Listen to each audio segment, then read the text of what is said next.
Hi, welcome back guys. This is your friend, the Scion Fanfics. Back with amazing fanfiction. This is the series of What If Genius Deku Had Illegal Quirk.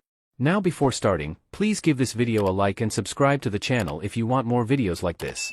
Now let's get into the fanfic. Izuku grins as he leaps off the ledge of a roof, feeling his stomach swoop in that familiar way that comes with jumping. If he could have chosen his quirk, he definitely would have picked something that would have allowed him to fly. The thrill that comes with it is addicting. Sadly, quirks don't get picked. And he is the unluckiest of souls.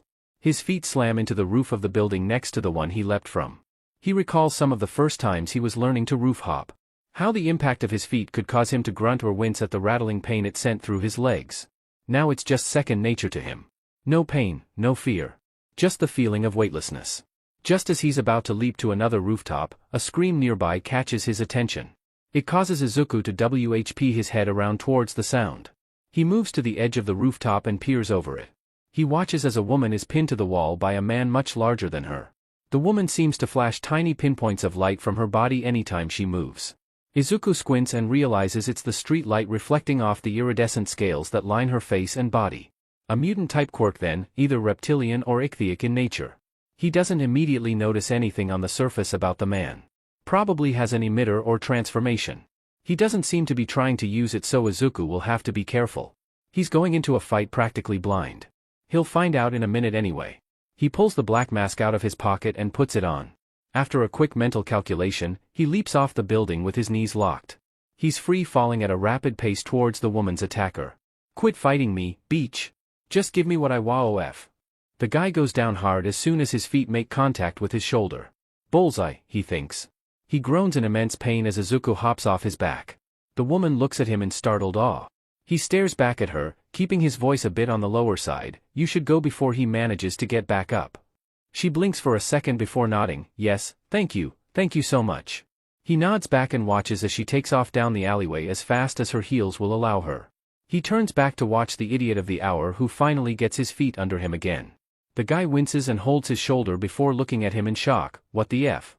You're just a stupid kid. He rolls his eyes. Yeah, congrats, you have eyes.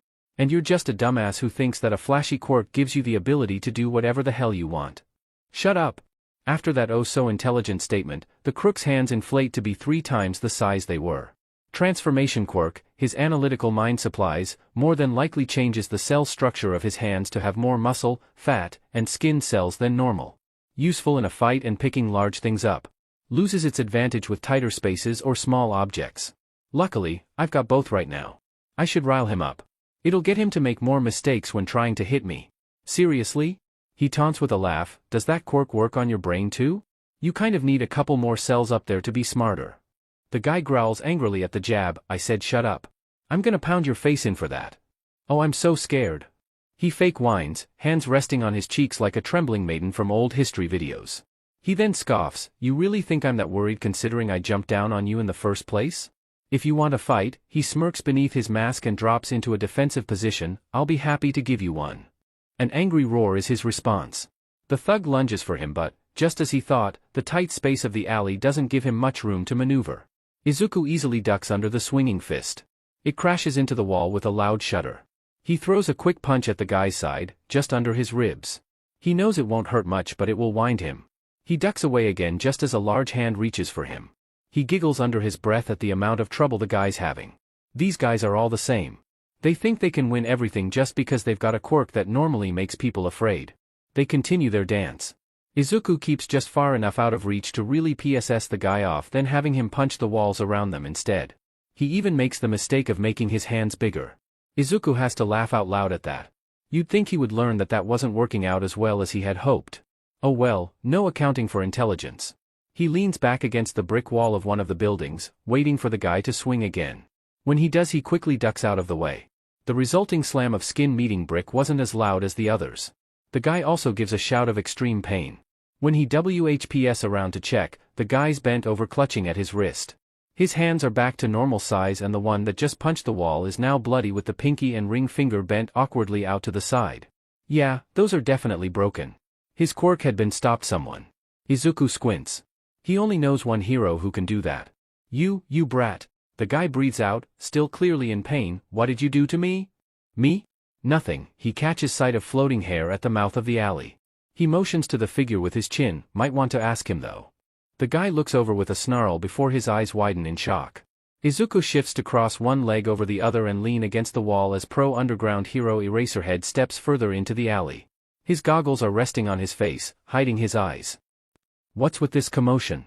Some people are trying to work and sleep in peace. Nothin', the guy huffs. Would the girl you were trying to attack earlier agree with you? Izuku asks condescendingly. Oh? So you've tried to attack not one but two civilians tonight then? Not to mention the clear signs of destruction of public property. An eyebrow raises over those golden goggles. Sounds interesting. And like something my good friend at the police station would like to hear. Doesn't it? Like hell I'm going with you for any reason. Ain't no reason to take me in. This kid started it anyway. Izuku sniffs as the man tries to justify anything that he did that night. He's getting really tired of his mouth though. He should fix that. He does a quick angle check before pushing off the nearby wall high enough to deliver a swift yet harsh kick to the side of the thug's head. He crumpled with a mmm of agony and didn't get back up. Izuku watches him for a moment before turning back to the pro, feigning nonchalance. Well, this has been fun. Bye now. He gets to the other end of the alley just as the gruff voice calls out, hold it. He does stop but tenses up to be ready to bolt if Eraserhead makes a grab for him. A lowlife like the one he just knocked out has nothing on him. But pro-hero Eraserhead with his capture weapon? He wouldn't stand a chance. Better to rely on the element of surprise. He glances over his shoulder as the man approaches. He sees just in the very corner of his vision that the crook is now in quirk suppression cuffs. Eraser's quick, that's for sure. It's quiet for a moment before the pro asks, what's your name? Gyukudo, he says easily. It's the name he's come to adopt when meeting anyone who asks for it during his nighttime escapades. It's fitting it matches his mental image of himself so well. A little Jade bunny who flees quickly and kicks even harder when he needs to. Even though he's still wearing his goggles, Izuku can almost feel the way his eyes narrow at him. That's not your real name, is it? You want a prize or something? He shrugs snarkily. You can call me Gyukudo, or Jade Rabbit, if that's easier, means the same thing after all. But that's all I'm going to give you. Sassy little problem child, aren't you?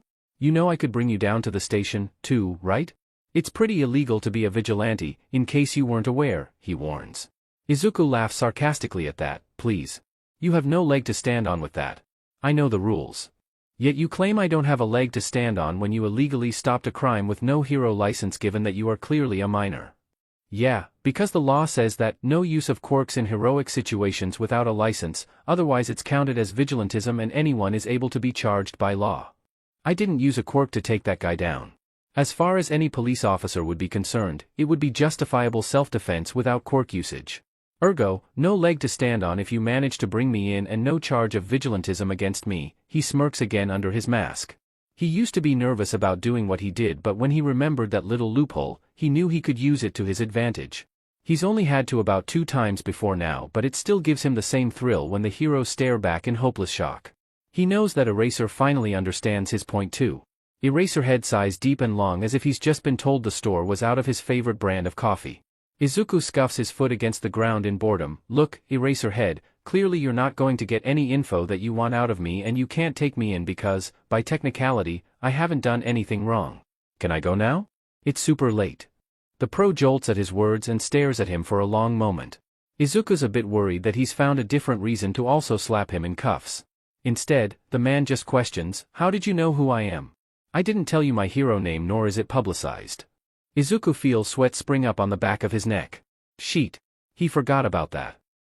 He wonders if he can get away with a lie by reverting back to his younger fanboy self. No need to tell him that he's been studying his movements as well as his techniques and tracking his patrol routes to avoid running into him as much as possible.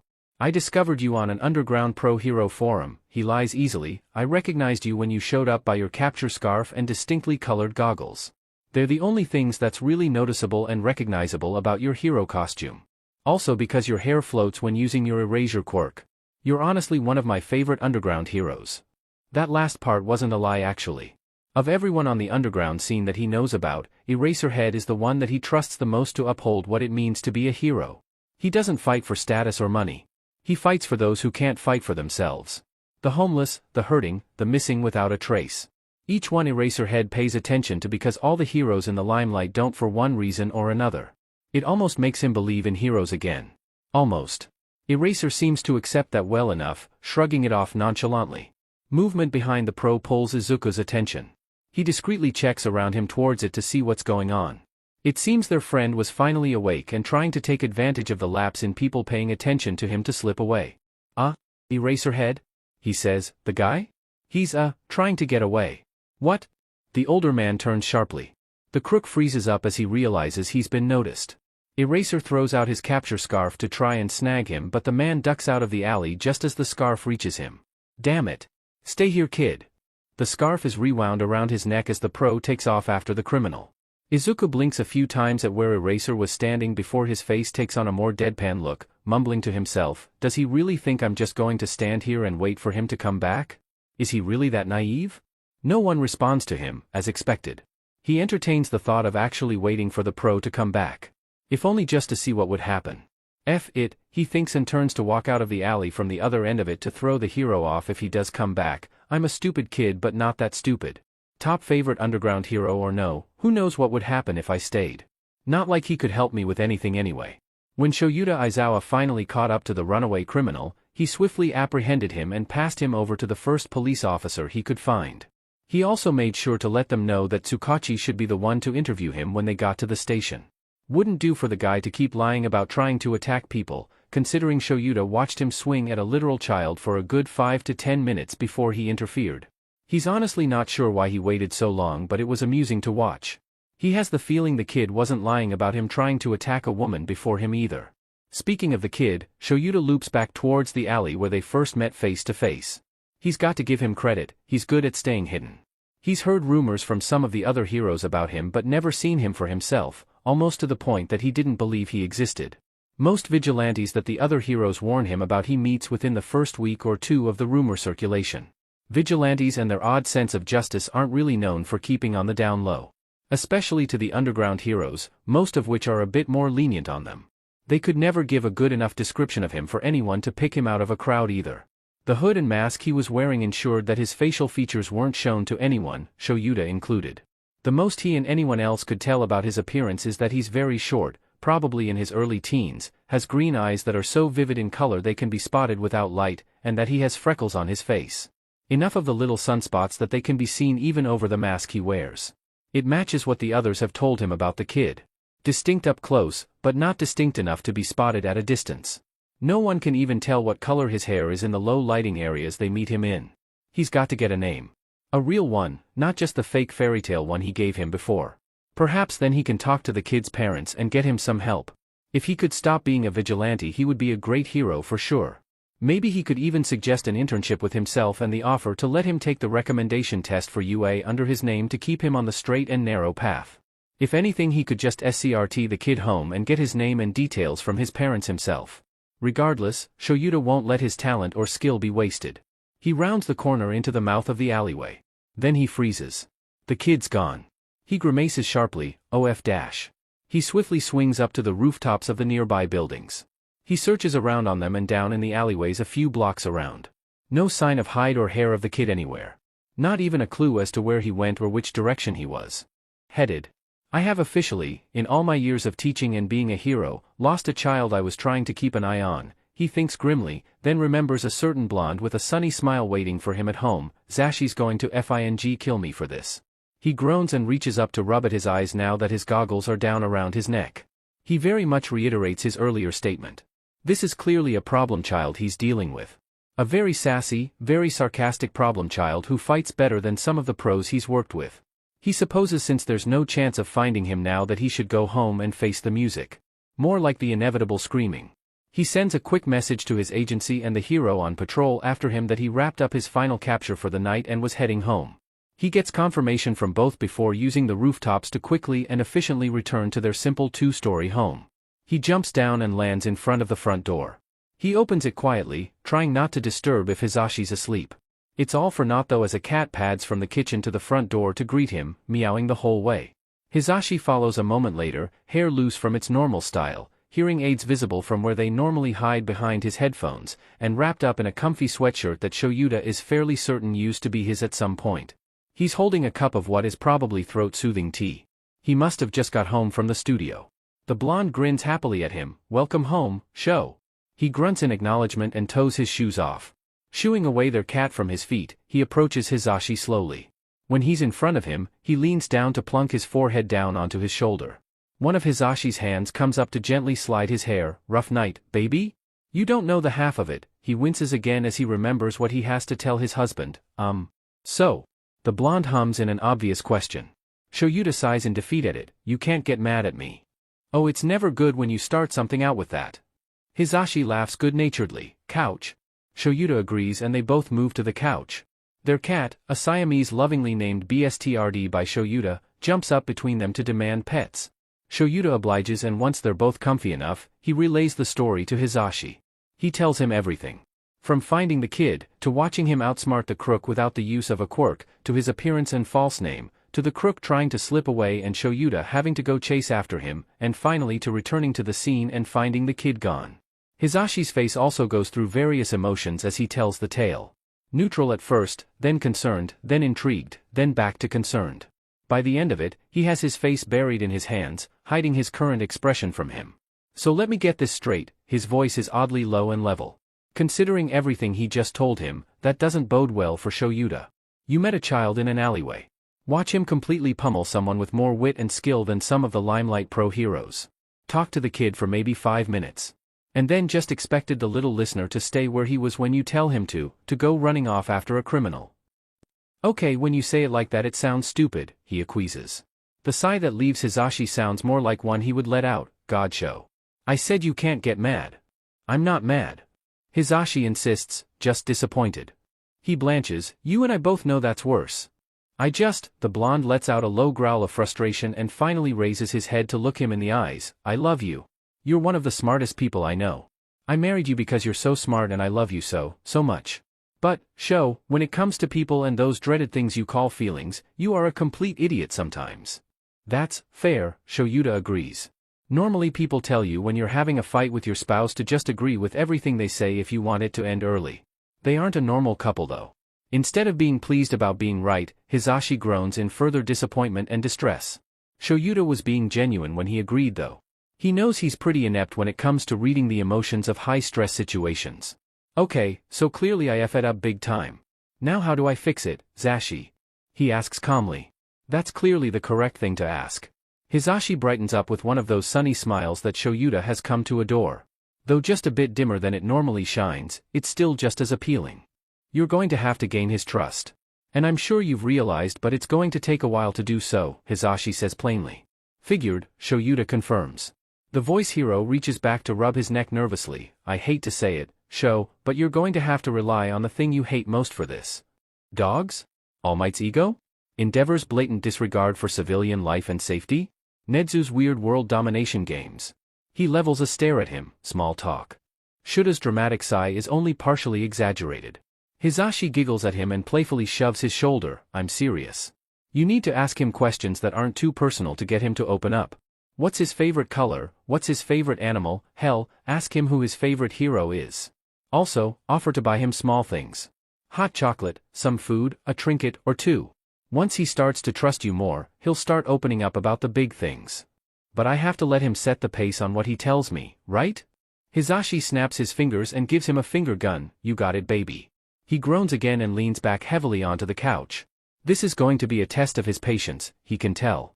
Hisashi giggles again at his dramatics before flopping down onto him to rest his head on Shuta's chest. He raises a hand to run it through the blonde silk that runs down Hisashi's back. He can do this. For Hisashi and for a kid who's clearly had to fight by himself for too long. Izuku leans against the wall of a coffee shop in downtown Mizurufu. Normally he wouldn't be hanging out in plain sight for so long in broad daylight. But it's a Tuesday and Tuesdays mean. Sup nerd, an ashy blonde moves to lean up against the wall beside him. Katsuki Bakugu, his old-turned-new again childhood friend. He smiles softly. Hey Kaken. How's Auntie Mitsuki? The hag's fine, the other boy scoffs before it drops into a far softer tone. She asked if I had heard from you again. What did you tell her? He asked, matching the tone of his voice. The other preteen shrugs, that I saw you last week but that you were too busy with your foster family to come over and that they still wouldn't get you a FING cell phone for some shitty but reason. He hates that Katsuki technically has to lie to his mother about him. It's for the best though. All of Katsuki's family, don't know that Izuku is homeless. He knows that the Bakugo family would happily let him have a room with them if they knew, but he just can't rely on them. Katsuki wants to be a hero and Izuku just can't trust heroes anymore. Childhood friend or no? Looking at the other boy, he can't help but remember their reunion a couple months ago. It had been month number 7 of being on the streets after the money to pay for the old apartment ran out, nearly 11 months since that fateful day that seemed like a lifetime ago. He had been worrying about what he was going to find to eat and how he was going to bandage a wound he received the night before. He was out of his medical supplies that he got from a charity network last month and money was lower than he would have liked it to be. The criminals in the area he worked in stopped carrying cash on them for a while. Hey, nerd, stop FING walking. A voice had called out. He was so deep in thought, it didn't even register that the voice was calling out to him. The voice called out again, I know you FING heard me. So stop walking. I just want to FING talk to you. Come on nerd, stop. He scoffed at what he thought was probably some kind of domestic or friendly dispute. That is until a hand grabbed his arm in a vice grip with a cry of, Izuku. Izuku is ashamed to admit that his initial reaction to the grab and scream of his first name was to try and punch whoever it was that had hold of him. He's glad his reflexes ramped back down quickly enough that he didn't do that. He can't imagine what the ensuing conversation would have been if he had punched his old childhood friend in the face. Regardless, his mind had recognized the near-frantic red eyes that belonged to the hand that had grabbed him. After they had both calmed down a bit, they moved into the very coffee shop they're leaning against. Katsuki had been worried in his own Katsuki way, angry and yelling the whole time. He easily dissuaded Katsuki from coming home with him to check on him and his home life. He stated that after the tragedy a nice foster family took him in but that he's got pretty strict rules and curfews to follow. Katsuki looked upset at that, a far cry from the boy who called him a useless Deku once after he was diagnosed quirkless, then never spoke to him ever again until now once the bullying started up because of his hurtful sentence. He never joined in but never helped to try and stop it either. So they made a deal for Katsuki's peace of mind. Tuesdays after school were their day. They met up at the same coffee shop and just spoke about how their lives were going. Izuku was careful not to reveal too much information about his super nice foster family. Too much information is too big of a chance to mix it up if asked again, which leads to being caught in a lie. He can't risk Katsuki getting suspicious. Have you been here long? Katsuki asks him. Nah. Just got here from school not too long ago, he lies easily. Katsuki nods in acceptance. He's so lucky the other boy is so naive when it comes to social situations. Not that Katsuki wasn't smart, far from it, but he just has no social awareness when it comes to things like this. If he wasn't so socially inept, he would have figured out that Izuku was wearing the exact same hoodie as last week with the same coffee stain on it he got last week. And that there's no way he would have been able to go home, change into clearly casual, and get here before Katsuki if he actually lived where he told the other boy. Aldera was closer to the coffee shop, after all, and Katsuki always came right after school since he was always still in his uniform. So, coffee? He asks Katsuki. He then holds up a handful of yen. I got my allowance the other day so I'll pay. Katsuki really doesn't need to know his allowance was actually some money he liberated from a couple of criminals last night. It's not stealing if it was going to be forfeited with their arrest anyway, right? Katsuki grins widely. Yeah. How much are we allowed to get? At least as much as I've got in my hand right now, if you want. Just don't eat me out of all my allowance, Kaken. Seriously, don't. He's planning on using some of it to get some non-perishables as well as hopefully a new pair of shoes. His current ones are starting to get holes worn into the soles of them. The two head in and hop in line behind the others. Katsuki asks him in an odd moment of small talk how his school is going. Izuku does what he does best these days and lies. Says school is going well but that he doesn't make a lot of friends because people tend to stay away. He can tell that Katsuki makes an assumption on why that is, a certain status that he can't help or avoid, but he doesn't say anything out loud. It's not like it would be a wrong one. They order their preferred drinks and snacks, with Izuku paying for both of them, then head over to sit at one of the booths nearest to the door. It's silent for a moment as they settle in and start eating their snacks, some kind of donut for Katsuki and a blueberry muffin for Izuku. Izuku is halfway through his muffin when Katsuki speaks again. So do you still do your analyzing sheet or whatever? It takes him a minute to figure out what Katsuki is talking about. He hasn't called it that, aloud or otherwise, in quite some time. Oh. My hero analysis for the future notebooks. Katsuki grunts in an affirmative around another mouthful of donut. Izuku shrugs. Sometimes. I don't get to go out and see hero fights very much anymore. Videos are good but not as helpful as in-person observation, especially if you don't have a phone to watch them on in the first place. My foster family doesn't really let me go watch in person anymore. They say it's too dangerous. Katsuki nods as if it's the most logical thing in the world. Honestly, it's nothing but another lie to Izuku's list. In the reality of things, he doesn't use them in that capacity anymore. He uses them to track which limelight heroes he's able to engage with without fear of being turned in and which ones he should avoid when he comes across their daylight patrols. He uses them to track all the patrols for the underground heroes and how they separate their districts, which are different from limelight heroes, and rotate so that villains don't figure out a pattern. Luckily, he's smarter than any villain they've ever run into. He also uses them to learn the cryptic coding the undergrounders leave in notes on the unfortunate souls they catch, so he can mimic their secret language whenever he subdues a criminal. It was practically child's play for him to figure it out. He's fairly certain one of the underground heroes even got a raise simply because Izuku noticed his numbers weren't as high as the other undergrounders. So he contributed a few of his own catches to his score using his specific ciphers that week, making it seem like the guy was just paying more attention to his patrol routes than he normally did.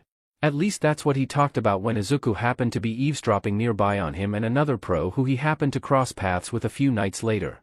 He almost laughed aloud when the guy told his companion that he didn't remember making that many captures that week, nor did he recognize the names or quirks of some of the arrested. He had even entertained the thought that he might have been capturing villains in his sleep unknowingly. Hilarious. Izuku mentally digresses and takes a sip of his coffee. Katsuki finishes his donut in another bite. He wipes the crumbs off on his breathed leg instead of his napkin. Normally it would really bug Izuku to watch someone do that. But this is Katsuki. He's been watching the boy nervously wipe his palms on his legs since they were practically babies. He knows it's a nervous tic of his, a habit he just can't seem to shake in an effort to keep himself grounded under the stress of the world. The two talk a bit longer about various topics. Well, Izuku talks. Katsuki responds in either grunts or small one-sentence responses with at least one or two cuss words involved. He occasionally asks his own questions or starts a new topic of discussion on his own. It's not often though.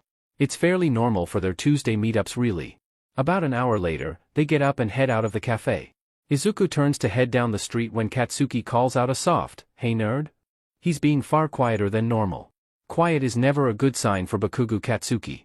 He turns back to the blonde preteen with a small yet genuine smile. The taller boy reaches out and claps a surprisingly gentle hand on his shoulder. "Could you, maybe find a way to come visit soon? The old hag and my old man are really worried about how you're doing. It would make them feel a hell of a lot better to see that you're doing alright in person. Please." Oh no. He tries his best not to wince at the rising feelings inside him. Bakugo Katsuki brought out the please. It might as well be the end of the world. Izuku makes a mental note to mark down the calendar for a special occasion.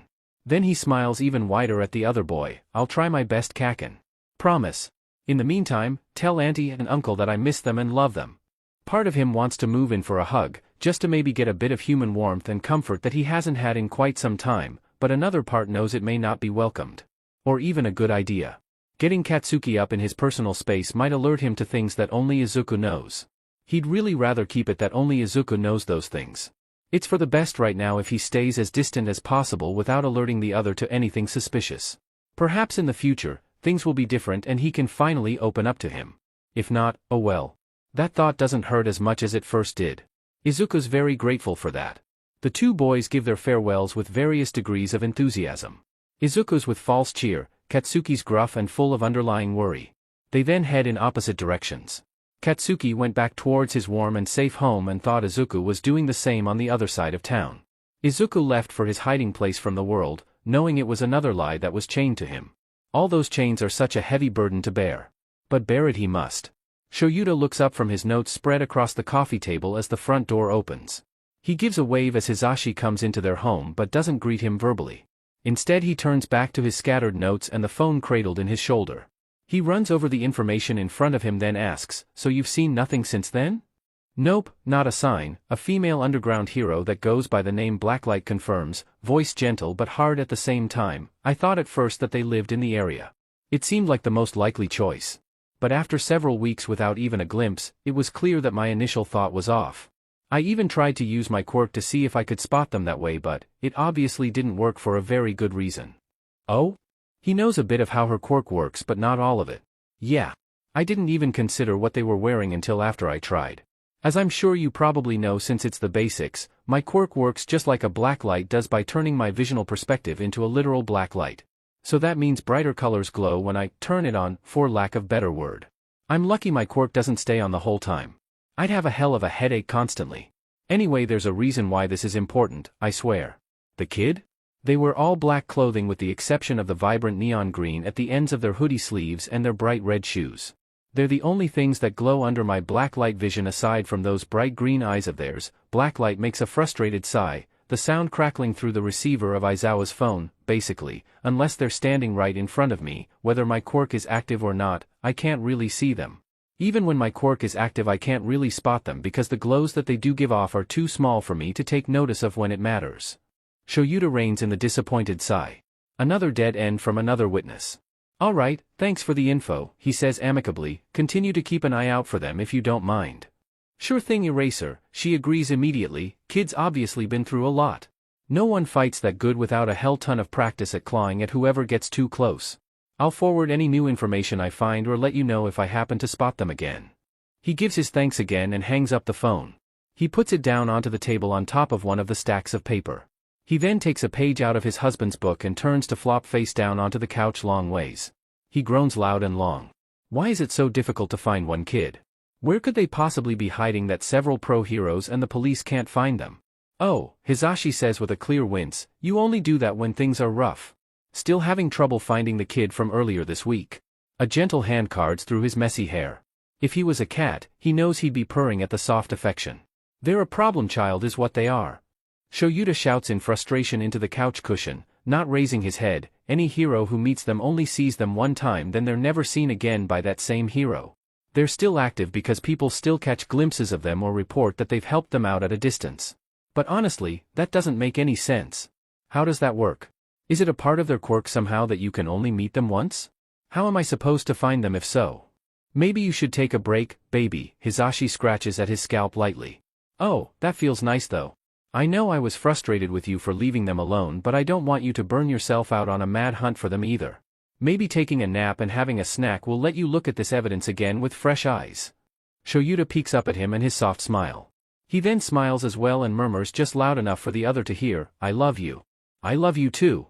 And people are still shocked whenever I tell them that you say those words first a lot of the time. Hizashi pats him on the back almost condescendingly. His blonde beauty then stands up and heads for the kitchen. I'm making a cup of tea for me. Want me to make you some coffee? Or get you a jelly pack? He struggles back into a sitting position, aching all the way up. Stupid old bones and overworked muscles. He opens his mouth to respond when the shrill ring of his cell cuts him off. He scoops the phone back up off the coffee table and answers it without hesitation, not even checking the caller ID. Eraser head. Hey Eraser, it's Tsukachi. The detective's voice comes through. Listen, I know you took the night off tonight dash. Now, please, I told you I wasn't working tonight so I could work on the Jade rabbit sightings. He sighs, knowing this was going to lead to him coming out for something. Would you let me finish? The man says somewhat irritably, then sighs to rein his anger back in. I know you took the night off, but I think I have something for your vigilante kid case thanks to something we found tonight. What? He asks loudly in shock, jumping up to stand. Hizashi pokes his head out around the corner of the kitchen. Shoyuta shares a quick look with him. Hizashi seems to get what he's trying to get across and gives him a thumbs up with a smile, moving back into the kitchen to grab a jelly pack for him to take with him. Shoyuta returns his attention back to the phone. What do you mean? Had a call come in about a capture. Said they couldn't stick around so they could chase after another criminal and left a note. The usual for you underground types. We arrived to find our villain heavily unconscious with quite severe bruising to his body and head. Guy was so out of it from whoever got him, he didn't even need the suppression cuffs until we were towing him into the back of the squad car. So far he wasn't impressed. But clearly Tsukachi wouldn't have called him for no reason. So? Clearly whoever the agency called in to cover my patrol tonight made a swift albeit violent catch. See, that's what I thought too. But Eraser, the note left with the criminal has your specific ciphers on it. It could also pass for your handwriting too. That makes him freeze. Is Tsukachi really implying what he thinks he is? The man continues when he doesn't respond. I'm taking your silence as understanding of the situation, but if I'm somehow wrong, allow me to recap what I think is going on. I believe that this kid of yours used your specific message ciphers on a capture in the district you were supposed to patrol tonight. So you would get the credit for it. It dawns on him swiftly, they're tracking our movements. That's how we're not seeing them more than once. They're taking notes of where we are on which night and using that to their advantage. But how are they getting that info? And we rotate patrol routes, so how are they figuring it out?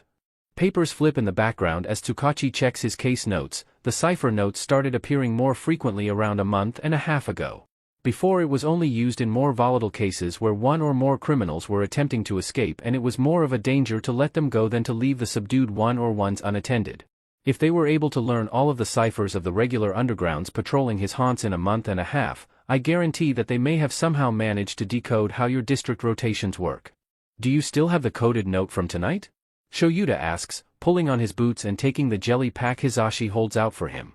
He grabs his goggles from the hook on the wall next to the door and slides them on to hang around his neck. In my hand right now. Coming to pick it up at the station in person then? Tsukachi rustles the paper in his hand as something of a confirmation that he's telling the truth about the note. Yeah. I want to see what it looks like for myself. I'll be there in no more than 20. He gives a quick goodbye to the detective and slips his phone in his pocket. He then turns to his husband. Gotta run. Gotta lead on our bunny. A wide, cheerful smile stretches across Hizashi's face at that. I know. Be careful. If you see the little listener at all tonight, remember what I said, okay? Small talk and be gentle. He's basically a feral cat right now, if that helps you. I'll remember, I will. If you're tired, go to bed. Don't wait up. I'll join you when I get back. The two share a quick kiss goodbye. Shoyuta grins and rolls his eyes as Hizashi nuzzles his cheek with his lips, his adorably stupid mustache tickling his cheek. He scoops his capture scarf up off the end of the couch and throws it around his neck. With a last wave at his loud blonde, he climbs out the window, using his scarf to swing up to the rooftops. With his higher route of travel, he makes it to the police station in 15 minutes. He walks in, giving a quick wave to the secretary on duty before turning to head towards Tsukachi's office. He schools his expression into one of careful neutrality, then opens the door. The detective looks up as he enters. He gives him a small smile. That was fast. I was at home. I don't live too far from here, you know. Shoyuta huffs. Tsukachi says nothing in response to that. Instead, he holds out the ciphered message to Shoyuta. When Shoyuta takes it and looks at it, his breath catches a bit. He knew it would be his message ciphers on the sheet of paper. But the level of detail is astonishing. If he hadn't known for a fact that he wasn't the one who wrote it, he would legitimately believe that he had written it and just forgot. The handwriting is nearly identical to his own too, just like Tsukachi said. What about the criminal it was on? Did the ciphers match what we needed to know about them? He glances at all of the marks on the page and makes a mental note on what the message is saying. Tsukachi nods, to a perfect T. Not a single one that wasn't supposed to be there or a single one missing. That's why most of the police crew on scene didn't even bat an eye at it. I only did because I knew you had taken the night off at the last minute. This ran way deeper than Shoyuta originally thought. He sits heavily in the chair across from Tsukachi's desk, running a hand down his face in exhaustion. The detective says nothing to allow him to take a moment to catch his breath and regroup his thoughts. My initial thoughts about this were off, way off, he voices to him first. How so? Tsukachi encourages. He leans forward, resting his chin in his hand. I originally thought that this kid's hits were random. That they were just criminals he was running into with them deciding to dip their toes into the fights with them for a thrill. But this note, and likely all the others from before, prove that it's intentional. They've made their own patrol routes around ours by apparently memorizing our patterns and rotations. You mentioned that on the phone. How do you think he's getting the info? Not through any kind of technology. If they did, they would have known I wasn't going to be on patrol. My guess is that their interactions with us are how they figure it out. They note who's going to be in what area on which day and then adapt accordingly. He sighs softly. By that I mean they change how they travel around the city. For those who stay on the ground, they move to the rooftops. Vice versa, if a hero travels via the rooftops or in the air, they stick to the ground mainly in the shadows of alleyways. They must watch us after we leave them or after they disappear from our sight to figure out where we go and what we do on our patrols. Easiest way to avoid us is to stay in our shadows right under our noses. They must take very extensive mental notes. Tsukachi crosses his arm with furrowed brows, especially with how he was able to learn and memorize all of this in just a few months' time. Notes, notes. It hits him faster than he thought it would. They take written notes. They must have a notebook or something that he uses to take notes down of each of us. How else would they have been able to copy our ciphers so easily? They could use it to note down our ciphers to be able to take time during the day to memorize them and what they mean, or at least make a translation chart for them. And also use it to take note of your quirks and what they do. They could actually note down anything about you guys. How your patrol routes run, who you interact with, where you go after the end of the night. The amount of stuff that could be in that notebook, or books, would give anyone an advantage. No matter how small. Tsukachi looks concerned now. Oh god, what kind of intelligence quirk does this kid have? Do we have to worry about a second-generation Nizo? What if they turn to villainy? How much trouble are we in then? Shoyuta looks back at the coded message. Somehow, Shoyuta can tell by just those specific squiggles on the page that they don't have to worry about villainy with the kid. He doesn't know why exactly, but they don't. He took a deep, steadying breath. I don't have the answers to any of those questions. But I do know one thing. Tsukachi sits up straight at that, listening intently. Shoyuta grins. I know how to find them. Can you get me a list of which districts the most cipher notes have shown up on in the last month? I'll also need a map of the underground patrol districts if you have one, preferably one I can write on. Tsukachi doesn't question him. Just gets what he asks and sets them down on the desk in front of him. Shoyuta picks up a nearby pen. He takes a quick run through of the list of known found cipher notes and the districts they were located. He marks X's on any district on the map not listed. After that, he runs through the list again and marks the number of found notes on top of each district. When he's finished, he sets the pen aside. They must live around here. He draws a circle around 3 of the districts with the tip of his finger. They don't have official names, so they're mostly referred to by the Greek alphabet. The 3 districts in the circle are Sheath, Nu, and Ada. The other man gets up and moves around to stand behind him, looking at the map over his shoulder. His eyes widen as he realizes what Shoyuta is seeing. Because those districts have the most amount of cipher notes, he says quietly. Exactly. What's an easier place to practice than around where they live? Do we know if there are any kinds of residential living spaces around these areas? Couldn't tell you off the top of my head, unfortunately, Tsukachi murmurs sadly. If I did, we could have just checked those locations and ruled out whichever ones don't have our angry little bunny in it. Hard way then. Plan C if you will, Shoyuta responds, as he picks the pen back up to also make note of areas that have slightly higher numbers than the rest. Tsukachi blinks at him. What happened to plans A and B? Plan A was to get the kid down here on the night I met them, by force if I had to. Didn't work. Plan B was to search around blindly where I saw the kid before and talk to them when I ran into them. Also didn't work. He uses his phone to snap a picture of the map, so this is plan C. Which is what, exactly? Tsukachi asks next. Trick the kid into still thinking they have the higher ground in terms of our information. Meanwhile, I'll start appearing on patrol routes in the high-profile districts on nights that I know street runners are active. Claim they called out or something. Can't do it too many times in a row though, because they'll catch on. If this works, I should run into them quite a few times. And then what? You bring them in for their vigilantism? He shakes his head. No. Kid pointed out when I met them the first time that they didn't use a quirk, so we can't bring them in. And considering I watched them fight that night, they're right. As far as I'm aware, they haven't used a quirk to take down any of the criminals yet. If that changes, only then will I bring them in for vigilantism. Tsukachi has an odd relationship with vigilantes and what they stand for. Shoyuta knows that and knows that if this were a normal vigilante, he'd be wanting the kid dragged in kicking and screaming. This is not a normal vigilante. Tsukachi breathes out a sigh of clear relief that he won't have to interrogate a literal child about illegal quirk usage and vigilantism. He agrees with it. He's glad he won't have to do that too. He needs to get this kid to trust him. And now he's got a plan to do so. Izuku tightens the ropes on another apprehended criminal. Another night, another time to be the hero the world would shun if they knew his name. The apprehended person, he can't quite tell if they're male, female, or neither to be honest, growls at him angrily. It sounds a bit more intimidating thanks to their quirk, but other than that, it doesn't shake him. It just makes him stare at them blankly. Look, I get that your quirk lets you growl like you're a lion, but it's not scary. Not now and not before either. Now just sit tight and wait for the police to arrive. Not like you can go anywhere now anyway. He checks the ropes one final time, then backs up, leaving them hogtied on the ground in the alleyway. Those ropes were a wonderful investment in his opinion. He takes a quick glance around before stealing, liberating the money in their wallet. He writes out a message with the underground hero on patrol ciphers. It should be Hermes tonight, a man who has literal wings on his ankles just like the winged sandals of the Greek god. Fitting, honestly. Useless once you learn that the wings are too small to support his body weight for flying. Poor guy can't even use them to glide.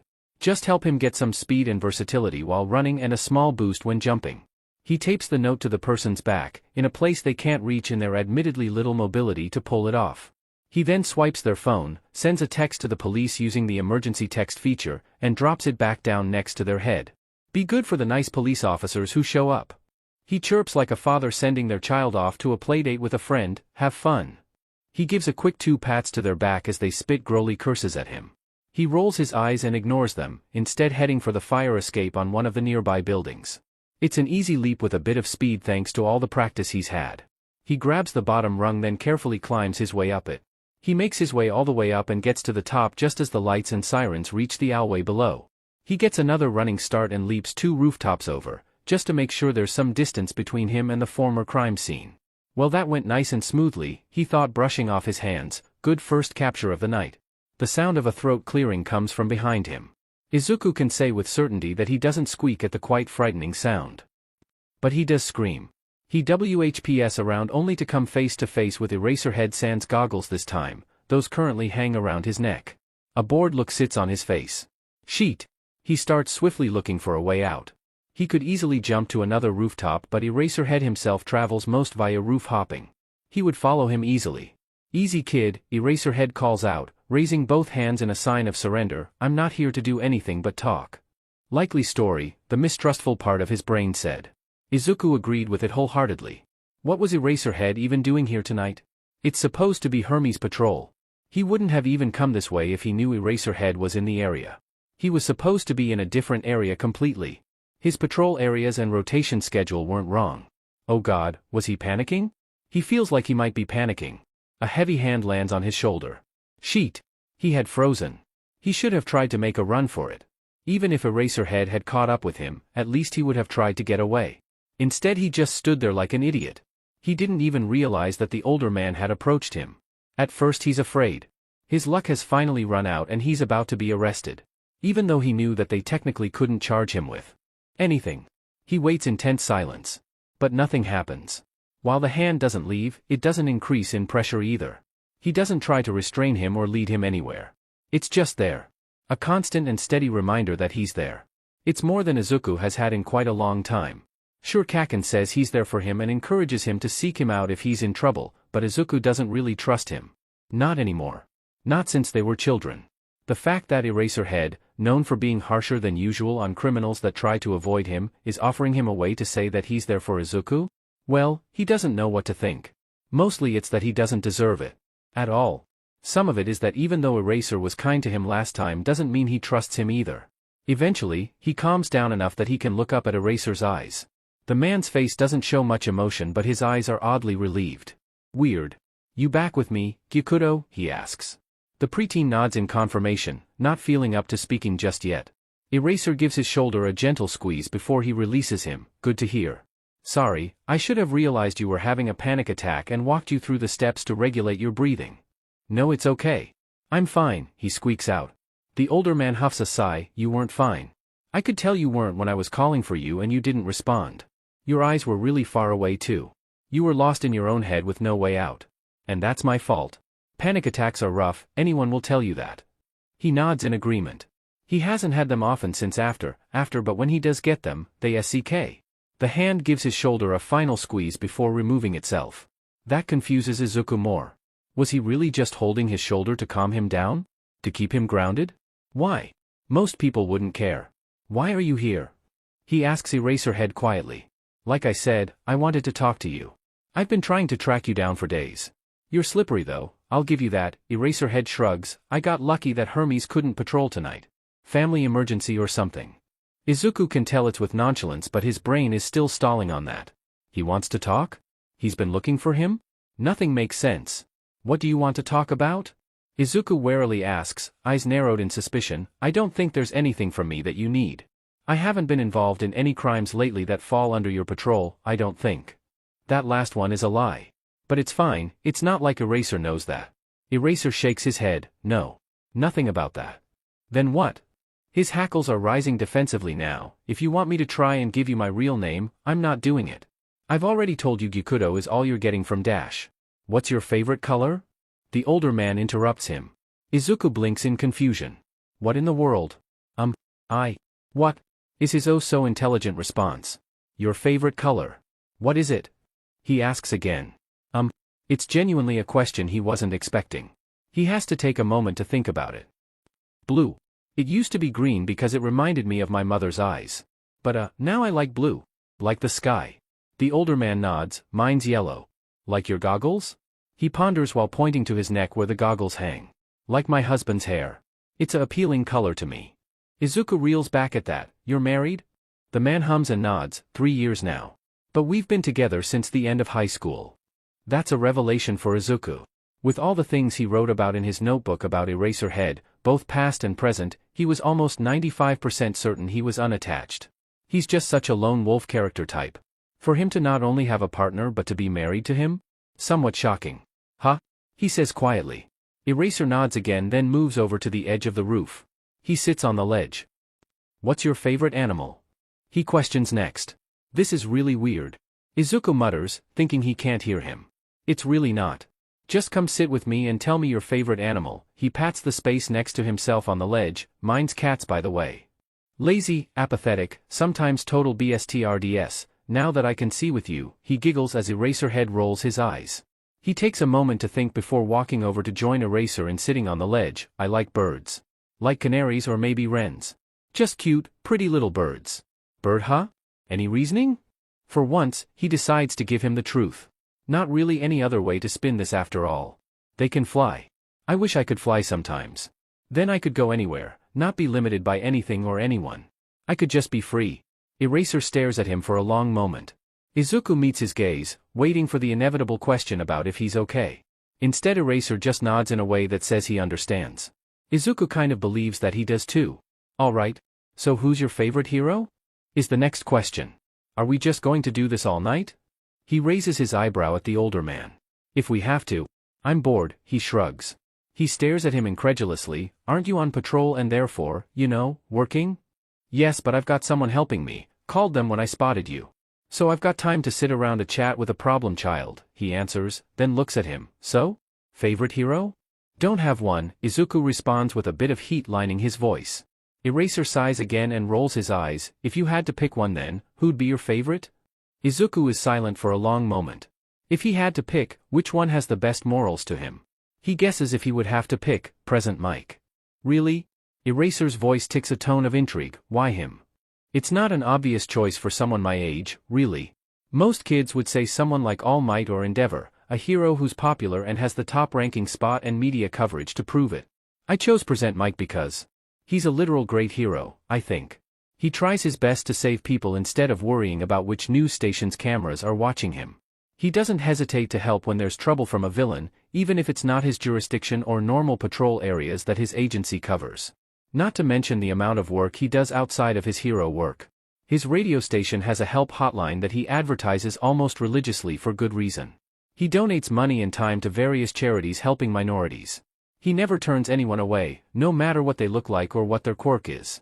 His usage of his quirk is really quite phenomenal, too, given the level of control he needs to ensure as little collateral damage as possible. I mean the level of pitch awareness and directional stability with his voice, even with the help of the directional speaker he wears, means he has to be very conscientious of everything around him. If he's not, he could break windows or burst eardrums of civilians by accident. And, he realizes he's rambling a bit and blushes a bit, finishing it up quietly with, "WL? He's just everything that I'd imagine a true hero should be. Why no?" Eraser doesn't say anything. When Izuku chances a look at his face and finds him smiling softly at him, he ducks his head shyly, feeling warmth bubble up inside him from his gaze. No adult has looked at him like that in so long aside from his mother. Now she was gone and no one looked at him with such warmth and care anymore. Except maybe Kaken, but even then. It's iffy and hard to tell sometimes. Kaken is a kid just like himself, after all. A hand slips into his curls under his hood, being careful not to dislodge it from over his head, causing him to freeze again. He waits with bated breath for the inevitable harsh tug that usually follows a hand in his hair. Instead of pain, the hand ruffles his curls gently. Quietly, Eraser whispers, "I think that's a great choice for great, logical reasons." His jaw drops. He's being praised. He's being praised by Eraserhead for his choice of hero. He doesn't even mind that he rambled off everything he knows about present Mix efforts in the community. He doesn't think it's weird or creepy. He takes deep breaths to try to keep from crying. He can't cry. Not anymore. He smiles softly as Eraser's hand finally pulls away from his hair. Maybe Eraser isn't so bad after all in terms of adults and heroes. He still doesn't really trust him, but this kind of neutral ground they've made is nice. He could get used to this. Hisashi hums as he checks the shelves for a package of dried seaweed. He told Shoyuta that he wanted to try out a new recipe he found with it. Now he just had to find a nice brand to try it with. As he compares two brands, his mind wanders to his husband. Rather his husband's supposed problem child. According to Shoyuta, his idea of gaining trust via small talk is working. They've gotten some answers into the personality hiding behind supposedly two wide green eyes. It's simple answers, but they help gauge exactly where the kiddo is in terms of trauma.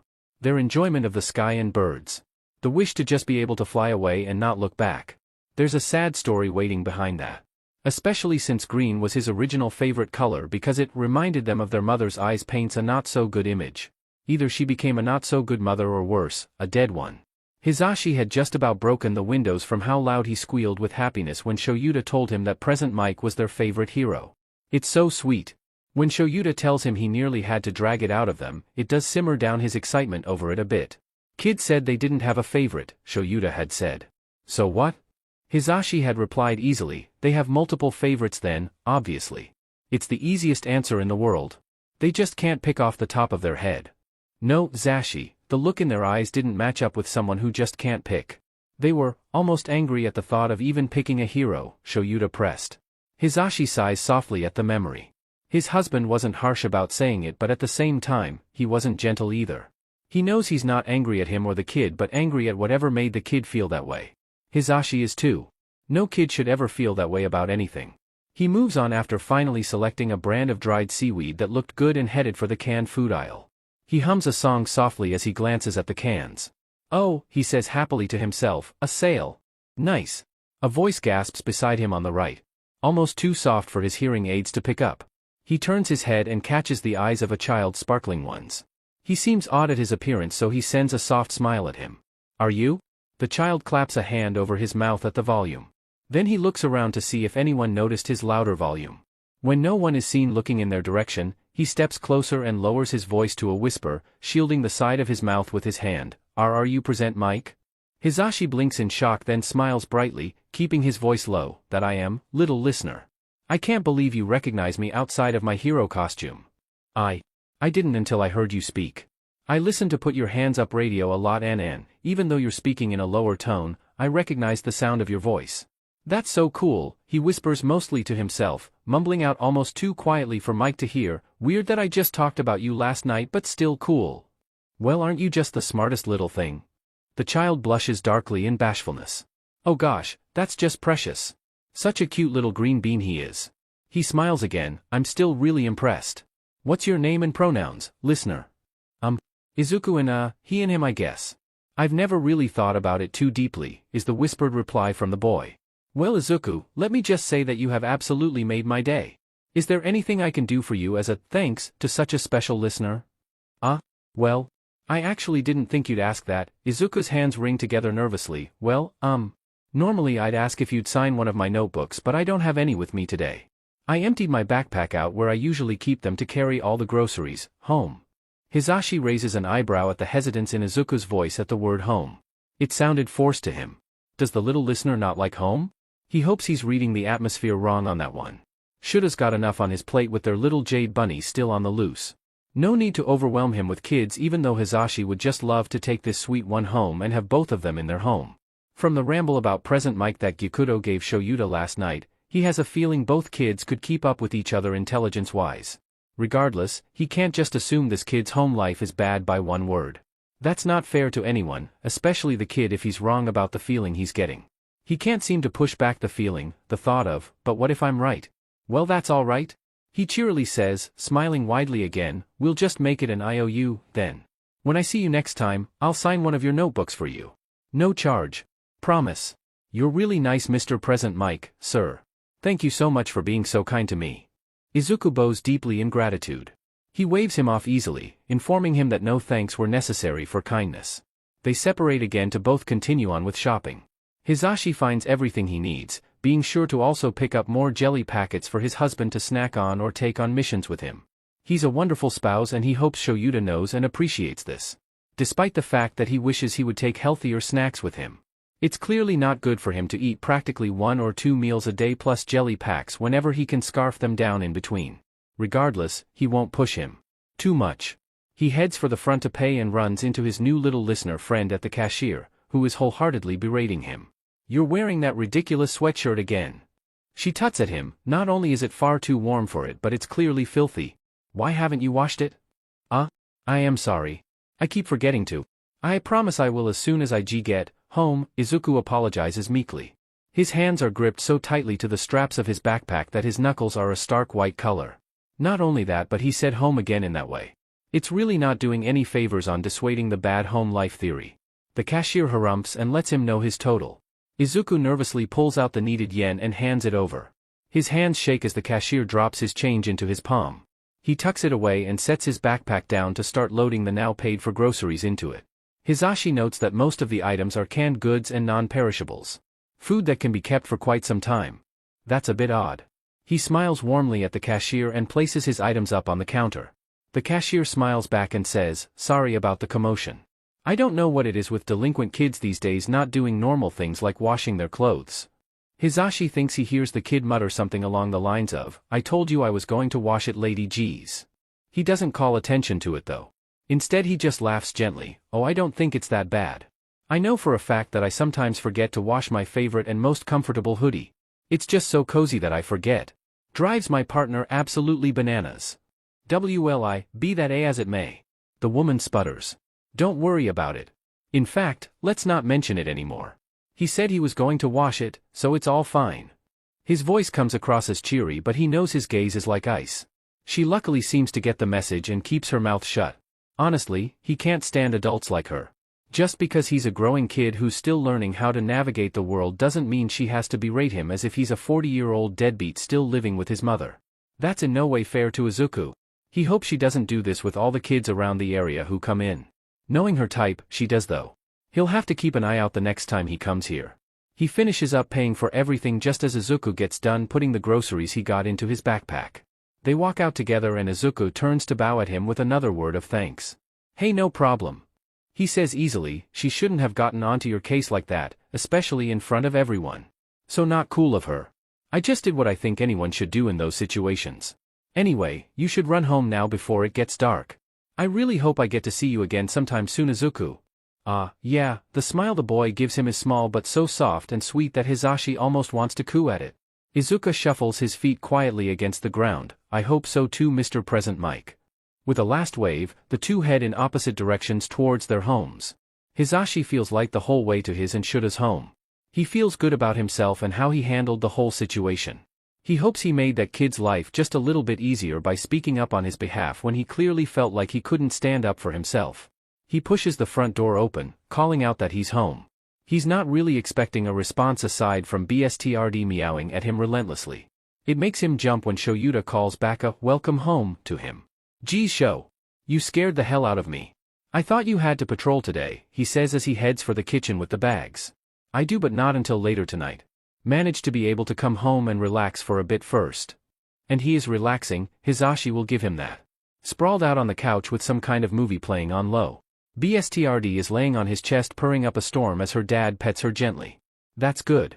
His husband works far too hard and far too much to not get some time to relax a bit. He starts putting the groceries away in the cabinets and fridge as he asks, "Going out searching for our little bunny tonight?"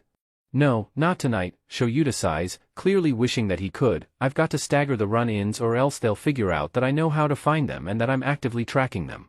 Kids way too smart not to, and I can't risk that chance now that I'm finally able to speak to them. They might pull away before we can offer them the help they clearly need and deserve." Hisashi hums in understanding. It makes sense for sure. He makes a noise as he remembers his meeting with Izuku. "Speaking of little bunnies. Sho, I met the cutest little listener at the store today." "Oh?" Shoyuta asks him in intrigue, muting the television to hear him better. Hisashi grins over his shoulder. Yes.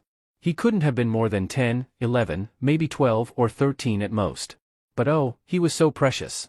The sweetest little smile, the softest looking curls. Oh, I just wanted to scoop him up and squeeze him. That cute, huh? He knows Shoyuta is just entertaining him at this point.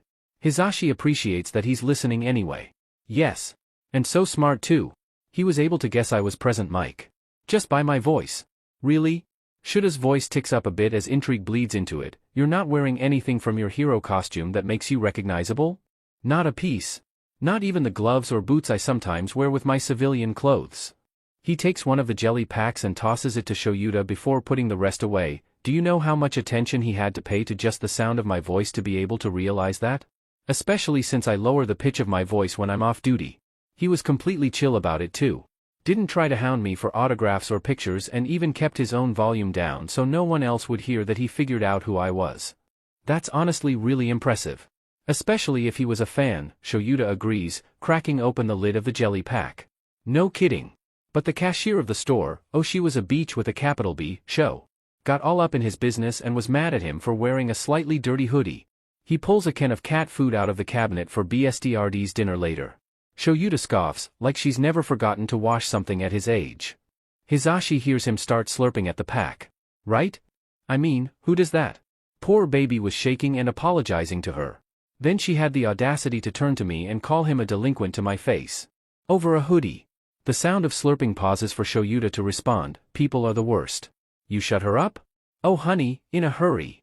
He pokes his head around the corner to wink at him before scowling. Seriously, picking on a kid like that? How scummy can you get? Shoyuta grunts in an agreeing response. Hisashi grins widely before it falls as he remembers the soft smile and gentle thank yous. His stomach swoops as red flags start popping up again. Zashi? Shoyuta calls at his sudden quietness, you alright? He grimaces, I don't know. Something feels wrong. With the little listener. The alarm bells are blaring in my head and I don't know why. Sure it's not the tinnitus? Normally that dry humor joke would be hilarious but this time it just causes his heart to race faster. Because what if Shuta's right? What if he's seeing things that aren't there? Not the time for jokes, being serious here. Sorry, Shoyuta gets up off the couch to move to stand in front of him, hands grasping his hips in a comforting grip, just trying to make a light joke. Didn't realize the gravity of the situation. He reaches up to press his fingertips into his temples, looking down instead of at his husband. I just keep running my brain in circles over it. It tells me, what if you're wrong? You put a child through all that stress for no reason. But then it loops right back and says, but what if you're right? Would you be able to live with yourself if you left a child to suffer in that situation, Hisashi? If you just sat back and did nothing to help? Shuta's thumbs rub his hip bone soothingly. It's helping to get his anxious mind back into some semblance of order. He's grateful for that and so lucky to have a husband like him who knows when and how to help him when his mind won't stop racing. He takes a deep breath and meets Shuta's eyes. Here's what we're going to do. Shoyuta starts calmly with a gentle smile, we're going to keep an eye out for the kid and do some recon about his home life through Neomesa. If it turns out to be nothing, we stop knowing it was just paranoia. If it turns out to be something, we take action against whoever or whatever is hurting him. Hisashi sighs in relief. With a plan in place, his chaotic mind settles down completely. I love you, he whispers in relief. I love you too. Now, what's the kid look like? Even though he just had the interaction with him not even 2 hours ago, his mind blanks on the finer details of his appearance. He looks away shyly, about that? You can't remember what he looks like, Shuta's voice is flat. He grins sheepishly, yeah? Sho. I'm better with names instead of faces, you know that. Well, what do you remember about him? His name's Izuku but I don't have a family name. He only gave Izuku when I asked. Like I said he was young, probably, middle school age at most. Very small too. I remember he had dark curly hair and chubby little cheeks that had a dimple on one side when he smiled. They were so cute I wanted to squeeze them. He also possibly had freckles but I can't remember for sure. I think his eyes might have been green? Maybe? Ugh. If I could see him again, I know for a fact I would be able to point him out in a heartbeat. That's better than nothing. I'll have Tsukachi have one of his guys scan the files of any kids named Izuku that live in the area. Maybe we'll find something that way and you can confirm with a picture. Perfect. He throws his arms around his husband. His wonderful husband who never invalidates his fears and concerns. He really hopes he's wrong about Izuku. But he can't shake the feeling that if he gets his hopes up he'll be sorely disappointed. Mostly in himself for letting the boy go. It's another night for Izuku to roam the streets. This time, however, he's not doing so as Gyukudo. He's working with a few of his on-the-street contacts to try and find some new betting materials for cheap or free. Preferably without having to steal them, he doesn't like stealing. His current ones in his hideout are wearing thin and winter will come faster than anyone thinks. Being over-prepared for it is much better than being under-prepared when it hits. He rounds another corner and freezes at the sight of a guy having a harsh hold of a kid's wrist. He has bright red hair that's got a bit of black peeking out at the roots. Died then. The crook has something held in his other hand, probably some kind of weapon. He's not using it though, which is good. The kid was smart and seems to have activated his quirk to keep from being moved. Some kind of skin-hardening quirk it looked like. He should ask him about it later. Regardless, he doesn't have time to think or even put his mask and hood on. He races up on the guy from his blind spot. "Stop fighting me." He's yelling at the kid, "Come on, let's go." "No. Let me go, man." The kid yells back, digging his feet in deeper. He gets to them and grabs the guy's wrist of the hand on the kid. He squeezes as he growls, "Release him. Now. Or else." The guy snarls back at him, his eyes flashing from yellow to red. "That must be his quirk, F off you dumb kid. Just run along before I take you along with your friend here. I warned you." With that, he uses his other hand to dig two long nails into the skin on the underside of the guy's elbow. Right into the nerves underneath. He howls and lets the kid go in pain.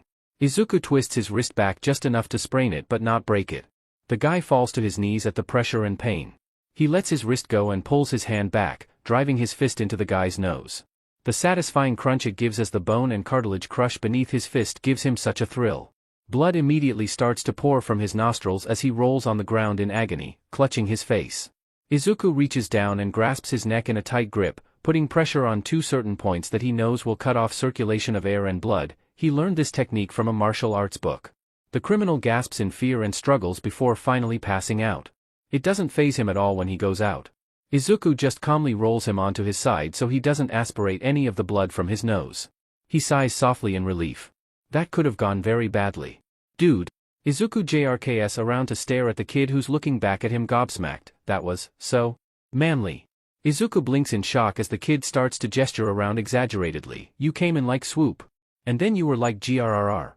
He bares his very sharp teeth at him playfully, "Then you went wapow." He swings his fist in a faux punch, and then he falls and is all OOH. Izuku can't help but giggle at that. The kid keeps going without even noticing his mirth, "And then you grabbed him and he was all dash." He makes a choking noise, "Then you just rolled him over like it was nothing. It was so cool." "Our dash." Izuku giggles again. "Are you done?" "For now. I just can't get over that, bro. It was epic." The kid's eyes are near sparkling. "Well, thanks. Have you called the police yet?" He asks him instead. "Oh, I set off the emergency setting on my phone as soon as he grabbed me. They should probably arrive soon." He throws his hand up in the air. "Man, I can't wait to tell them about you. You were exactly like a real hero, bro." "No." He shrieks before lowering his voice swiftly. "No. You can't tell them what I look like. I could get in a lot of trouble for intervening like that." "What? Why? You saved my life, dude." The kid insists.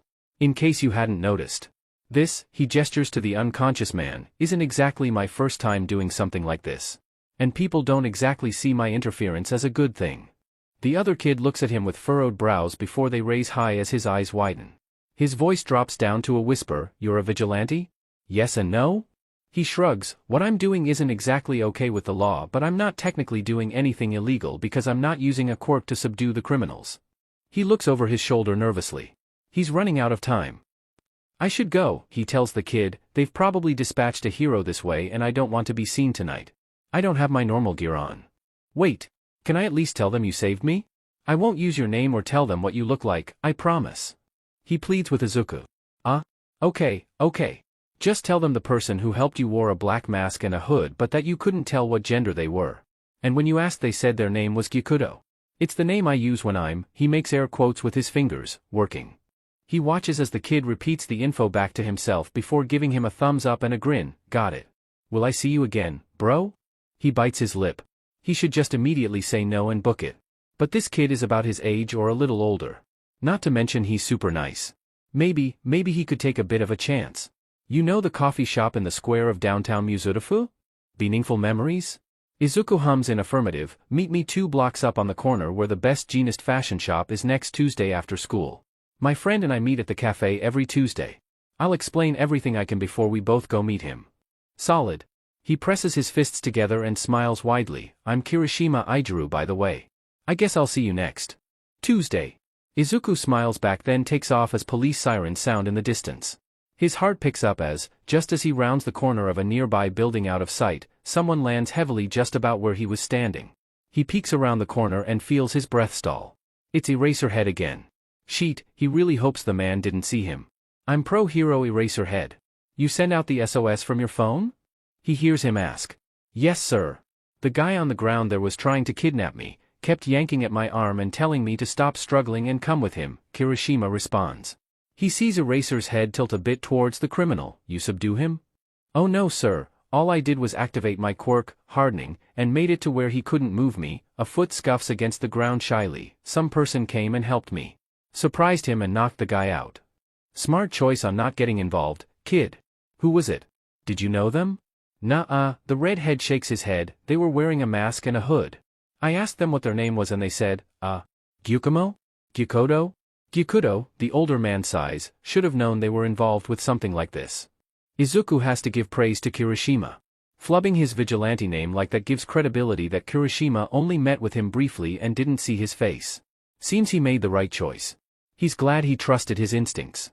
Maybe now he can have two friends. He's not sure how Katsuki will feel about him, but he'll cross that road when he gets there. For now, he needs to get out of the area before Eraser or the cops do a perimeter sweep of any kind. Wouldn't be good if he was spotted now that they know he's involved. He slips into a nearby alley to get to the main road on the other side. He's hoping his anonymity of just being a random kid out past curfew will work in his favor for getting him further from the scene. He can say with definite certainty that he's really looking forward to Tuesday. Now to worry again about finding new bedding material. Kirishima Ijiru is a hopeful young man. His current hope is that his potential new vigilante friend has managed to get away as police officers finally arrive on scene just after the underground pro hero did. They're clearly searching around for him but luckily haven't seemed to find anyone or anything about where he went.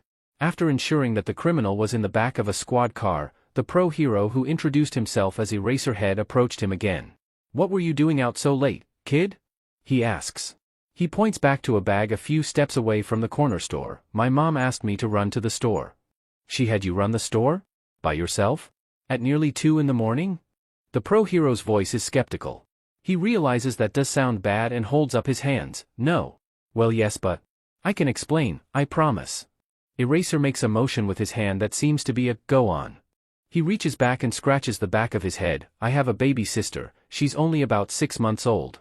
My mom tried to get a different formula that was a bit cheaper but Kimiko, my sister, didn't like it at all. She flat out refused to take it and has been crying for hours because she's hungry and only wants the formula she likes. I don't have a dad anymore, he left us before Kimmy was born, and mom didn't want to leave me alone with a screaming baby so she sent me instead to get the formula mix she will drink from the corner store nearby. He gestures again to the bag he had dropped when the crook made a grab at him. Eraserhead steps around him and picks up the bag. He checks the contents and sees that the only thing in there is a container of formula mix. He brings it back over to where they're standing and hands the bag back to him. Ijiru takes it gratefully. Alright, Eraser says gently, your story clearly checks out when you see what's in the bag. You'll just have to give your statement to the officers then you'll be free to go. I'd like to walk you the rest of the way home, just to make sure you're safe. Thank you so much, sir. Ijiru smiles widely at him. Eraserhead leads him over to a nearby officer, one with a mutant quirk that gave him cat-like features, who introduced himself as Tamakawa Sansa. Just like he did with Eraser, he gave the officer his statement on what happened. His story must have been pretty convincing even if he was lying for part of it. Officer Tamakawa just took everything down on a little notepad, nodded, and said he was good to go. Eraser also gave his statement to the officer as well. When he was finished, he placed a hand on Ijiru's shoulder and started leading him in the direction Ijiru was headed to go home. The walk is quiet but it's not an uncomfortable one. Ijiru is grateful for that. They approach Ijiru's family home and the preteen pulls out his house key.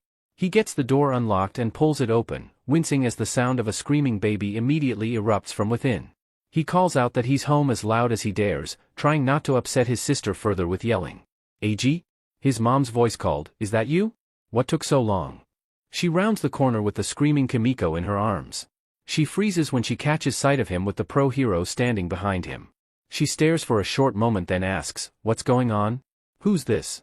Eraser steps forward and offers up his hero license to her. Ms. Kirishima, I'm pro hero Eraserhead. I apologize for the late intrusion. She takes a quick glance at it before handing it back with wide eyes. What happened? She winces as Kimiko screams louder in her hunger. She bounces the baby in her arms, shushing her gently, to try and get her to settle. Mom, if you'll make a bottle really quick, I'll feed her while you talk to Mr. Eraserhead, Ijiru offers easily. She sighs gratefully and trades the bag he holds for the baby in her arms. She scuttles off to the kitchen as soon as the little girl is safe in his arms to make the bottle. For his part, Ijiru immediately starts bouncing his sister gently in his arms, cooing to her and making funny faces to try and get her to settle at least a little bit. It doesn't work, but at least he's trying. Eraser says nothing but watches closely as he tries his best to comfort the baby. His mom comes back 2 minutes later. She gives him a warmed bottle and he immediately offers it to the hungry baby. She takes it without a fuss and begins to eat eagerly.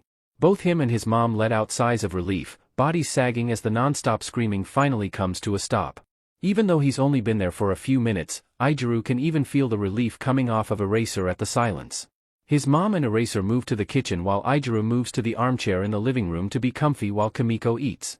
He can hear the mumbles of the conversation between his mom and the pro hero, but he can't hear exactly what they're saying. He hopes the pro really did buy his explanation. Wouldn't do for his potential new friend to get captured right after they had met. He reminds himself mentally again about the meetup that they'd arranged. Next Tuesday, after school, the best jeanist clothing shop at the corner of the square near Beanful ing Memories. He can't forget. Kimiko finishes her bottle and Aizawa effortlessly moves her into a position to burp her. Most of his schoolmates think it's kind of strange that he can take care of a baby as easily as he can. Honestly, it makes sense to him though. When his dad left after his mom told them she was pregnant with Kimiko, he knew then and there that there was no other choice but to help his mom as much as possible with his baby sister. Sure, he didn't ask for it, but that's no excuse. This is his family and he would do anything for them. It's part of the reason he had begged his mom to let him dye his hair. His original black hair is the same color as his father's hair. Originally he was always very proud of it. It proved he was just like his dad, who was the manliest man he knew. Now, he couldn't stand it. When she asked why, he explained it all in detail. That his dad was so unmanly for leaving them alone, and he couldn't stand looking in the mirror and seeing his hair color so like his dad's. He wanted a more gentle red color like his mom's, but it turned into fire truck red instead. He personally likes it that way though and decided to keep it. Even if it wasn't the color he was originally aiming for, it reminds him of Crimson Riot's, which is just a huge plus in his books. He even started styling it up like Crimson Riot did with his.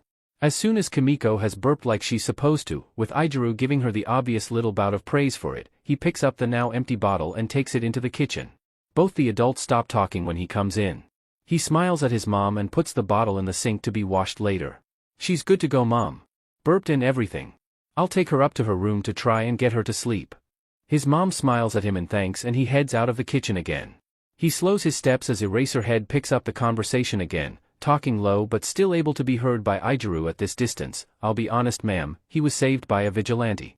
As far as we're aware, the vigilante in question isn't dangerous, but their motivations are still fairly unknown. We don't know why they get involved or how they manage to do what they do to subdue criminals. If he mentions anything else about them to you, please contact me right away so I can take down his witness account about them. Anything he knows may be able to help us with our investigation on them. Investigation? That's not good. It sounds like they're trying to arrest him. But Gyakuto said that what he does, even if the police don't like it, isn't technically illegal. Aizawa still doesn't like the way he worded it. He'll have to be careful. He can't mention it to his mom now. That's okay. There's a certain someone who will listen to him eagerly and won't tell anyone what he said. He moves into Kimiko's room and after ensuring that his mom didn't follow him, he moves over to the window. Kimmy, he whispers in awe to her. She coos up at him as he smiles. I met someone incredible tonight. He saved your big bro's life. She makes another small noise. Aizawa pretends it was one of full interest in what he's saying. He smiles wider. Yeah. He was my hero. A true manly hero. He was the coolest person ever. He stares in wonder as she reaches up with a chubby little arm and puts a hand on his face. He ducks his face down to press his forehead to hers gently, eyes filling with tears. Still whispering, he tells her, I'll be a hero like him one day. One who's not afraid to leap into danger as long as it can protect you. This was the start and his promise. To be a hero, to protect people, like he was protected tonight. Those who are helpless and afraid. To protect people like Kimiko. Those who are unable to protect themselves. And to protect people like his mom. The ones who are so strong when forced to stand on their own, but even stronger when they have someone to help them. He'll be their hero one day. Just like Gyakuto was his hero tonight. Shoyuta places his phone down on his desk in the teacher's lounge. Then he leans over and starts steadily beating his forehead against it. The other teachers look over at him in concern as he keeps this up for several minutes. Hizashi reaches over and places a gentle hand on his shoulder. Shoyuta ignores it for the most part. He eventually stops when he doesn't feel like screaming out in frustration like he was before. He sighs out long and loud. Shoyuta, Kayama Namiri, the R-rated hero Midnight, calls out, "You good over there?" "No," he anguishes to her, keeping his forehead down on the desk. Not looking up at any of them. "Was that Suki on the phone?" Hisashi asks, "About our smart bean and green bunny?" "Yes," he groans out. It hadn't been a good conversation. Not by Shuta's standards anyway. He had hoped the detective had good news for him. His hopes died swiftly at Tsukachi's little plead of, "Firstly, please don't get upset with me, Shoyuta, I promise I'm doing the best that I can." "Oh, your little vigilante?" Namuri asks, eyes shining in excitement. "Yep. And my smart little bean from the market too." Hisashi confirms, "So what did he say?" "Nothing good," he says while thinking to himself, "nothing good at FING all." "Wait, whoa back up for a second." Ishiyama Ken, also known as Pro Hero Cementos, says, holding up a large hand, "Vigilante kid? Smart beans from a market? What are you three talking about?" Shoyuta lifts his head and exchanges a look with Hisashi and Namuri. They have a mental conversation before nodding. Shoyuta huffs out a breath of air that could be called an irritated sigh but was mostly just a frustrated one. "I've taken up a case with a vigilante named Gyukudo or Jade Rabbit recently. It's mainly recon to try and figure out their identity. I'm fairly certain Gyukudo is male, but I don't want to assume if it turns out that that's not the case. I've been using gender-neutral terms for now until I can confirm their preferred ones." Zashi insisted. "It's not fair for us to assume if it turns out he and him aren't the pronouns they use." Hisashi clarified indignantly. "I didn't say you were wrong. Anyway, Hisashi and Namuri know and have known since I've taken the case up," he concluded. "Why this vigilante in particular?" Ken Sekijiro, aka Vlad King to the hero world, squints at him, leaning down to rest his elbows on his desk. "You've mentioned a few before when you were forced to work with them or when you had to apprehend them because they had gone off the rails. But never taken on this much of an interest about one before. Do you think you can reform them or something? Is that why?" Shoyuta doesn't answer him immediately. Just takes a deep breath and prepares for the inevitable emotional outrage that will occur in all of his coworkers when he says it. "I have very, very good reasons to believe," he says slowly, "that Gyukudo is no older than our Year 1 students, probably even younger than that." He waits for the other shoe to drop. For the other teachers to realize exactly what he just implied. It's practically explosive when they do. Snipe and Vlad both slam their hands on their desks and stand swiftly in shock. Ectoplasm rears back as if he had been struck. Cementos and Maijima Higuri, or Power Loader as he's known in the hero world, both let their jaws drop. 13, civilian name Kuro's Ainen, but she prefers her hero name most, seems to be the only one who can speak. Just barely, though, as she stutters out in a quiet, near horrified-sounding voice, "Th there, J just a ch, child." Shoyuta nods firmly. No beating around that bush. If there was one thing he absolutely loved about being a teacher, it was his coworkers. Almost all of them felt exactly the same way he did when it came to kids and their safety. Hearing that a literal child was a vigilante meant that everyone, and yes that did include himself, is up in arms over their well-being. He folds his hands together and levels them all a stare. "Please understand, I'm not taking special interest in this in an attempt to arrest or punish them for being a vigilante. I'm trying to get to them on a personal level, to make sure they're safe and before getting them the help they need. I'm not doing it forcefully either. It was Hisashi's idea to get through to them via small talk and small gifts before asking if they need some help. Adult help." Vlad and Snipe both sit back down with relief lining their bodies. Everyone else also untenses minutely at hearing that. Now the looks of confusion start to settle in. He knows why. If this is a child that he's trying to help, why is he having so much trouble? To the point that he's beating his head against the desk? He squeezes his hands together and lets out another breath. He reminds himself that he can trust these heroes with the knowledge of his vigilante, especially since they now know he's just a child. "I know what you're all thinking. The reason why Tsukachi, who's helping me on the investigation, and I are having so much trouble keeping track of this kid and finding out who they are is because they're smart. Way too smart." "How smart is too smart?" Ectoplasm asks, the first thing he said since this conversation started. "I don't know. They somehow managed to figure out how the Underground Heroes Patrol districts worked as well as the cipher coding for all the major players active in districts around where they live. In the course of a month and a half. And that's not including figuring out the hero identities and quirks of those who patrol those districts. You decide," he says coolly. Everyone in the room is a little awed at that. Power Loader raises his hand, breaking the tense silence with a joke of, "Do you think they'd want to apply for the support course?" Hisashi snorts at that. "If Nedu catches on to how smart this kid is and figures out who they are first, we won't see them in any UA course, heroic, support, or otherwise." They'd be fast-tracked for Nezu's 10-step program for world domination as his personal student. Nemuri and 13 both giggle at that. Vlad and Cementos both look stricken at the idea. As they should be. Help be to ye who doth not fear the rat god and his many assets. He can only imagine how much worse it would get if he got a student who was both extremely smart and extremely chaotic under his ratty wing. Perhaps something drastic like the fall and reformation of the Hero Public Safety Commission, or a planned meteor strike. Both seem just as likely with that thought. Alright, so that explains the green bunny, but what about the smart bean Yamada mentioned? Snipe asks. Hisashi squeals, honest to God squeals, at the ask. Shura's quick to erase his quirk just in case his pitch gets too high in his excitement. Hisashi has great control over his quirk, but sometimes highly emotional situations, especially ones of positive emotions like happiness and pride, causes it to slip a bit. Better to be safe than to cause his friend's ears to bleed on accident. I met a clever little bean of a boy in the market the other day. Cute as a button and smart as Nem's WHP is sharp, much like Show's green bunny, he tells them happily. Okay, and why is Tsukachi looking into him? Vlad inquires, sensing more to the story than just that. Zashi got a weird vibe off of him, Shoyuta answers bluntly. Hisashi crosses his arms around his chest and leans back heavily, much more subdued now. I can't explain it. Call me paranoid, but there was something wrong. I don't know what it is or if we can help, but if I just sit back and let whatever it is keep up, I'd never forgive myself. I don't care if it's bullying or a neglectful home or even if I'm just reading the situation dead wrong and it turns out he's fine. I have to know he's okay. Dig? That's completely understandable, 13 nods. Our instincts are there for a reason and sharper than most when it comes to children. If you feel like something's wrong after interacting with him, then more than likely something probably is. The others murmur out sounds and words of agreement. With them all being teachers, every single one of them has had a case either past or present with their instincts picking up on something wrong with a child in their classes. In a way they're almost trained to. Certain inflections with words, certain behaviors towards people, certain movements around things, they've all learned how to spot them in any situation at any time. Cementos nods in understanding, so that makes sense on why you're looking for both kids. Now what was so bad about the phone call with the good detective? Shoyuta groans again and slouches heavily in his chair. You want a summarization or a full run-through of exactly what he said? Might as well give us the rundown, Sho, Nemuri said with a smile, might help us understand what's frustrating you.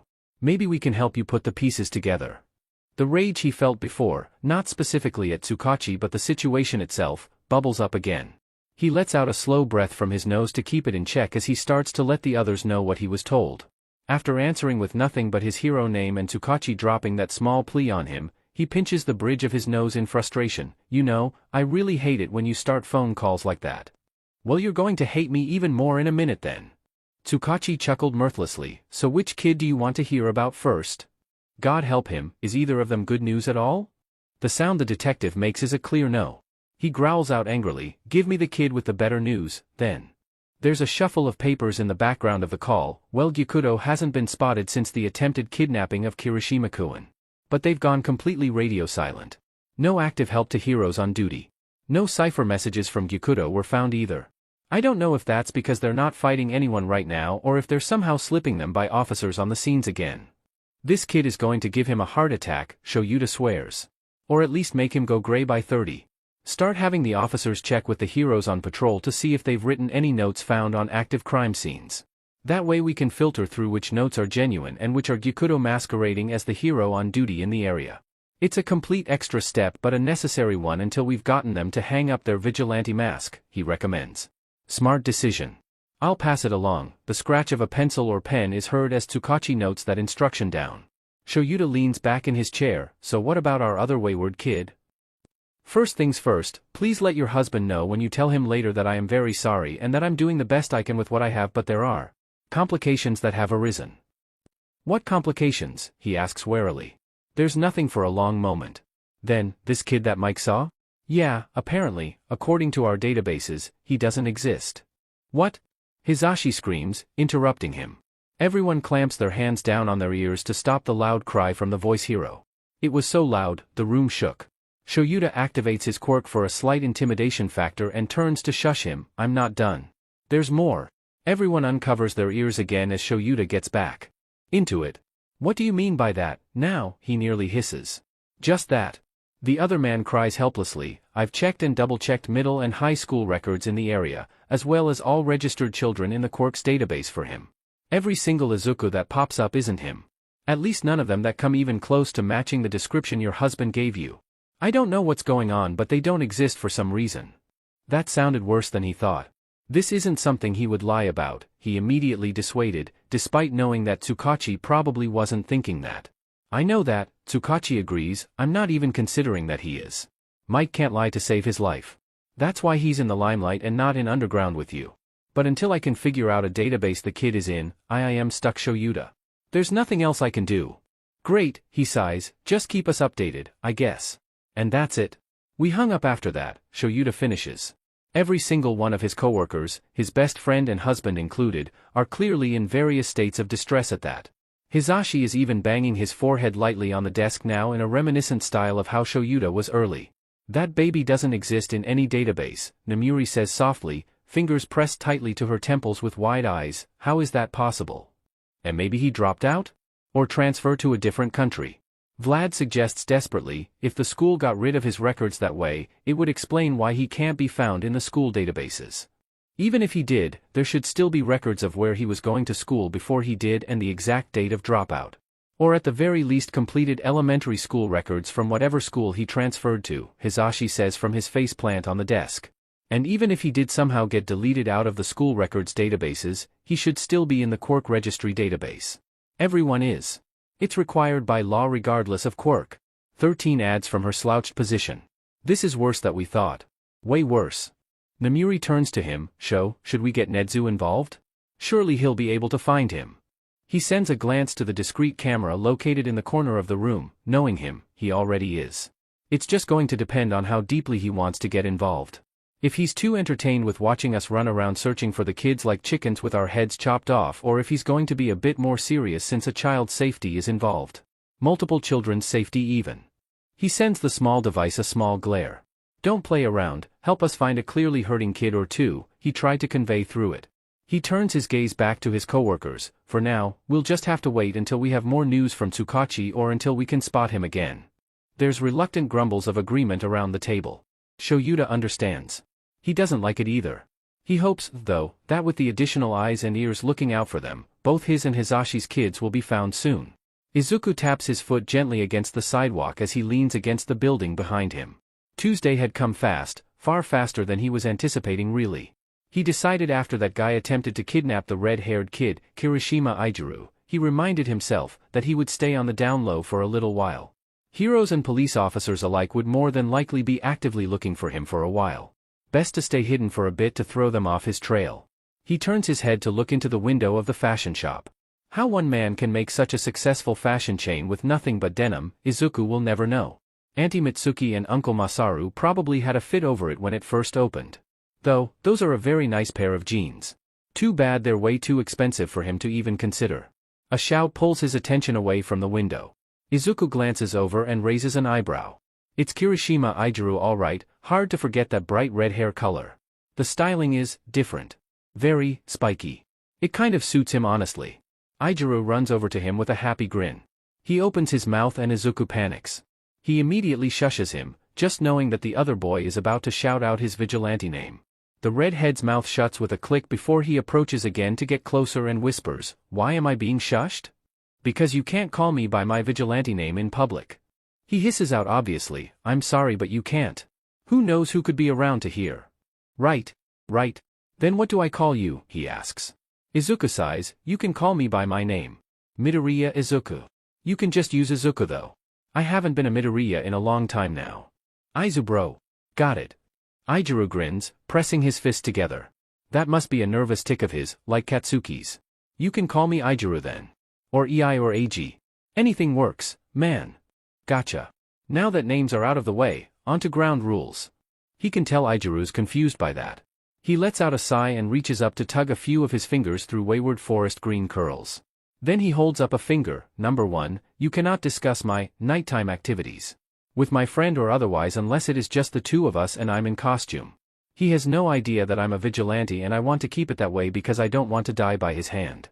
"That sounds a bit dramatic bro." Izuku crosses his arms over his chest. "I mean it pretty much makes you a secret hero.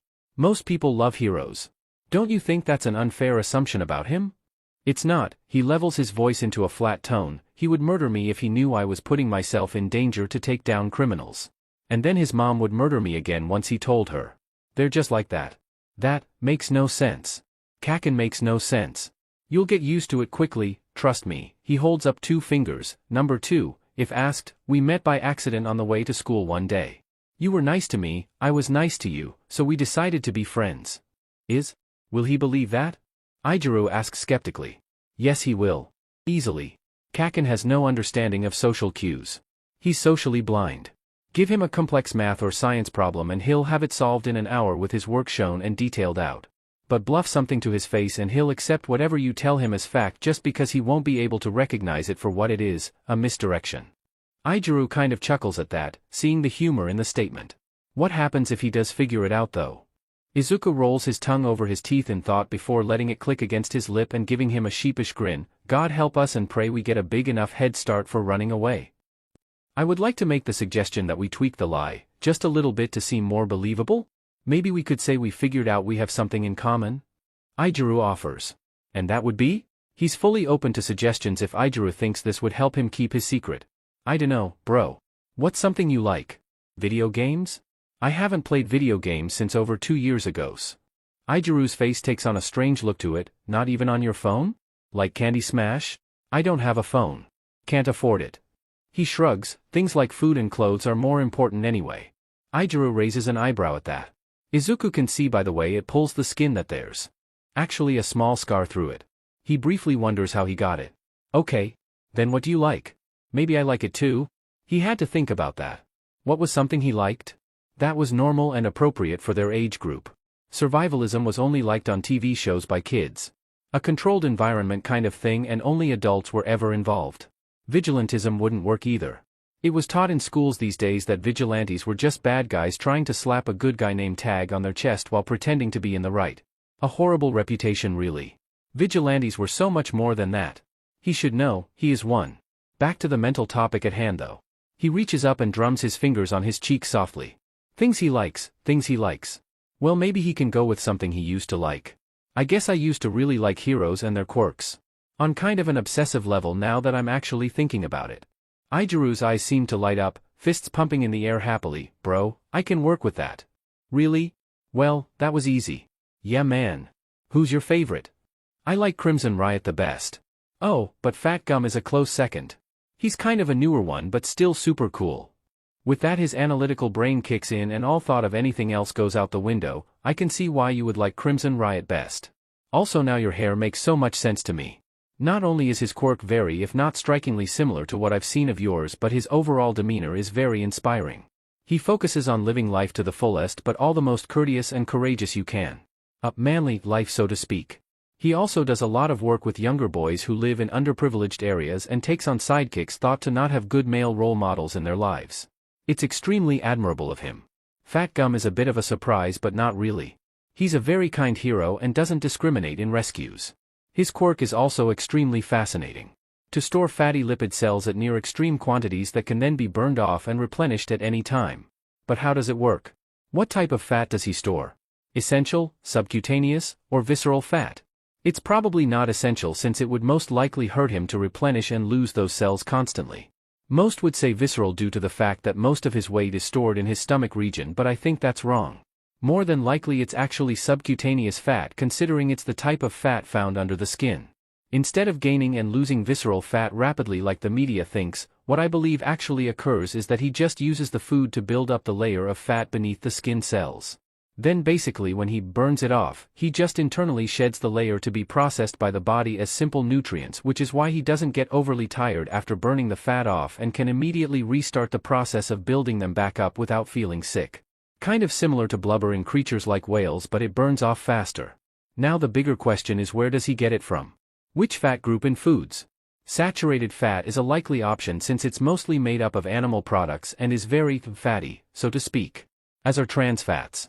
But he seems to like foods like takoyaki best, so maybe it's not even fats at all but some other kind of element in food such as certain starches or proteins or dash.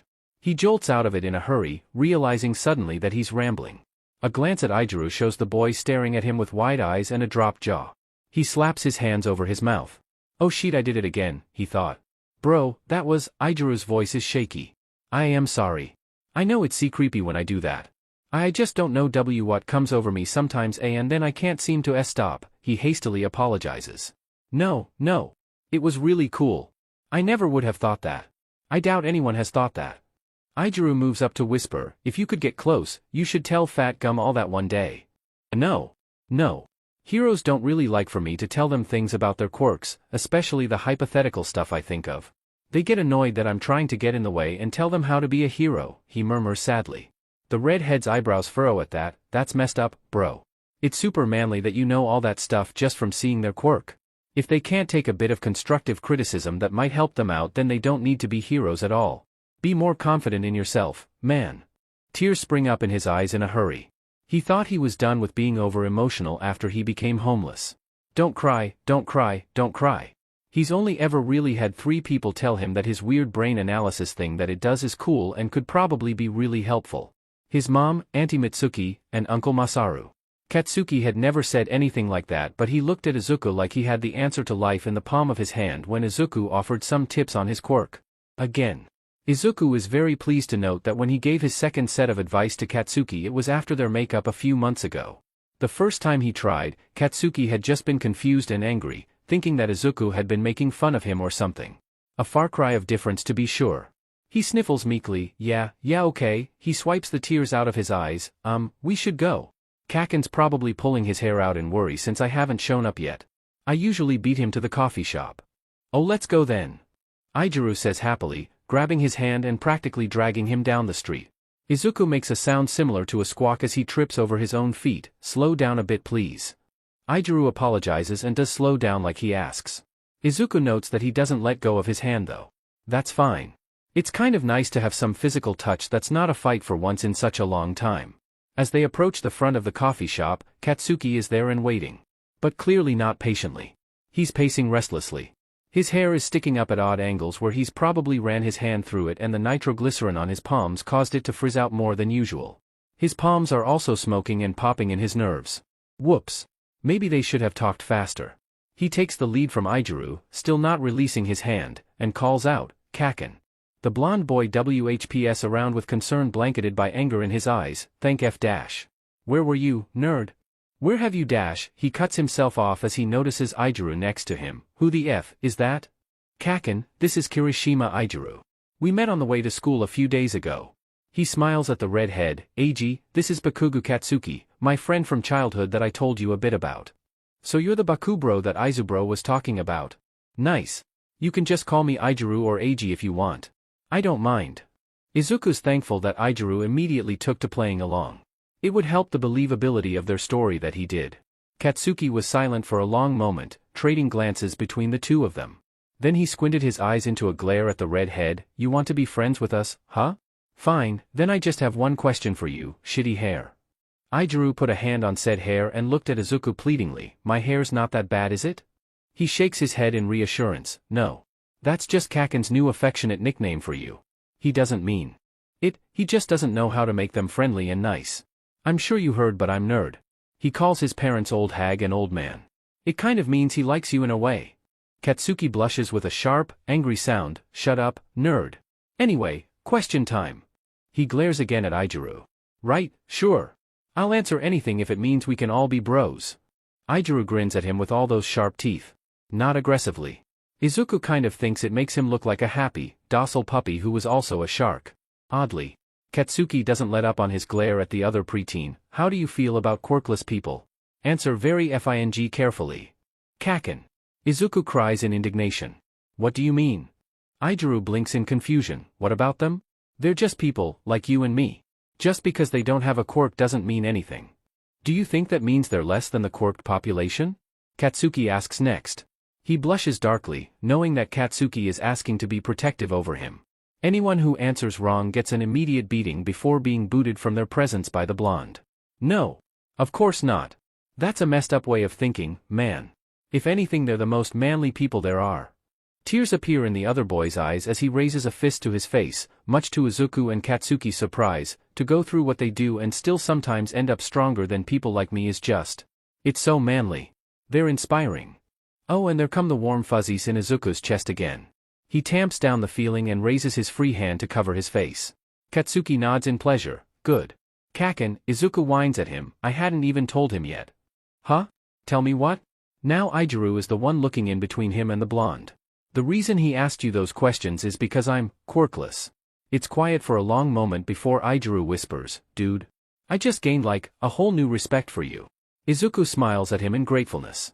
Katsuki, meanwhile, lets out a huff through his nose. Yeah, alright. He passed. Shitty hair can stay. Both Izuku and Aijuru light up at that. The redhead cheers as Izuku finally lets go of Aijuru's hand to clap in glee. Katsuki rolls his eyes and turns to head into the cafe, trusting the two of them to follow. So how'd you and the nerd get to be such good friends so fast anyway? Oh. Heroes, man. Aizubro's a genius when it comes to heroes and their quirks. He went on like a 5-minute rant on one of my faves. Stuff that probably no one's even thought of. It was amazing. Aijuru says happily, fists pressed against each other in that strangely Aijuru way. Katsuki scoffs, of course you became friends with him by picking up on the one thing the nerd gets a massive bnr over. Kaken. This time it's a scandalized cry from Izuku. How could he just say that out loud? Aijuru thinks it's the funniest thing in the world though and actually has to pause to lean against the cafe door before entering to catch his breath from laughing so hard. Even though he's fairly certain his face is about to catch fire, it's nice having two friends now to rely on. One who even knows more than the other. It'll be nice to talk to them both on the regular. Tsukachi Naomasa heaves out a large sigh and sinks further into his desk chair. He raises a hand to cover his eyes. He doesn't get it. He just doesn't get it. He's checked and rechecked the quirk database over and over again. Yet he still can't seem to find this one kid. It just doesn't make sense. There should at least be a trail of some kind for him to follow, but he can't find one. Not even a small crumb of one. Mike definitely wouldn't lie about a kid like the one he described, and clearly he wouldn't be asking him to check into him if he didn't think there was some issue that needed to come to his attention. Aizawa had also steadfastly assured him of those facts during his phone call with him earlier this week. He's even tried to look up just his name to see if he could find something in a news article. Something, anything. The search results yielded nothing but meaningless results and an offer for a different search. Once again, not even a trace of a trail. He doesn't want to call Aizawa and Mike back just to tell them that either. They're riding on the fact that as the detective he is, he should be able to find him. They won't be upset with him, of course. But they will be disappointed that he can't seem to locate him. He needs a vacation after this. The door to his office opens and he peeks around his fingers at the sudden guest. No luck? Sansa asks him as he enters. No, he responds, I even extended the search beyond our normal parameters. Nothing. Some kids come back with the name Izuku, but they still don't match the possible age range or appearance that present Mike gave us. Well, that's not good. Sansa's feline eyes blink in obvious sorrow at his lack of results. Yeah, tell me about it. Well, even though you've already had 2 cups today, I thought I'd bring you another cup of coffee. Just don't tell anyone it was me if asked why you've exceeded the daily caffeine limit. A cup of coffee just the way Tsukachi likes it is placed on his desk. He's so grateful for his coworker. He thanks him profusely and picks it up to take a long drink. Sansa leaves him with a slightly fanged smile. He takes another sip after his office door is shut.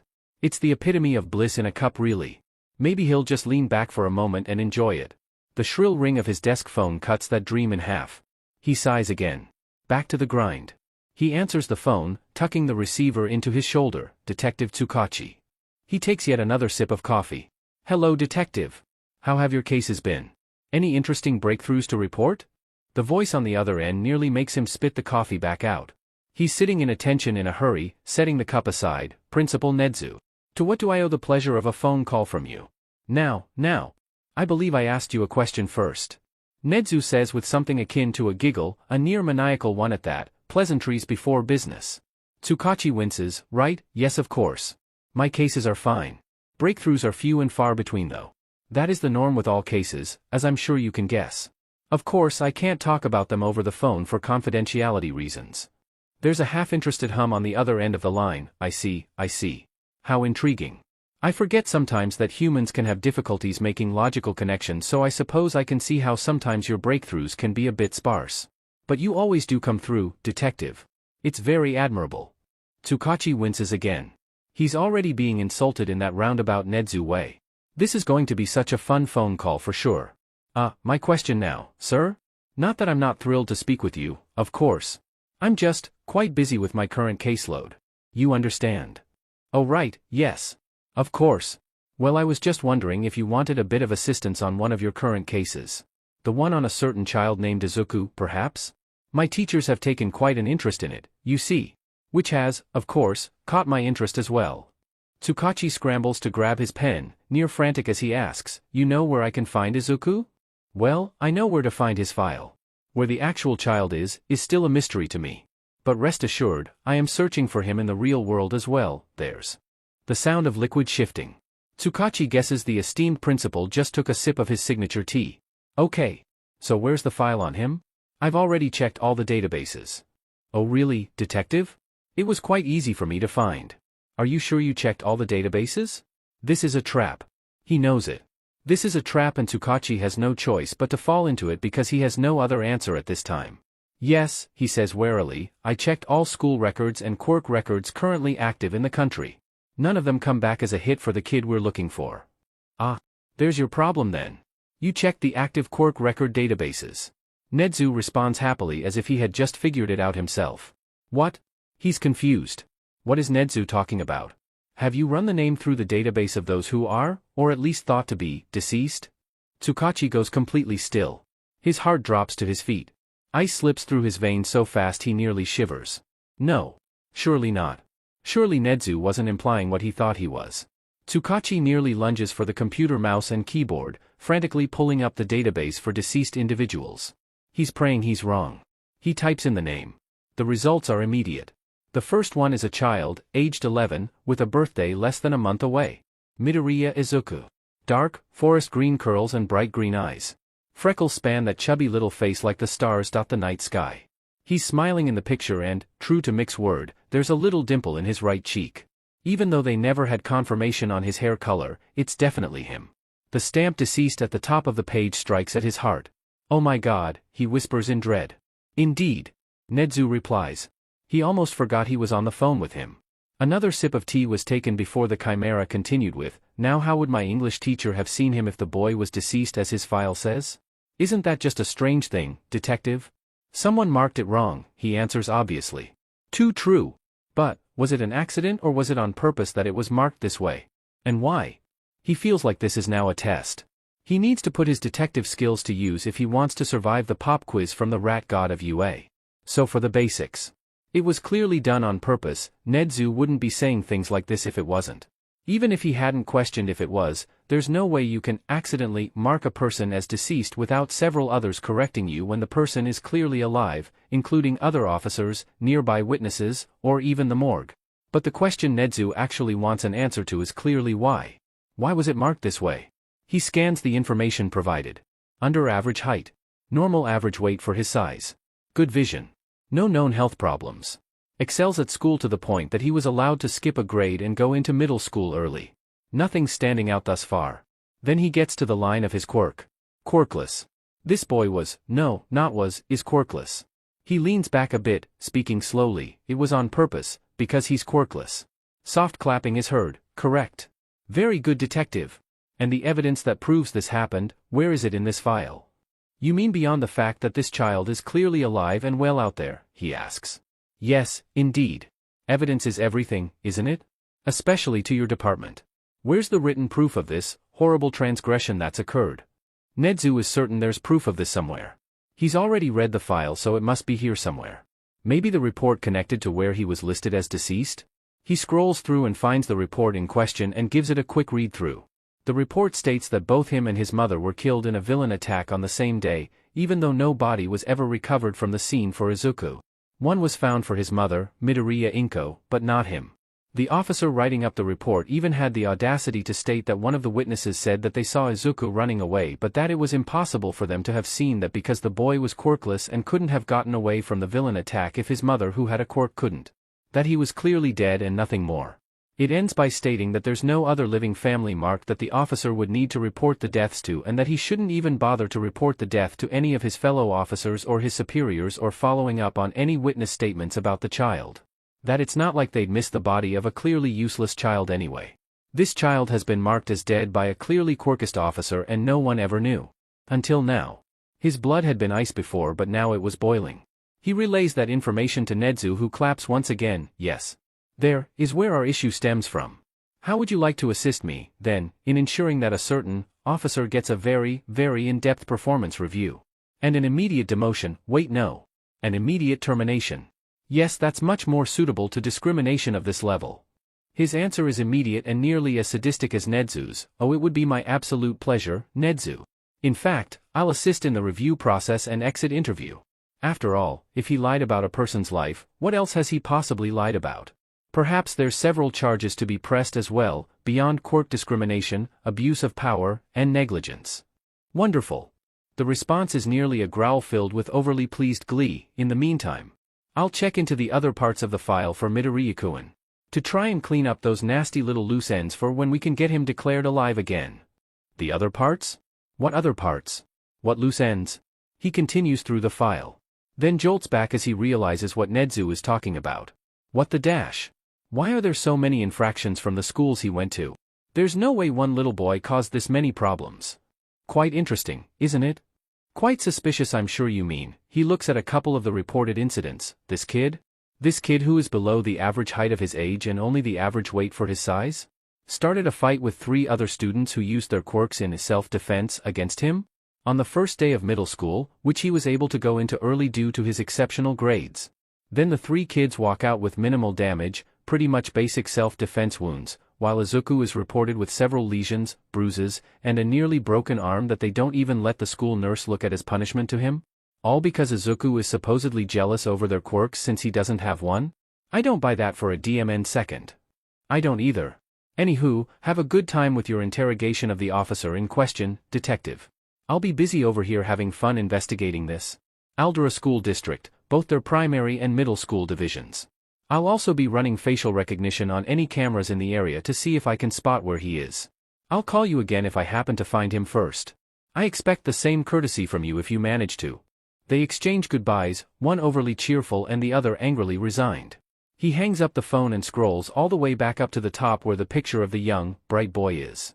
Looking into those pictured eyes, Tsukachi knows he would let the world burn to correct the wrongs done to him. Oh great, now he's adopting children he's never met/only met once. He blames Aizawa and Mike. Speaking of, he picks up the phone and dials a familiar number. It rings for a solid minute before Aizawa picks up. Now, this better be important. I'm in the middle of class with the 3rd years. Impatient creatures. Your principal just helped me find the information of your husband's lost little child. You might want to find a temporary sub and a place to sit down for when I tell you where it was found and why it was there. He sits down himself, knowing how this conversation is probably going to go. Shuda's patrol the next night is horribly bleak in comparison to how it normally is. The news that Tsukachi had given him still weighs heavy on his mind. Not to mention how Hisashi reacted when he told him. His poor husband had cried and whispered "I knew it" to himself over and over again for an hour. He was nearly inconsolable. That was the thing that people didn't know about Hisashi. Most thought that he got overly loud with every reaction, especially when upset. When in fact, he gets very quiet in his grief. He was so distraught he had to call out at the radio station for the first time in nearly 5 years. Several things were also clear when they finally got through all the info Tsukachi sent them. 1. Midoriya Izuku was now probably drastically underweight and undersized for the age that he is. 2. Midoriya Izuku clearly had a huge distrust for most adults considering his teacher situation but still had some marginal trust or at least respect in heroes if he talked to Hisashi without issue. And 3. Midoriya Izuku was almost assuredly homeless. No, not almost assuredly. Definitely homeless. Where else would a child whose only family member passed live? If he had been living with a friend or a family friend, then he wouldn't have been marked as deceased. He wouldn't have been reported as dropped out from the school due to an untimely death. It just wouldn't have happened if he had somewhere to live. If he had somewhere to go. If he had someone who cared, who would have kicked up a fuss at the mere mention of the falsified report. Shoyuta sighs and rubs his face. He's running himself in circles over this. He has to focus. He reminds himself that Nedu and Tsukachi are looking for Izuku as fast as they can. One of them should be able to find him. Hopefully. The only saving grace that he's heard thus far is that Tsukachi was pulling for the highest punishment possible for the officer who marked Izuku as deceased without checking if he actually was or reporting it, and that Nedu was looking in the clearly corrupt comings and goings of the school district the boy went to. People like that make him sick. He hopes they all burn in hell after Nedu and the detective are done with them. He continues on his patrol route as his thoughts turn to his bunny instead of Hisashi's bean. He had gotten a lot of answers about the not-quite vigilante when he last spoke with them. He had given his own answers too, didn't feel fair to ask the kid to reveal things about themselves without giving the same courtesy. He could have lived without the kid's snarky comments about his choices. When asked about their favorite drink they said green tea. Shoyuta said his was coffee. Figures. I probably could have guessed that myself honestly. Favorite book genre?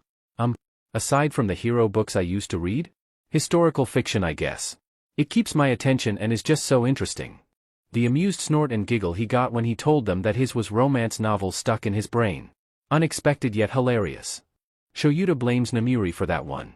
You accidentally bring home her library book one time in high school and that's it, you're hooked for life once you've decided you're bored and might as well read it. They've kind of made something of a two-person book club with it. Hisashi refuses to join. Favorite food? Katsudon. Like my mom used to make. Keywords there, used to. Another strike in either the horrible mother or the dead mother theory about Gyukudo. He told them that his favorite were jelly packs. That's not food. That's a snack, at best. Snack, food, same thing. When Gyukudo insisted repeatedly that it's really not, he amended it to be his husband's tonkatsu. Better. And who knew you were such a sap? Shoyuta almost chuckles out loud at the memory. The kid was a snark MSTR, that's for sure. At the time, he had to remind himself that Gyukudo was just a child and that he couldn't kill them. But now he just thinks it's funny. Hisashi himself died with a screech of a laugh at their responses. So that's a win in his books. Anything that makes his husband laugh like that is worth it. This kid is clearly worth it. Shoyuta just touches down on the next rooftop when his phone starts ringing. He picks it up instantly. Eraser head. Eraser, it's Blacklight. The other underground hero sounds completely out of breath. Listen. I saw the kid. That immediately sets his nerves on edge. There's only one kid she could be talking about, Gyukudo? Yeah. They were running through my district patrol in plain sight. It looked like they were in a hurry. I followed them to the edge, but they slipped into another district and I don't have clearance to pursue since they're not committing a crime or a part of my active cases, she breathes. You did good calling me. Which district did they run into? He knows she's in District Chi tonight. Right near where they think Gyukudo lives. Gamma. They ran into Gamma District then hung left towards Iota, she responded. That checks out. Gamma District is directly beside the Shi District and is one of Gyukudo's outlying active districts. They must have spotted something or know something going on in that district. He relays to her that he's on his way and thanks her for the tip. Since Gyukudo is one of his active cases, he has the clearance necessary to give pursuit. He sends a message to his agency to have a backup hero take up his district for the time being since he's giving chase. He leaps across 3 rooftops before the affirmative comes in from the agency. He's got to be swift. If the kid makes it into the Iota district before he can spot them, he'll lose his tracks. He takes as many shortcuts as he can to get to Gamma district as fast as possible. He sees a petty crime happening on the street below, but beyond pinging the location to the hero patrolling this area, he ignores it. Gyukudo is his top priority right now. He can't afford to waver in his chase. He crosses into Gamma and redirects his path towards Iota. His eyes start tracing the streets and alleyways below. He nearly skids to a stop as he catches a splash of red in one of the alleyways. His breath catches as his mind immediately associates the color with blood. He shakes his head to clear it and remembers that Gyukudo wears bright red shoes. He moves to the edge of the rooftop and watches as the kid sneakily peers around the corner of the building their back is pressed against. Shuta's brows furrow. It's just abandoned buildings that way as far as he knows. What are they watching? He quietly jumps down in the alleyway behind them. He approaches as loudly as he dares, trying not to scare them. Kid, what are you doing? Even though his steps clearly weren't silent, the kid still jumps and WHPs around to shush him insistently. Shouts, jolts and blinks in confusion before raising an eyebrow. Whispering, what? Why are you shushing me? The kid makes a motion with their fingers for him to peek around the corner as well. He carefully approaches and does so. His eyes widened in shock. There's about 3 people standing at the entrance of one of the abandoned buildings. What are they doing? He asks. So far, nothing, Gyukudo replies, but that's why I'm watching. I'm fairly certain it won't be that way for long. And why do you say that? I passed by the tall one with the spiky hair on the streets yesterday, almost 100% certain he's got some kind of sea urchin mutation quirk. They point discreetly to the taller of the three. Sure enough, the man has spiky, needle-like hair. Kid's probably right about his quirk too. He mentioned to one of his buddies that Ichiro-san got caught by the cops for attempting to kidnap the kid with bright red hair that they've had their eye on for a fighting ring. Sound familiar? Indeed it does. Ichiro Kurai was the name of the attempted kidnapper of Kirishima. The fact that they said they had their eye on Kirishima is also concerning. It means one thing and one thing only. Quirk traffickers, he murmurs darkly, anger pooling in his veins. Bingo, Gyukudo confirms. We need to call in backup. There won't be time, the kid says gravely. I'm fairly certain they're the receiving crew and this is the meetup point. Their people bring them whoever they grab, then they pay them what they think they're worth. If we wait for backup, we might not be able to save whoever they've grabbed tonight. What makes you say that? He asks. I've already been here for almost 10 minutes. They probably won't wait beyond 15 and they'll make the transaction as fast as possible. They're too out in the open for them not to be noticed by a hero swiftly if they just stand around for too long. Kid's got a point, as much as he doesn't want to admit it, damn it. I would send out a call for backup, but you're right, they won't get here in time. We'll wait and see if their lackeys show up. If so, I'll engage. He pulls out his phone and sends a notification for possible crime in progress for his current location with a note that he'll update as soon as he has more info before putting it away again. You mean we'll engage? Gyukudo asks sassily. No. I will engage. You will stand back here and not get kidnapped or killed. But I can help. They insist in frustration before muttering under their breath, not like they'd want me anyway. He decides to unpack that statement later. Kid, no. He leans down to look Gyukudo in the eyes sternly, placing his hands on his shoulders. I cannot stress this enough, you are a child. It is not your responsibility to fight the bad guys, it's mine. I will not let you be a part of a fight with quirk traffickers. You'll get hurt if you do, and I can't live with myself if something happens to you. The emotion in their eyes is wavering determination, but no buts. If any of the other heroes show up, you have my permission to tell them to not focus on you and direct them my way, but that is it. You will stay here. And for the love of God, you will be safe, Gyukudo. He insists firmly. The fight leaves them in a huff but not happily. Fine. He sighs in relief. Thanks, Bunny. Bunny? He ignores the confused question from Gyukudo. There's no time to give that mile-long answer about how this little vigilante has somehow wormed their way into his and Hisashi's heart. He takes a quick look around the corner and sees that the traffickers are still waiting, then turns back to the kid. That thing you did with Present Mix Quirk the other night, about knowing that he would need extreme control and awareness. How did you figure all that stuff out? I just watched him in action and made observations about it. He tilts his head in question. Why? Can you figure out some things about their quirks just by watching them? Even if it's just something small that could give me an advantage on them? Like you could with his quirk?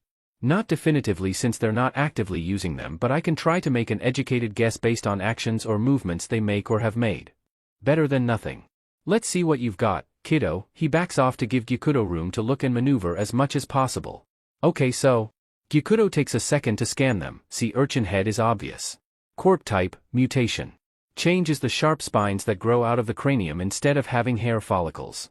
Based on the coloring and spine length, it seems to be a non-venomous urchin type. Getting stung will hurt, but it won't affect you in any way unless you're allergic to stuff like that. Try not to get stung either way though. It's not a comfy feeling. Unlike regular urchins, I think he has the ability to shoot them at people before regrowing them. Might be a possible secondary part of the mutation, but unknown for sure. It should take some time to regrow them, so you may have a bit of a window there to get some shots in. They point out to the guy next to urchin head. That guy's got an emitter type that lets him manipulate rocks and stones. I've seen him use it. Seems like he's got a weight limit to how much he can move. The others were mocking him on it after he tried it on a larger piece when he was flicking rocks at a nearby can. More than likely it's based on the density of the rock type, as he was able to pick up pebbles of both concrete and asphalt, but not one of the larger chunks of concrete that's fallen off one of the buildings. It seems to be limited to rocks and other types of ground-based items, since he hasn't tried to move any of the steel rebar around. Also, unlike the hero Cementos, who can manipulate the shape and size of cement-like materials, he can't change the shape of the rocks or change their size, only cause them to float or change their inertia quickly to make them projectiles. Use his weight limit to your advantage if you can't erase his quirk, but I recommend taking him out first since he's also a ranged fighter. Now the last guy. Gyukudo's finger moves to the third, standing off a bit to the side from the other two. I'm fairly certain his quirk is emitter as well. Possibly a mutation, but there's nothing overtly differing about him on the outside that makes it so I can tell. I originally thought some kind of intelligence quirk, but the guy's clearly not the front man, the brains of the group so to speak, which he would be if he had one. Watch out for him. It's internal, whatever it is, but I don't really know what kind of quirk or how it works. He hasn't done anything to even give me any clues, and none of the others have mentioned it either. Something tells me he's not around for being a heavy hitter. He's with them because of something else. A last resort, kind of deal. Better than nothing, really better than anything Shoota's ever heard from a split-second analysis without all the obvious facts. I'm going to wait until the exchange is made. Better chance to catch them off guard, especially if they want to protect their goods. Kid, you call the cops. Can't, is the swift reply. It causes his head to WHP around to stare at the top of the kid's head. The kid tips their head up to look them in the eyes. What? I don't have a phone, sue me. What child doesn't have a cell phone in this day and age? This kid is an enigma sometimes. He pulls his phone back out of his pocket and tosses it to the kid. The kid fumbles the catch a bit but luckily recovers enough to grab hold of it without dropping it. Good. He really didn't want to have to explain to Hisashi how his phone got broken by him tossing it to their kid. As soon as they have it, he goes back to watching. Gyukudo makes a grumble sound and a near inaudible comment about how they still think they could help. Shoyuta ignores them. He can't afford to lose focus right now. He waits for what feels like an eternity. Just as he thinks that whoever was expected to show up won't, an all-black car pulls slowly up the street. Too slow to just be passing by. That must be it. Sure enough, the suspected traffickers smirk at the sight of it and wait for it to pull to a stop beside them. One of them opens the door and reaches in the back seat as Urchin Head leans in the driver's side window with something in his hand. Must be the cash payment. Not like traffickers would risk a check or a bank card transaction after all. He keeps his eyes on the scene in front of him but sees Gyukudo out of the corner of his eye raise his cell phone up. A quick glance shows that they're using the camera function to take a picture of the car's license plate. Smart. It'll help the police track them down later. A young girl, maybe no more than 6, is dragged out of the back seat, crying her eyes out. Shoyuta clenches his fist as the guy who has her smirks. BSTRDS, he thinks as he fixes his goggles onto his face. He moves his hand up to grab his capture scarf, whispering to the kid without looking away, if I can get the girl away from them, think you can keep her safe until police arrive? Duh, is the immediate response. Shoyuta will take it. They wait in tense silence as the car and Urchin Head are finally satisfied with their talk and money exchange. The car drives off, swiftly but not too fast to be suspicious to any outsiders. Urchin Head and Unknown Quirk gather close together to discuss their next course of action as Rock Flinger keeps a hold of the girl. Shoyuta knows he's not going to get another chance beyond this one. He takes a running start at them, activating his quirk just as he reaches the girl and her keeper. Rock Flinger jolts as he realizes that his quirk has been erased, but Shoyuta doesn't give him time to process before he performs a jumping kick to the guy's face. It hits dead on and knocks him clear away from the girl. He blinks and quickly reactivates his quirk on his 2 comrades behind him. He knows it probably won't have any effect on Urchin Head, but it doesn't hurt to try. He stoops down into a defensive position and whispers to the girl, low enough that no one can hear him but her, there's a kid in the alleyway a few meters back. Run to them. They'll keep you safe until help arrives. He hears her make a sound of understanding before her footsteps retreat behind him. He doesn't take his eyes away from the 3 in front of him though. Urchin Head makes a comment on his goods getting away and how a pro wasn't supposed to be here. Obviously he wasn't supposed to be here. No one knew what was going on until a super smart kid figured it out. Rock Flinger attempts to use his quirk to engage him but it fails. His friends look at him in confusion. Unknown Quirk makes a comment about how he needs to stop FING around. Dude, it's not me. He cries back to them, I can't use my FING quirk. I don't know why. Shoyuta doesn't wait any longer. He flings out his capture scarf and wraps it around Rock Flinger's arm before using his strength to throw him off balance into his friends. Urchin Head is the first up again. He tips his head down and shoots out several spines toward Shoyuta, just like Gyukudo said he could. He figured his quirk wouldn't affect him. He easily dodges the projectiles as clustered in a group as they are. Either the location of the spines throws off his aim or he hasn't practiced with it enough. Regardless, it makes it easy to bob and weave the spines until the guy has to back off to let his ammo regrow. Seems like it takes him a minute or 2 instead of being immediate. Good, that buys him a bit of time to go on the offensive. His eyes are starting to burn though. He really needs to blink. He also really needs to at least get Rock Flinger down and out before he does though. He sees his chance as the idiot rushes him. He ducks the punch he throws before grabbing him at the collarbone and slamming his knee into his chest. A quick punch to the face has the guy face down on the ground, groaning in pain but not getting up. Good. 1 down, 2 to go. He takes the opportunity to blink. When he goes to reactivate his quirk again, unknown quirk, in the smartest move he's seen all night, ducks behind his compatriot just in time to be out of his line of sight. Damn it. He can't erase his quirk if he can't see him. He gives a soft growl. Fine, he'll just have to take down Urchin Head first. He works on slowly moving his way towards Urchin Head. He remembers Gyukudo's warning that he needs to be careful of the other guy, but he should be fine as long as he's cowering behind his friend. Urchin Head continues to try and shoot him with his spines. It's only marginally working and mainly just enforcing him to keep his distance more than he wants. When he has to pause again to regrow his spines, completely out of them, he throws out his capture scarf again to grab the guy around the waist, yanking him up and over his head. He throws him hard to the ground. He places his foot on his chest and delivers a swift hit to his vagus nerve to knock him out. 2 down. Now for the last one. Look out! Gyukudo's voice causes him to WHP around. He sees just briefly as the kid slams their whole body into his side. The way he was standing over Urchin Head, it caused him to be knocked off balance and tumble a few steps away. He rights himself immediately to try and assess why the kid did that. There's a sickeningly wet sound and then a muffled scream. When Shoyuta looks over with eyes wide behind his goggles, he sees Gyukudo kneeling on the ground with one of Urchin Head's spines stabbed in his shoulder. Unknown Quirk has a hold of the end of it, brandishing it like it was a knife, hands now covered in some kind of viscous substance and a bit of blood. From his kid. Shoyuta sees nothing but red. Izuku curls up into a ball as soon as the last crook releases the other end of the spine, leaving it in his shoulder. He reaches his free hand back to press slightly against the entry point. That burns, that really burns, is the only thought that races through his mind. Maybe he shouldn't have been so reckless in taking the stab for Eraserhead. At the same time, he didn't know what else to do. He had seen him sneaking up on the pro as he dealt with the man with the urchin spines. He knew there wasn't enough time to call out to him without disrupting the flow of the fight. The only thing he thought to do was to try and get close enough to maybe draw the attacker's attention. When it was clear that wouldn't work, he opted for plan B, which apparently was to take the hit himself, not knock Eraserhead out of the line of fire before backing away. The sound of horrified screaming reaches his ears. He turns his head to watch as Eraserhead almost cruelly twists the guy's arm as he delivers hit after hit to his face and chest. The screams eventually quiet as the guy falls unconscious. Eraserhead doesn't let up though, continuing to throw a multitude of punches at the guy. Izuku winces and calls out in a shaky voice, "Don't you think that's a bit overkill? Because I think he's done fighting now. Maybe forever. With how you just beat the fear of God in him." That seems to snap Eraser out of it. He looks over at him before pulling his goggles down, dropping the criminal and rushing to his side. "Kid, are you okay? What the hell were you thinking?"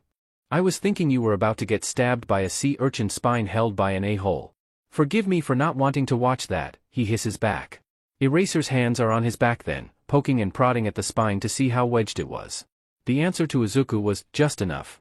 Just deep enough to be a nuisance but not too deep to cause grievous harm to his shoulder, thankfully. It is then that he notices that the burning in his shoulder is going away. Quite quickly. And that he can't feel or bend his fingers. The spine's not sitting on any nerves that would affect his fingers, so how?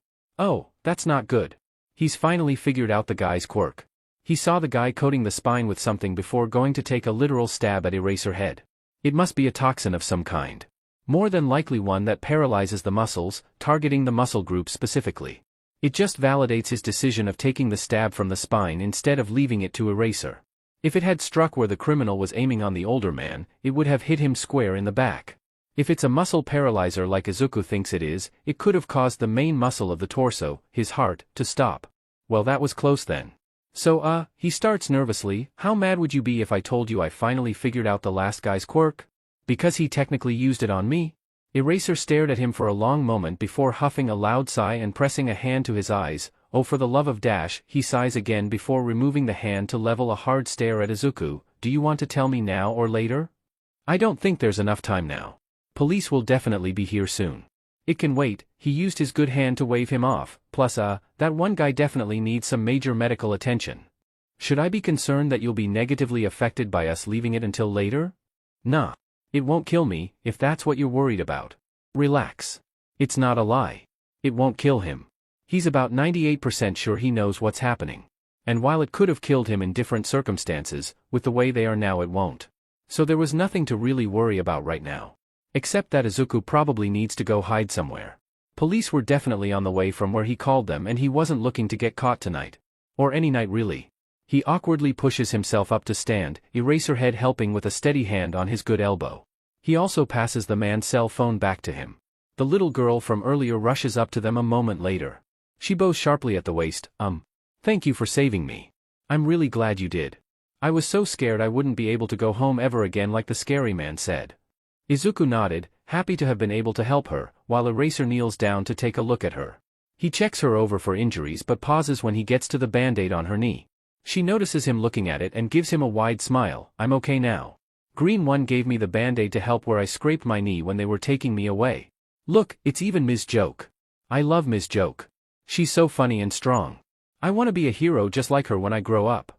That's a wonderful dream, Hekima, Izuku tells her and gives her a thumbs up. Never stop believing you can do it, okay? Even when others tell you can't because of your quirk, always know that you can do it. She readily agrees with him, which gets Eraser to smile into his capture scarf. Man's a softie, no matter how much he wants to pretend otherwise. Izuku wonders if his husband knows and comes to the conclusion that, probably, is the answer to that question. Sirens catch the attention of all three of them. They're closing in fast. I should go. Don't want them spotting me, he murmurs. Don't go far, Eraser warns in a stern tone, I'll help you with that shoulder as soon as I'm done here. Do not. I repeat, do not take that spine out of your shoulder. Wait for my help. You also need to tell me what the third guy's quirk is so I can report it to the police later. Yeah, okay. I'll be hanging out in an alleyway 2 streets away from here then. He leans down a bit to be eye level with Hekima. It was very nice to meet you. Don't forget to always follow your dreams and never listen to the people around you if they say bad things. Your quirk doesn't ever limit you, it just helps you to reach your goals. She nods happily and thanks him again. Izuku then slips away from them to get some distance between him and law enforcement. He slips into the dark of the alleyway and leans up against the wall with his shoulder. He still can't feel his fingers. He wonders how long the toxin will be in effect. He doesn't think it's permanent or that it can spread beyond whichever muscle group that was hit. It's clearly a fairly weak kind. Lethal when aiming for certain spots on the body but non-effective in most cases. He's tempted to try and analyze it but knows that Eraserhead will more than likely be here soon to help patch him up. Sure enough, Eraser drops down from the roof of a nearby building a few moments later. He stuffs his hands into his pockets and moves to stand right in front of Izuku. Izuku is quick to hold out his good hand when Eraser goes to open his mouth, immediately saying, I know what you're thinking but no. No hospitals. I'm serious. You even try to suggest it to me then I'm running away now and dealing with this myself. Eraser pauses before shrugging with a nod. Alright then kid, let's get you home so I can treat that wound, he says dismissively. Izuku stares at him before raising an eyebrow. Does this man really think he's going to be stupid enough to just lead him to where he's living with just that line? He's injured, not suddenly dumb. Eraser stares back before sighing again. Worth a shot? My home it is then. You're just going to trust a vigilante with the knowledge of your home address? He asks dryly. Yes, is the only thing Eraser replies back with before turning and heading towards the street. Confusion floods Izuku. Seriously? Just like that? No hesitation in the slightest? He watches Eraser leave the alley with his feet frozen to the concrete. Was he really serious? A second later, Eraser reappears at the entrance. What are you doing? Let's go. That shocks him back to the present. He pushes off the wall and follows after the pro. This is officially one of the weirdest nights he's ever had. And he's had a ton of weird ones. The walk is silent before Eraser tilts his head at him and asks, Did you have to give the kid a Ms. Joke band-aid? You had no others on hand? That's all she wanted to talk about until the ambulance took her away to have her looked at.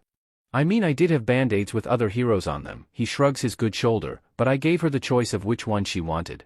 She wanted the Ms. Joke one, and since she was the one nearly kidnapped tonight, that's the one she asked for so that's the one she got. It's not overly complex. Why? Are you not a fan of the Smile Hero or something? No comment. That startles a laugh out of him. That's an obvious no then. Can I ask why? Absolutely not. That makes him laugh harder. It's so funny that the dark and gloomy Eraserhead doesn't really care for the happy and peppy Ms. Joke for some reason. Don't get him wrong, it makes sense but it's still hilarious. The walk is quiet after that. Shockingly, they're not accosted by any of the other pros in the area either. Izuku thought for sure that the minute any of them saw him with Eraserhead, they would swoop in to assist with his capture. Izuku isn't one to let good luck be bygone and doesn't mention it in case it breaks the spell. Unintentionally, he keeps track of street names they walk down and turns that they make. He hopes he doesn't have to remember the way to the pro's home, but his brain clarifies that it's just in case. Never know, after all.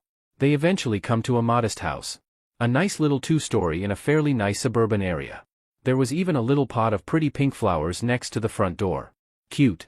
Izuku bets it's Eraser's husband's. The grumpy man in front of him doesn't seem like much of a plant person. Especially not pink ones. Eraser unlocks the door with his key and ushers the boy inside. Immediately the first thing that catches his attention is the pitter-patter and meows of a little Siamese trotting to the door. Izuku coos and longs to scoop it up for pets, but he only has one working arm and figures that would be a poor idea. The door shuts behind him as he leans down to let the cat sniff his hand. That's BSTRD, Eraser says as he removes his boots. Don't let her fool you into thinking she never gets attention. She's practically the queen of the house. Izuku giggles again and happily gives her some pets when she rubs her head against his hand. She starts purring, butting up against his hand repeatedly for more pets. He loves her. He will die for her. He will kill for her. Does this mean he needs to get a cat? Might be difficult to keep one with where he's living. He might have to just find a way though. Eraser clears his throat, causing him to spring up straight. The man points his thumb behind him. Couch. Try and see if you can figure out a way to make the wound visible without losing your hoodie. I'm sure you want to keep it on as much as you can. Izuku hums in understanding before asking, your husband? At his third job. He won't be back until a little later. The man leaves the room after that tidbit of knowledge. Great, good to know. Now how is he going to get his hoodie and shirt off enough to expose his shoulder? Especially with just one arm? He brings a hand up and pinches his bottom lip between his thumb and forefinger. He thinks for a long moment before deciding that he probably can't do it alone. That means he has to ask Eraserhead for help. He groans sadly. What's up? Said man asks as he sets a large first aid kit down on the coffee table. I can't get my shirts up without help, he admits quietly. Eraser sighs again, this time sounding quite put out. Look, I know this isn't the most ideal situation, but you could at least be a bit more sympathetic to my plight, he thinks. Then reminds himself that Eraser doesn't really know what his plight actually is. Why can't you get it off by yourself, is the next question. At least that question doesn't sound too annoyed with him. Yeah, about that. He reaches up and scratches his cheek. So you know how I said that I figured out the third guy's quirk? Yes? It's a toxin. Eraserhead's eyes widen exponentially. Izuku waves his good hand. Wait. No. Hold on. It's non-lethal. If it wasn't, I'd clearly be either feeling worse or would be dead by now.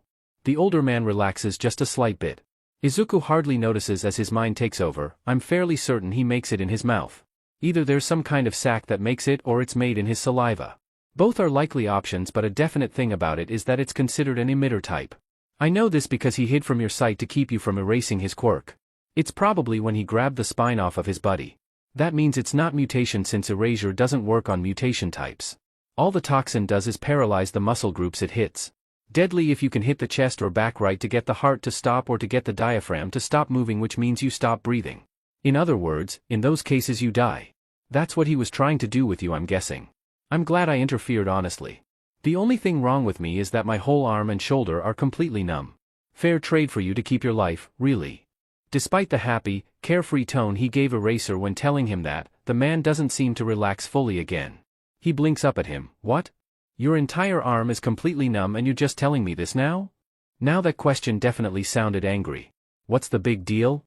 He questions honestly. It's not like it hurts or anything. It just feels like my arm's asleep or something. It'll wear off, eventually, probably. The sound Eraser lets out can only be a groan of anguish. Yeah, that probably wasn't very reassuring, so Izuku guesses he can't blame him. Whatever, it'll be fine. He gives Eraser a minute to think before the man finally lets out a huff. Okay. So here's what we'll do.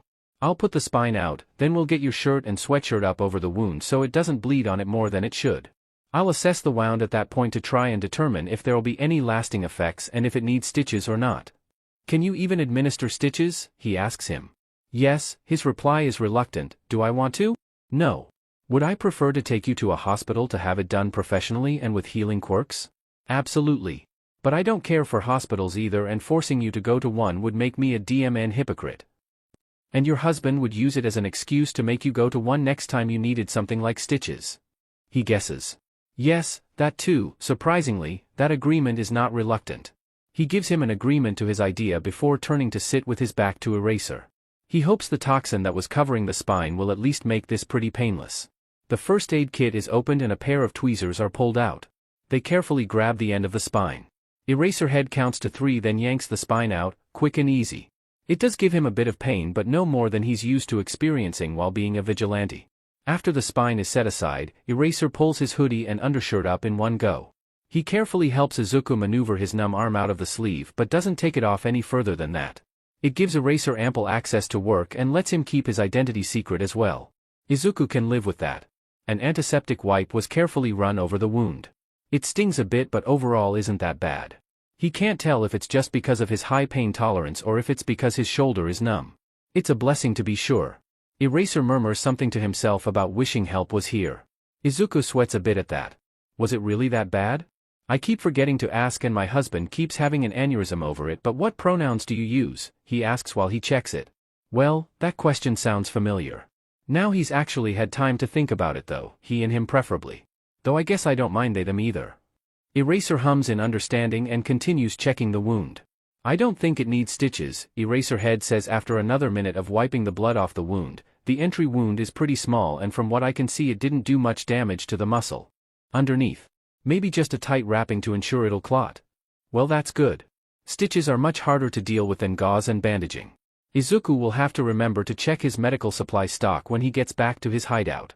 If he needs more, he'll have to go stock up from the pharmacy down the block where he lives. Preferably sooner rather than later so he doesn't forget when it's crucial. He remembers the last time he forgot to do that. Had to deal with a nasty infection for days after wearing those dirty bandages without changing them for too long. Not something he wants to repeat for sure. Eraser tosses the antiseptic wipe into the nearby garbage basket. Then he presses a large piece of gauze to the wound to try and get the bleeding to stop. His fingers twitch as it causes a sharper pain than he was expecting. Feeling must be starting to return. Hopefully he'll have full mobility back in his arm by the end of the hour. Good. He hates having only one hand. Just because he's ambidextrous doesn't mean he's fine with losing one of his main weapons. The older man carefully wraps a length of bandage around his chest and shoulder to hold the gauze in place. When he finally ties it off is when he addresses Izuku again. Is that good? Too tight? Izuku shakes his head with a sound of disagreement. It's better than he could have done on his own. Thanks, he says. Can I have some kind of painkiller too? Just something light to knock the pain off? It doesn't hurt now but I have a feeling it will once I get full feeling back in it. Sure, problem child. I'll get you some water too, the man grunts as he stands up to head into the kitchen. Izuku shifts to lean back carefully against the couch. BSTRD jumps up to sit beside him and sniff at the bandages now swathing his arm. He reaches out with his good hand and pets her gently. She purrs happily and moves into his lap so he can pet her easier. It puts him at immediate ease. Eraser comes back a few minutes later, carrying a glass of water and a few pills in his hands. I got some water boiling for some tea. Figured you might want something to calm down a bit. He hands him the items and turns away so Izuku can take them in private. That's nice of him. He does so, gulping the water down greedily until the glass is empty, and when he replaces his mask he says, "Oh no, I couldn't possibly inconvenience you any further dash." It's green tea, Eraser interrupts with a glance over his shoulder. When he sees the mask back in place and the water cup empty, he nods in approval and moves to sit in a nearby armchair. Damn it. He just had to tell him his favorite tea type, didn't he? He huffs out a sigh. Yeah, okay, thanks. There's another grunt, this one an affirmative, before silence eclipses between them. Izuku relaxes back, feeling comfortable for the first time in quite a while. This couch is nice. He wonders if he can steal it somehow. Nah. Too risky and too heavy. Also it's in the house of a pro hero, which is a no-no. Nice thought though. The whistle of the tea kettle finally boiling makes both of them jump a bit. Eraser stands and heads back into the kitchen. Izuku tests his mobility by trying to curl his fingers into a fist. They move and curl up a bit but not enough. It's getting there. The front door opens suddenly causing him to jump again. BSTRD leaps off his lap to go to the door. The F-dash? Oh. It's probably Eraser's husband. Show, I'm home. A voice, somewhat familiar, calls out, "Are you here?" I dash. It cuts off as a very familiar blonde rounds the corner of the entryway into the living room. Fing hell, that's Present Mike. Civilian clothes Present Mike but still Present Mike. What is he doing here? And who's Show? One eye that's bright green and the other vivid red blink at him in shock. Eraser comes out of the kitchen again, cup of steaming tea and a straw in his hand this time, as Present Mike points to him and asks, "Is that who I think it is?" Yes, the dark-haired male says, Zashi, that's Gyukudo, prefers masculine pronouns but doesn't mind gender-neutral ones. Gyukudo, this is Hizashi, my husband. Pretend you haven't met him, Izuku. If you're too familiar, he'll connect the dots. He is the smarter one between him and Eraserhead after all. He raises his good hand and waves in a meek manner. Present Mike, or Hizashi, he guesses, continues to stare before reaching up to cup his own cheeks, a grin spreading on his lips. Oh my gosh, you are just precious. I'm so happy to finally meet you. His voice ticks up into more of the tone that Present Mike uses while on duty. He can use that. He blinks then squints his eyes at him as if in thought before groaning loudly and dropping his head down dramatically. Oh of course. How did I not put it together before? Huh? Of course what? Hizashi asks. Of course you're married to Present Mike, he says, running a hand through his hair. It's so obvious. You even said you went to high school together. Both stiffen up considerably. They glance at each other before Hizashi hesitantly asks, how did you know? Several things really. Number 1, your tone of voice ticked up into that over-exaggerated one you use when you're working. I've theorized for years that you change your tone inflection to hide yourself when off duty. After all, hardly anyone has ever seen the Present Mike in civilian clothes. Number 2, your appearance matches Present Mix to Practical T Sans costume. Your heterochromia also explains why news stations always have a time figuring out if your eyes are green or red. It's a big debate all over with an equal divide of opinion as well as equal sightings of both. Because the answer is actually that both are correct. I imagine you probably just wear one colored contact or the other to match them. Which is also why you wear prescription sunglasses with your costume instead of just contacts, even though that would be easier. And don't try to say that they're not prescription, please. I can tell by looking at the lens shape and thickness that they are. Finally, the time that you're coming home. It's 5:35 in the morning on Friday and, based on early morning traffic for first shift workers and the fact that you're not carrying anything in beyond your shoulder bag, you drove straight from wherever you were. That limits the radius of places around us that you could be working a third shift job. It's common knowledge that put your hands up radio ends at 5 in the morning and your studio agency is about 20 to 30 minutes from here by my calculations, not including morning traffic. So it's not a hard reach with all those factors to put together that you're Present Mike. He sticks the straw in the drink now that it's finally cool enough and slips it under his mask to take a sip. Hizashi gawks at him while Eraser, turns to him, told you so. Geez listener, Hizashi pulls his glasses off to rub at his eyes. Shoyuta said you were smart but that was wild. Oh, so Shuta's his real first name. He doesn't respond, just continues to sip at his tea with a bored look in his eyes. Shoyuta motions with his head to what Izuku guesses is their bedroom, a sign that Hizashi should probably go get changed. The dark-haired man then moves to sit back in the armchair again. Hizashi smiles and takes his advice, calling back, oh, by the way, Tsukachi will be here soon. He's bringing over Midoriya Izuku's file for us to look at. Izuku has to try hard to restrain himself from spitting his mouthful of tea out. Shoyuta is tucked down in his capture scarf but makes a noise of understanding. They know. They know. Why else would they be talking about it? About him. F-. He's got to get out of here. Before Detective Tsukachi shows up. That man cannot see him. He'll be arrested on the spot. Regardless of what Eraserhead and Present Mike say. He calmly sets the teacup down on the coffee table and asks as levelly as possible, hey Eraser, can I use your bathroom? I just want to wash my hands, they feel gross. Maybe my face too. A dark eye cracks open before he lifts a hand to gesture to a door. Izuku thanks him and calmly walks to the pointed-out bathroom. He gently closes the door behind him before his slight panic sets in. Gotta get out. Gotta get out now, he thinks frantically as he shoves his arm back into the sleeve of his hoodie and shirt. It wasn't exactly comfortable to do by himself, but he's not too worried about comfort right now. He spots the window above the sink. It's just big enough for him to slip through. Thank God. He reaches up and places his mobile hand on the lock before pulling it away. He swiftly turns on the sink first. More believable that way. Plus the sound of the running water will cover the sound of me opening the window and escaping. He then fumbles with the lock on the window for a moment since he still only really has the one hand. He gets it unlocked and opened before pulling himself up to it via placing his foot on the sink.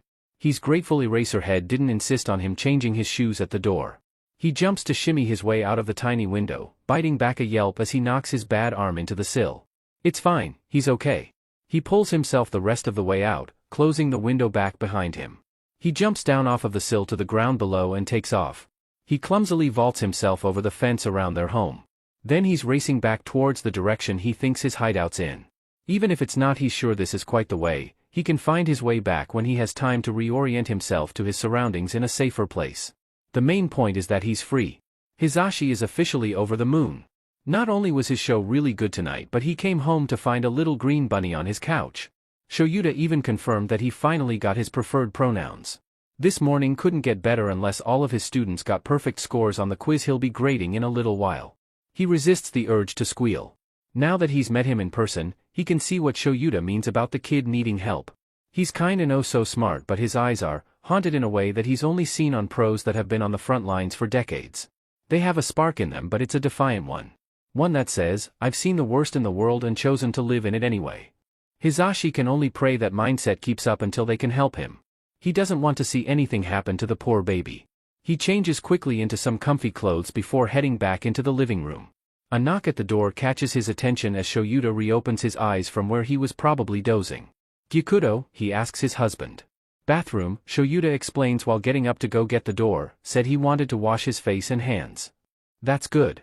Poor thing's face seemed permanently smudged with dirt.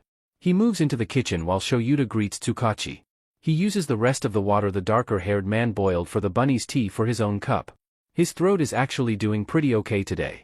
There wasn't much need to use his quirk today, and he kept his enthusiasm at the studio to more of a minimum so he didn't blow it out in his usual overexcitement. Even still, it was practically routine to come home and have a cup. Never hurt him either, unlike his husband's coffee addiction. Tsukachi and Shoyuta join him in the kitchen a moment later. Tsukachi took a seat at the table with a soft greeting of, "Good morning. Nice to see you again, Yamada." "Nice to see you too. You've got the file on my smart bean," he asks excitedly. "Sure do." He reaches into the bag he brought and pulls out a folder.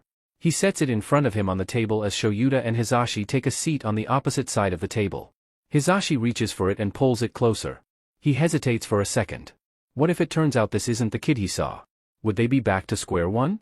"Zashi," Shoyuta calls softly, taking his hand and giving it a squeeze. He nods to him in support, which causes the blonde to smile. He loves this man so much. With another breath, he opens the folder. His eyes immediately go to the picture of the boy. He huffs out a breath of air that could almost be called a sob. "That's him," he confirms, voice wet with unshed tears. "That's definitely him. I thought he had freckles. Oh gosh, look at them. So cute." Both Shoyuta and Tsukachi also breathe out a sigh of relief. He guesses he should have realized that both of them would be sharing his same fear. They had been looking for this boy for what felt like so long. The disappointment that they all would have felt if it turned out to not be the one Hisashi saw would have been immeasurable. Tsukachi closes the folder back and tucks it back into the bag it came in. "You were right about the kid's cheeks, by the way," Shoyuta says. "They're so pudgy." "Right?" he cries, eyes sparkling with happiness. "You just want to take his face into your hands and squeeze them." Shoyuta chuckles wryly at his enthusiasm. He knows Shuta's thinking about that too though. He can't hide how he feels from him. Tsukachi looks over his shoulder as Hisashi makes more comments about Midoriya's cute little face.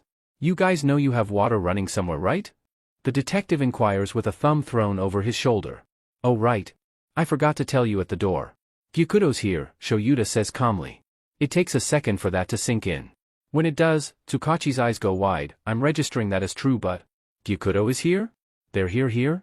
In your house?" "Yep," Shoyuta nods. "True. Do you think they'd talk to me?" He holds up a placating hand. "Just talk. Nothing else." Hisashi and Shoyuta exchange a look. Then Hisashi smiles and stands up. "I can ask him. Don't be surprised if he says no though." Hisashi walks up to the still closed door of the bathroom. The water is still clearly running. He knocks lightly. "Bunny? Are you almost done?" There's no response. He tries again, knocking louder this time in case the boy didn't hear him before. "Gyukudo. You okay?" There's still no response. Not even a shift of clothing or a pad of feet. Hisashi's gut swoops in fear. Something's wrong. He pushes open the door swiftly and blanches as he comes across an empty room, water still turned on in the sink. "Shoulda." The house shook with the volume of his scream. It's lucky that he didn't shatter the windows. He's only somewhat ashamed of losing control of his quirk. Especially with the way BSTRD jumps and scrambles to go hide somewhere, more than likely under their bed. The man in question leaps up from the kitchen table, chair falling back onto the floor in his haste. By the emotion coloring his voice, he doesn't even reprimand Hisashi for his lack of volume control. He knows he wouldn't scream like that unless something was wrong. Hisashi steps back with his hands covering his mouth as Shoyuta races around him into the bathroom. Long dark hair swings as he frantically looks around. He watches as his husband's eyes finally land on the window above the sink. Shoyuta reaches out and grabs it, pulling it open with ease, proving it had been unlocked. He went out the window, Shoyuta murmurs quietly to himself, then slams his fist on the wall next to said window and yells, "Damn it." He went out the window. With that he rushes back out the bathroom to the front door. He completely bypasses his shoes to get outside as quickly as possible. Tsukachi follows after him to assist in searching, having heard his shout. Hisashi knows what they're thinking. They're thinking that maybe he hasn't gotten far. Hisashi also knows in the back of his mind that if the water's been running as long as it has been, then they've lost him once again. His and Shuta's bunny is gone again. He walks back into the kitchen and sits back down at the table in a daze. His hands stay up near his mouth. He feels like he can't move them. He feels like they're stuck. He doesn't know how long he sits there waiting for them to come back. Could have been minutes or hours as far as he's concerned. The door does eventually reopen again. Hisashi listens as only 2 sets of footsteps refill the house. He vaguely registers Shoyuta sitting down beside him again. He looks over hopefully at his husband. Shuta's mouth sets into a grim line. He's gone. Again. At that, his body finally unfreezes. He hunches over himself with a shaky sob, hands falling from his mouth. One goes to rest on his chest to feel his own pounding heartbeat while the other reaches up to tug restlessly at one of his hearing aids. "This is all my fault," he whispers sadly. "Hey," Shoyuta calls, taking the hand that's messing with the hearing aid in his own and interlacing their fingers. "Don't do that. Don't say that either. It isn't your fault, Zashi." "But it is my fault," he insists, tears streaming down his cheeks. "I'm the one who mentioned Tsukachi was coming over. He probably thought he was going to be arrested as soon as he showed up. I'm the one who, while yes, it was unknowingly, made him feel so unsafe here that he felt he had to run." Sweetheart, the rare, affection-filled nickname from his husband catches his attention entirely. Shoyuta reaches out and cups his cheek with his free hand, using his thumb to wipe away some of the tears. "If you're at fault, then so am I. I'm far deeper at fault than you." He shakes his head slightly. "No. More tears are wiped away by that gentle thumb. Yes, Zashi. I know what Gikudo is like. You've never met him in person beyond tonight. I knew he was a flight risk but did nothing to assure him that he was safe here. I didn't offer to give him a place to hide while Now was here or even offer to call Now and let him know that he should come over at a later time after we explained that he wasn't in trouble. I didn't do that. That is my fault. And I will fix it. I'll find him again, I promise. I'll fix my mistake. I'll bring him home." There's nothing to fix because it's not your fault. You couldn't control this. Then it's not yours either for the same reason, he smiles wryly. Hisashi's eyes widen before he weakly glares. Curse his manipulative mind, getting Hisashi to admit that neither of them are technically at fault. Shoyuta just grins again in victory. A hand lands on his shoulder the next moment. He turns wet and weary eyes up to Tsukachi who stands above him with a pained look. "Yamada, I am so sorry. I didn't mean to set back progress with Gikudo. Look, we just had the 'it's not your fault' argument and I'm really too tired to have it again with you, Keisuke?" He says pragmatically and sniffles a bit when Tsukachi lets out a soft laugh. He sighs sadly and rubs his now slightly sore throat. "Ugh. I need to reheat my tea. And take a nap. I'm drained." "I'll get you a fresh cup of tea, Zashi," Shoyuta declares as he stands up to do just that, pouring the cold tea out in the sink. Has he mentioned he loves his husband? He feels like he hasn't said it enough lately. Tsukachi also rejoins him in sitting at the table, resting his elbows on it and folding his hands. He asks out a quiet, "In regards to the Gikudo case? Now what? I don't imagine it'll be easy getting him to talk to us again now." Shoyuta takes a deep breath. The way he lets it out as slowly as he does sets Hisashi's nerves on end. He only makes that sound when he has an idea that someone, either himself, Hisashi, or both of them together, isn't going to like. Now, he starts quietly, pouring fresh hot water into a new cup of tea. "I ask Nedu to review the security footage around our block. I'm sure he can find something. Some kind of clue as to where he went." Hisashi winces but doesn't say anything as Shoyuta hands him the new cup of tea and pulls out his cell phone. Even though he doesn't care for that solution, it is the best one. If anyone can find Gikudo, it'll be Nedu. He found where Izuku's files were, after all. The rat god should have him located in just a few days at most. Hopefully. He can only hope and pray that they won't be left in the dark with his whereabouts. Nedu hums to himself, tail swaying steadily behind him. He was very pleased with how the day was progressing so far. It had finally happened.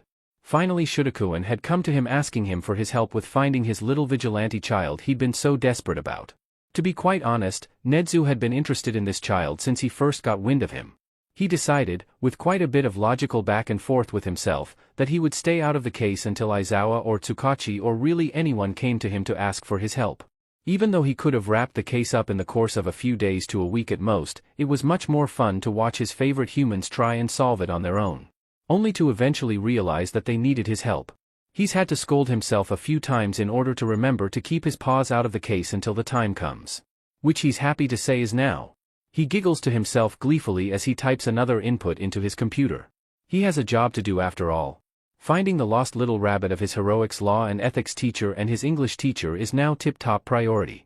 Not to mention that Nedu has a certain need to meet this boy for himself. He shows a higher intelligence level that Nedu hasn't seen since Aizawa's school days. His has been shown to be even higher than that of his dour teachers, shockingly. He has to meet him. If only to do nothing else than offer him a space to learn at Nezu's side. Yes, he must teach a mind like Gyukudo's, even if it's just a scrap or two of knowledge. Oh, who is he kidding? If Gyukudo agrees, he'll be teaching the boy everything he knows. He won't let him go once he gets him to agree to be his student. And with the amount of genius hiding in Gyukudo's brain, he will agree. It's inevitable. Oh, he's so giddy just thinking about it. Back on track, Nezu, he admonishes himself quietly.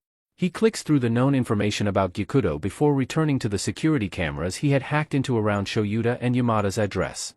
He sets the date and approximate time that Gyukudo escaped their residence to play on loop until he can spot him. His tail flicks back and forth somewhat like a metronome as he watches each of the camera feeds. His eyes flit from screen to screen, knowing that at any moment he'll spot him. There. A flash of black with just the slightest hint of green and red in one of the feeds. He stops all the other recordings and pulls up that one in specific. He slows down the image and sharpens it as much as he can. Then he plays it. And yes. That's certainly him. Just as Shudakuen had described him. Little bits of curls peeking out from under the hood. Small, overly small for a human his approximate age. And the look in his eyes. Wild with fear yet steely in determination. He clearly felt that he was fleeing the Aizawa Yamada residence to survive another day. If only he knew it was the safest place he could have been. He follows along the child's path with the camera feeds, jumping from one to the next. Then, he jumps to one and no child appears in it. He blinks before lighting up with a grin. My. You probably realized that you were being seen by the cameras. And you figured out that more than likely Shudakuen and Yamada-kun would be looking for you in any way possible, even through video feeds. He taps a couple of commands in. They aren't reviewing the footage though. I am. And my level of intellect rivals and currently surpasses yours. The cameras SWCH to neighboring streets as he plays back the last few moments. He knows that he ducked somewhere to try and throw them off. He's just got to figure out which hidden alleyway he took. Another familiar flash of small black and green. He giggles in delight. There you are, little kit. Now to just figure out where you're going. He continues to follow him, taking a sip of tea in the in-between when Gyukudo takes a moment or two to try and figure out which way to go. It's quite impressive how the boy is able to orient himself so swiftly as well as be so unpredictable with his path. Yes, it just further affirms that he definitely wants to pass his knowledge down to this particular human. Eventually, he gets to a point where the child slips out of view in one camera and doesn't come out at the next.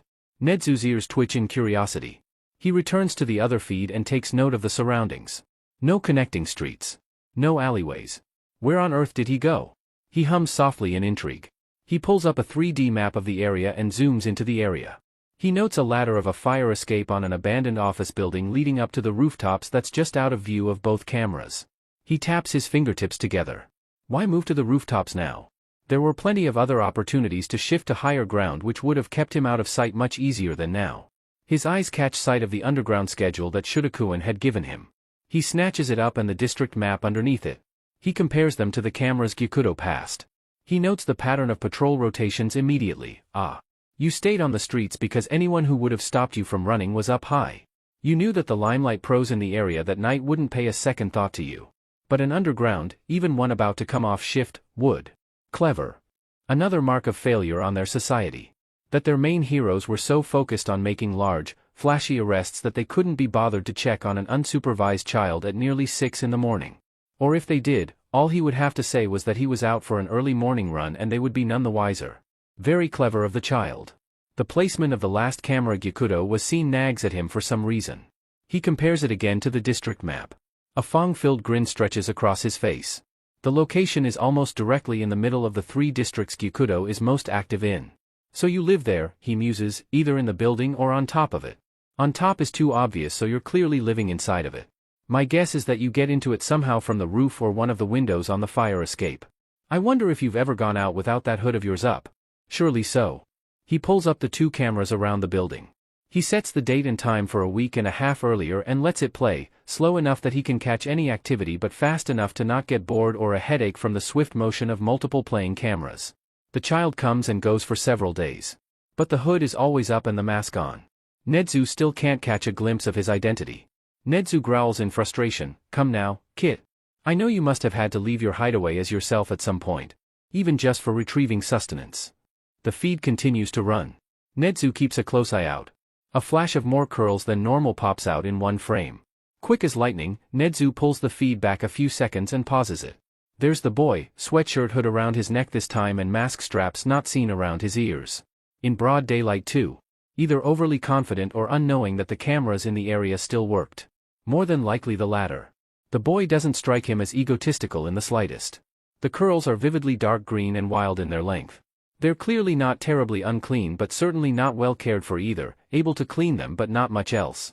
Poor thing probably suffers from terrible frizz and tangles from all those curls. Nedu knows all about those with his fur, especially towards the summertime. He resumes the footage as the boy walks off screen down the street. Nedu takes another sip of tea as he watches the boy walk along the sidewalks. He never walks in a direction that cameras are at an angle that makes his face visible. That part he knows isn't intentional. It just happens to be the direction he's traveling and the fact that he keeps his head down in more crowded areas. Almost as if trying to make himself smaller and unnoticeable. He's certainly not overly concerned with being spotted. Perhaps because no bystander or hero knows what his face looks like in the daytime. The walk is long, clearly. He crosses several streets and blends seamlessly with several crowds to get wherever he's going. He eventually stops in front of a fashion store operated by Best Jeanist's agency. Just as he's about to take another sip of tea, he pauses. Gyukudo has turned fully to lean against the wall of the shop. Face finally, in full view of the camera. Nedu sets the teacup aside as he pauses the video and zooms in on the child's face. He stares for a long moment at the enhanced image. Then he starts to giggle then laugh uproariously. When he finally manages to settle down after a moment of laughing he grins at the screen. It's not often that a human surprises me. But this is a surprise beyond measure. So much of one, that I think I'll keep Shudakuin in the dark just a smidge longer. I'm sure he won't mind too much. For now though. Nedu sweeps some papers aside to pick up a file folder sitting underneath them. He smirks at the name listed on them. I think it's about time that I finally pay a visit to Aldera District Schools. Don't you think so? He turns his eyes back to the face of the boy, his freckled face surrounded by curls of green and bright green eyes full of constant apprehension of the world around him. Midoriya Izuku. It was official. Shoyuta was going to lose his mind over a kid. It has been a week since Gyukudo had run out of his and Hisashi's house. Any attempts on their part to locate him and explain have come up short. Shuta's seeing him, sure, but any time the kid catches sight of him, which is unfortunately all the time, he takes off before Shoyuta can even try to approach him. Hisashi is even looking for him on the streets when he's out on patrol despite the fact that Gyukudo has never been seen during daylight hours. More than likely he uses the time to run about as whoever he actually is, which they still don't know the true identity of.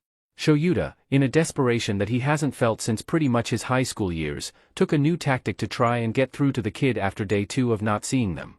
Instead of attempting to chase him down, he's been leaving little gifts for Gyukudo on various rooftops around the areas the kid sticks to. He leaves about 3 bags a night full of snacks, bottled drinks, and a few first aid supplies. Nothing as crazy as stitches or sutures. Just some things like band-aids and neosporin. He also left a whole bottle of hydrogen peroxide so that he could clean any wounds that he gets. He leaves them in the same spots every night. He also leaves a note every single time so the kid is never confused about who's leaving the stuff for him. It doesn't matter. Gyukudo still doesn't approach him when he sees him. The stuff is always gone from the rooftops, but Gyukudo's trust has clearly been broken enough to the point that he doesn't feel like speaking with the person who broke it. At least with the little care packages, as Hisashi has taken to calling them, they can ensure that the kid is somewhat fed and cared for. At least to a certain extent. They would really prefer to have him in their home though. Where they can watch over him. Care for him themselves. Make sure he's getting the attention and even stuff that he needs. Maybe even love him, like his parents should. He hopes they know how lucky they are to have a kid like Gyukudo. Or have had. He's almost 1000% certain it's have had with how many times the boy had referred to his mother in the past tense. He's never referred to his father at all. Shoyuta doesn't know if that means the man is dead or if the man just isn't around. He doesn't want to know which situation is the worse one between the two. He tried yesterday evening before his patrol to see if Tsukachi had found anything else out. About either Gyukudo or Midoriya. The man's still at a standstill on both counts though. Without any kind of records for the last year to track him with, it's nigh impossible to find Midoriya right now. Gyukudo isn't much easier. Every report of the vigilante boy is too little to garner any distinct details to be able to begin looking for him. Even Shoyuta, who had the boy in his home, can't tell them anything more than the boy has dark hair, green eyes, and freckles on his shoulders and face. His hair is also very fluffy based on what he felt when he ruffled it, but that doesn't tell them the shape, cut, or color of it. He also tried asking Nedu if he had any more information on the Jade Rabbit. The rat god wasn't very forthcoming at the time. Shuta's sure he's found something out, but that he's keeping it from them. He can only hope it's for a very good reason. If not, Shoyuta, Hizashi, Tsukachi, and, hell, even all the rest of the UA teachers are going to be very set off at their principal for keeping it secret. Sometimes he wishes the Chimera were a little bit easier to read. Maybe he could have taken a guess based on his speech and or body language at this point. But Shoyuta modeled his stoic nature and ability to keep secrets off the rat bear dog man for a reason. Nedu will give them the information he has when he feels it's time for it to come into play. Unfortunately. How much longer will that take though? He feels like the kid is just getting further and further away from him the longer the days are allowed to go by. If he didn't know for a fact it would set them back even further with gaining Gyukudo's trust back, he would have wrapped the kid up in his capture scarf the first night he saw him again and dragged him back home to explain things. Preferably with Hizashi, since that man's guilty tears can make anyone feel like forgiving any kind of transgression. Shoyuta should know, he's had them turned on him dozens of times. And it works every time too, much to his absolute annoyance. He checks his phone again for what feels like the 50th time for any kind of news from the other underground heroes about the kid. Most have sent back short responses like they're keeping an eye out or that they haven't seen him. Those are mostly from underground heroes that Gyukudo either doesn't interact with or stays away from because he doesn't really care for them. He figures that the boy somehow determines how much the hero is worth getting interactions and assistance from him based on what he sees when observing them from afar. The heroes he does interact with or assist, like Blacklight or Mind Meld, all give him more detailed updates. Always with an ending sentence about how he should also let them know if he finds him. That they're worried about him too. That the kid is good if just misguided and distrustful, and that he doesn't deserve the hand of cards life has dealt him. He agrees with every one of them. But he can't exactly fix it until the trust between him and the kid has been mended. He sighs sadly upon seeing that his patrol shift is up. He sends the cursory message to his agency that he's out for the day before heading back to his home. Back to Hizashi. Where he gets to tell his husband yet again for another day that there's still no headway with Gyukudo. That the game of cat and mouse is still on. Or maybe it's more of a game of cat, cockatoo, and bunny. Regardless, there's no progress and he has to be the one to report that to the Limelight hero. He can only hope that Hizashi won't shut down again like he has the past few days he's come home with no updates. He doesn't really blame him, he kind of wants to shut down over it too, but he hates to see it. He doesn't know how to help him without bringing the kid through the door and telling the blonde that they're both home to stay. His heart pangs in worried grief. This situation is the worst one he could have anticipated, and Shoyuta reiterates, once again, that he's going to lose his mind over this kid. Why not though? His reputation with fellow underground heroes is already shot because of this kid. He's gone soft for him and he honestly wouldn't have it any other way. He knows Hizashi wouldn't either. Alright class, listen up. Katsuki tunes back in from where he was staring off into space with his head propped up in his hand. His homeroom teacher seems unbearably pleased with himself for a Tuesday. He raises an eyebrow while Teach places his hands together. Something very unexpected but very exciting has happened. The principal of UA has decided to pay our school a visit today.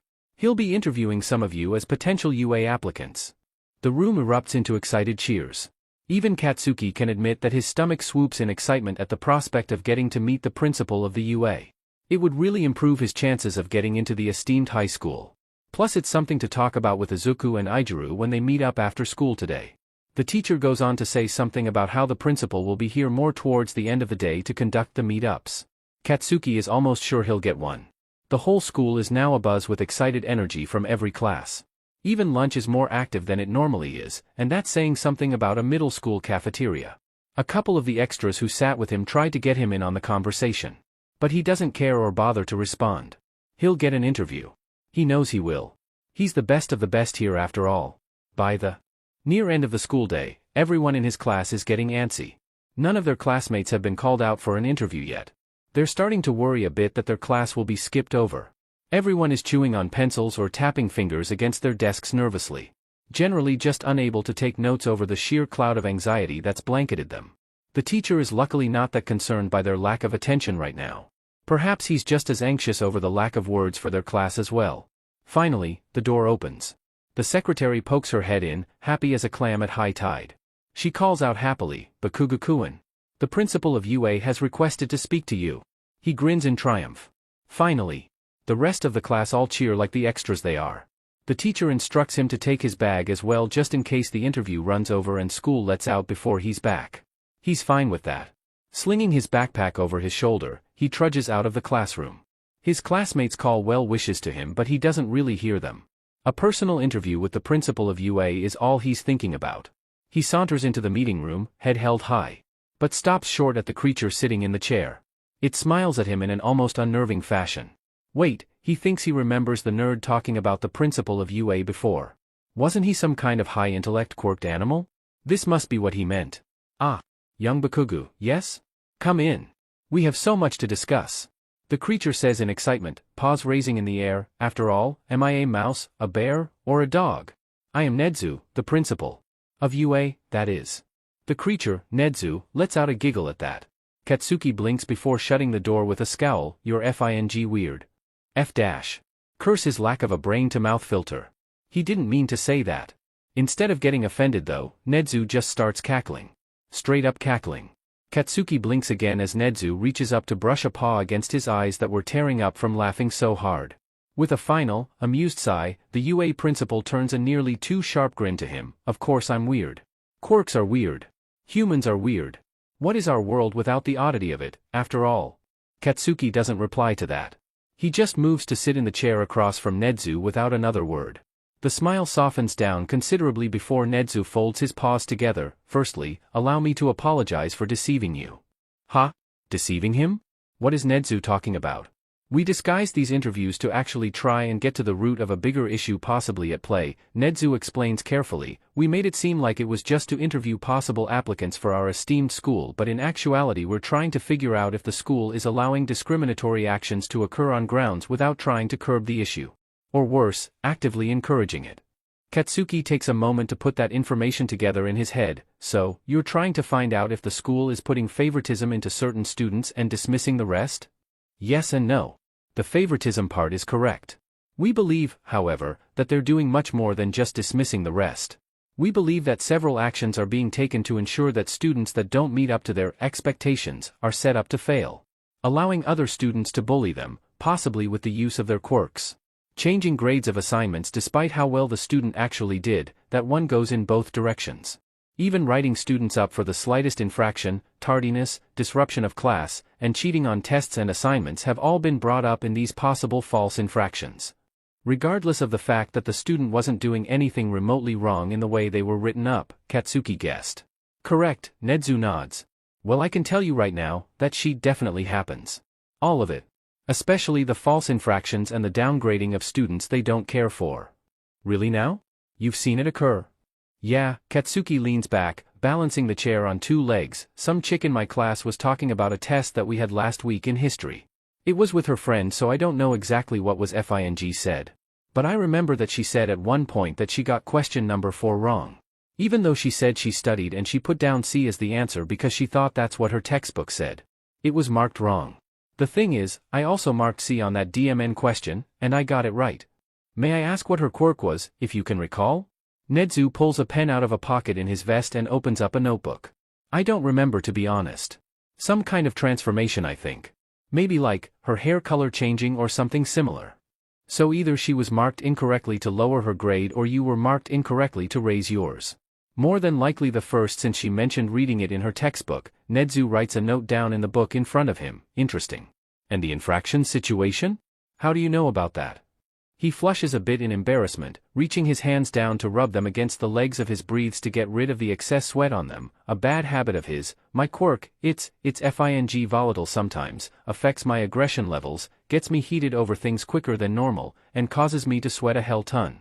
I've learned a lot about how to control it and keep it under control, thanks to my quirk counselors over the years and a friend of mine. Sometimes though, it gets away from me before I can realize it. It's nothing dangerous to me or anyone else, my palms just start smoking or popping as some of the nitroglycerin in my sweat ignites. I've never put my hands on someone when they're smoking or thrown the sparks they cause at them, of course. That'd be cruel. But several times now, I've gotten upset or angry over something in class. Every single time I've done it, instead of the teacher getting upset at me for losing control, they would always blame it on another in my class, marking them down for detentions or visits with the principal on account of disrupting the class or distracting classmates. They don't keep it on one person to make it obvious they're singling someone out. But it's always the supposed fault of someone with a supposed weaker quirk or a villainous quirk or a mutant quirk. Always. Nedu is silent for a long moment as he marks down notes before smiling at him softly again. Thank you for telling me, Bakuga-kun. You're still learning control of your quirk. Admitting that sometimes you lose control doesn't make you weak, it makes you stronger than you'll ever know. It also shows great maturity that you know not to turn your quirk against someone even when upset. You'll make a fine hero one day. Katsuki knows that. He really does know that.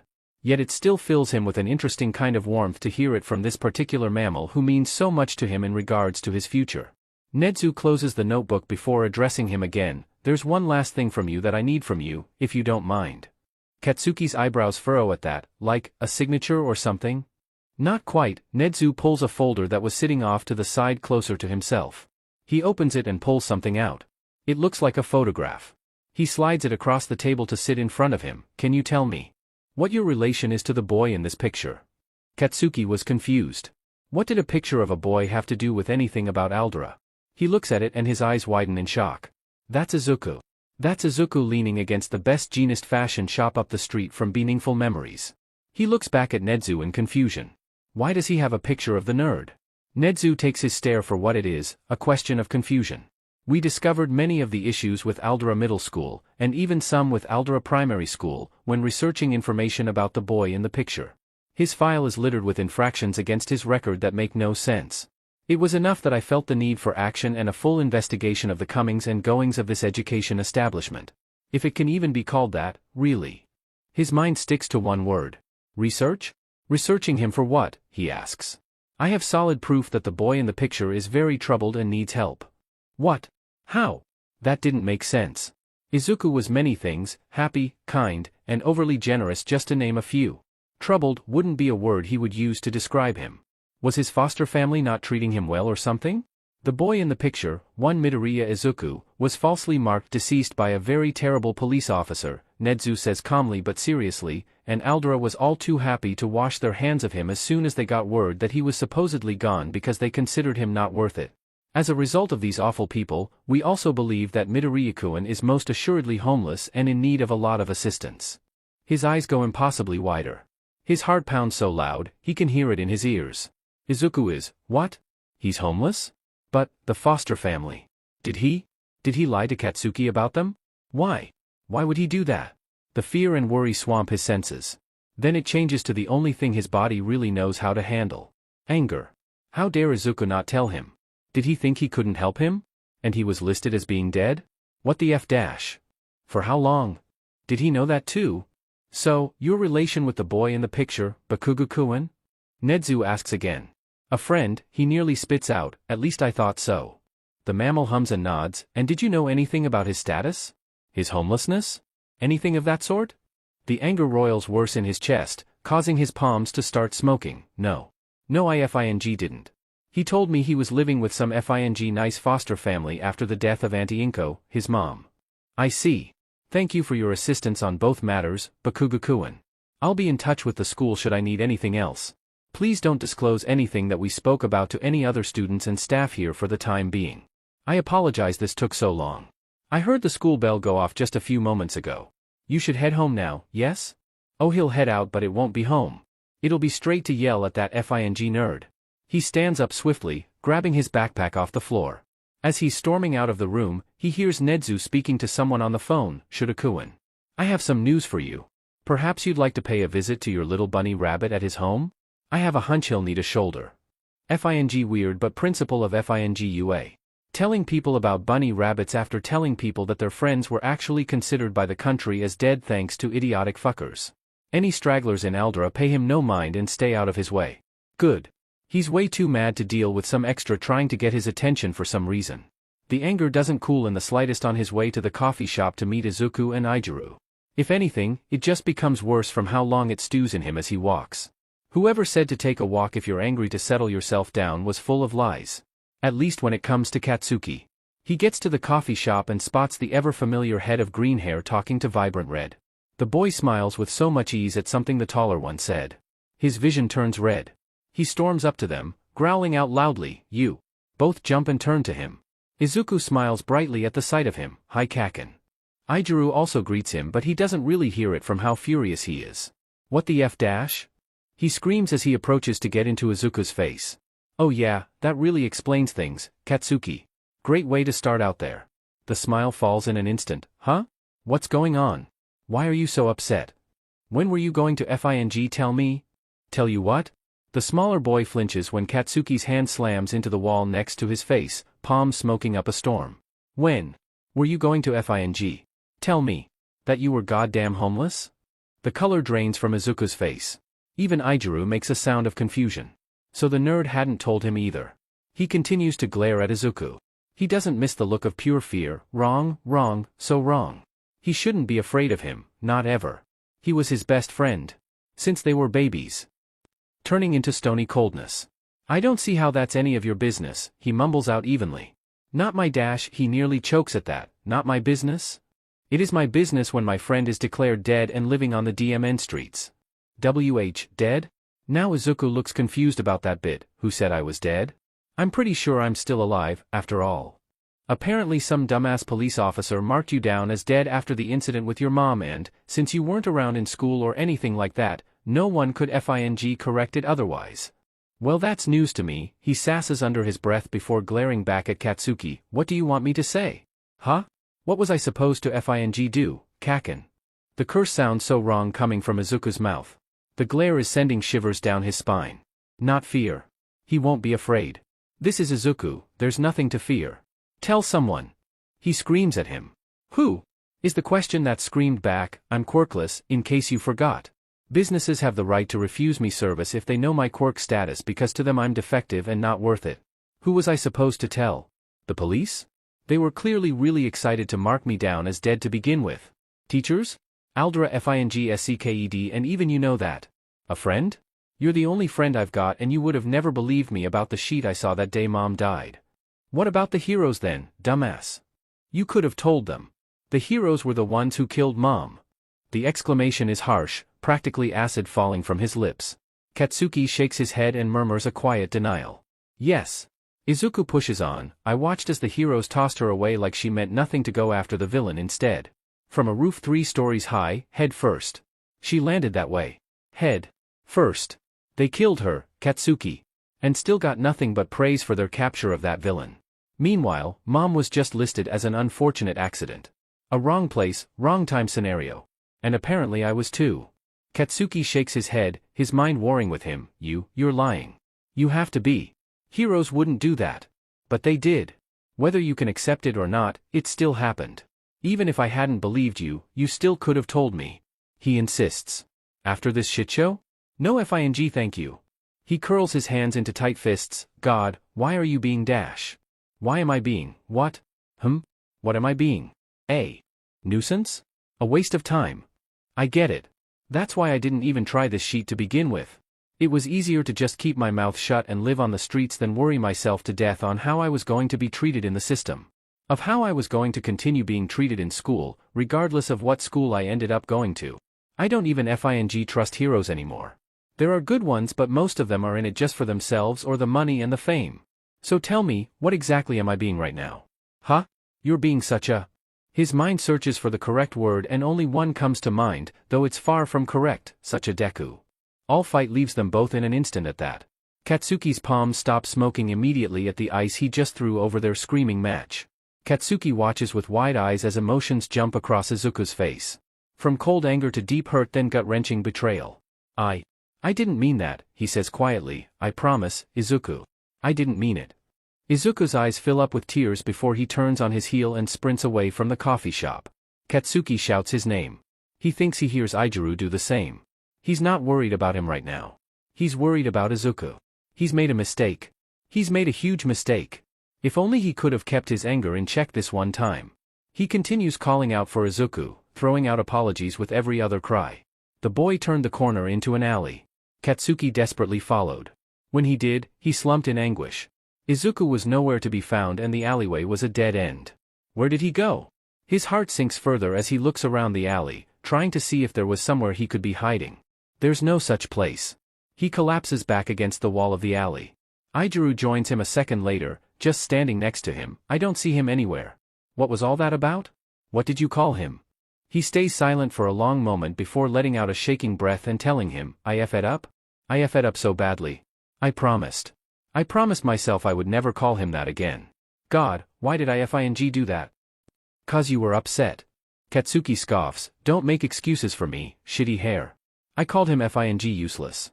That's what Deku means. What kind of friend does that? One that's hurting. One that feels like they were left out of the loop for no reason. Obviously I'm not saying you should be off the hook for saying it. But it's clear that you just said it when you were upset.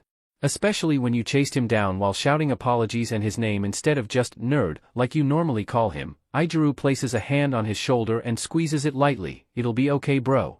We'll find him and you can apologize for real. Then we'll all be chill again. Maybe we can help him too. He hopes Aizawa is right. He won't know how to live with himself if Izuku doesn't want to be his friend anymore. Shoyuta wishes he could say he dropped everything to go to the location Nedu provided for Gyukudo.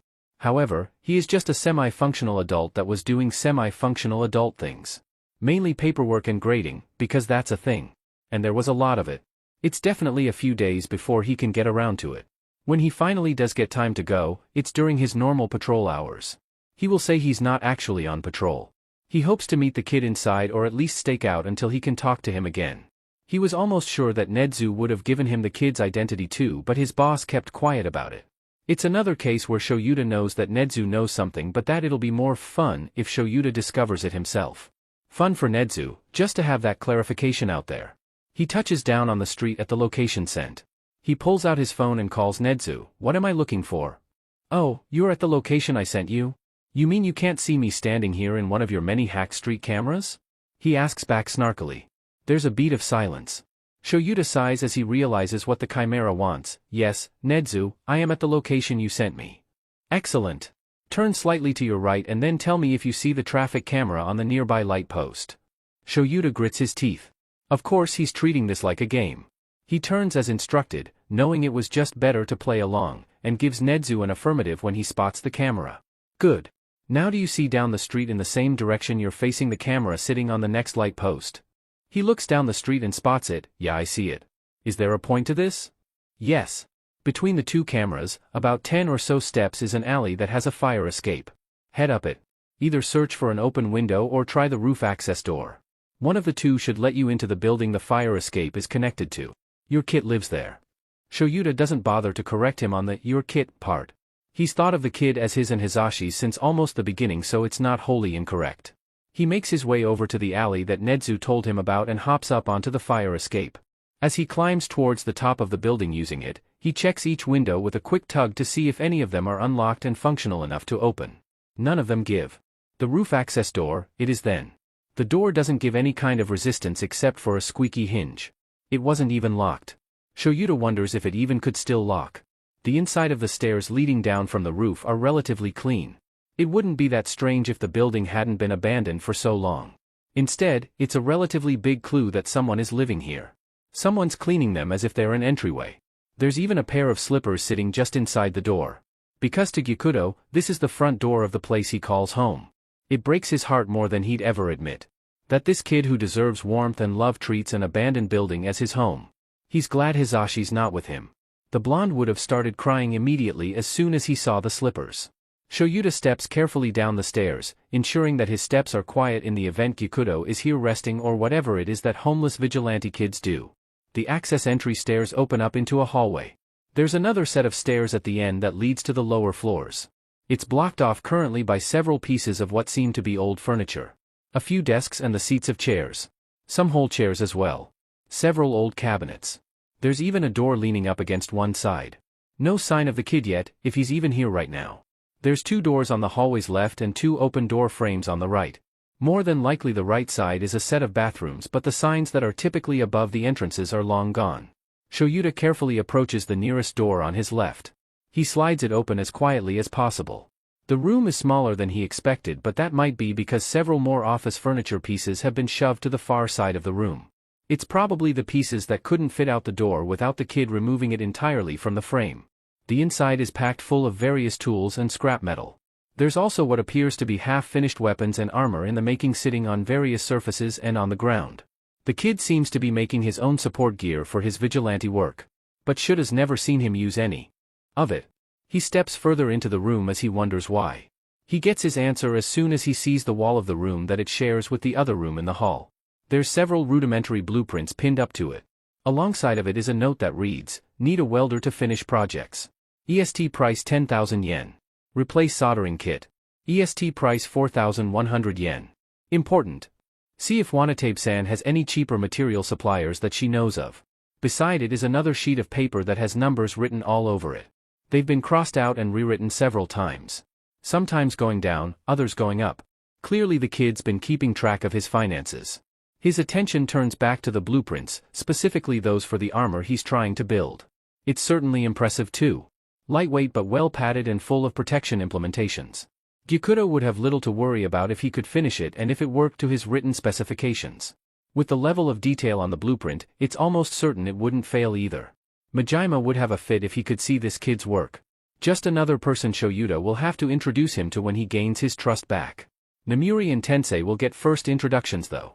They've insisted as the kid's new aunt and uncle.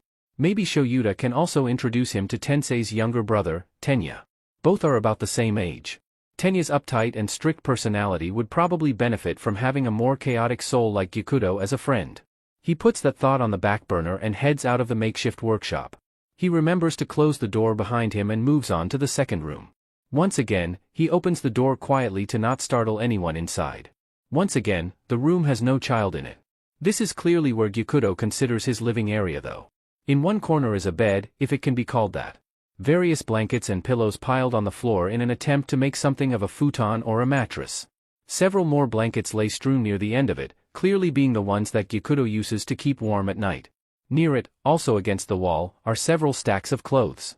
Certainly not enough that a kid Gyukudo's age should have, but more than Shoyuta was honestly expecting. They're folded, poorly, but that's besides the point, into piles based on what type of clothing they are.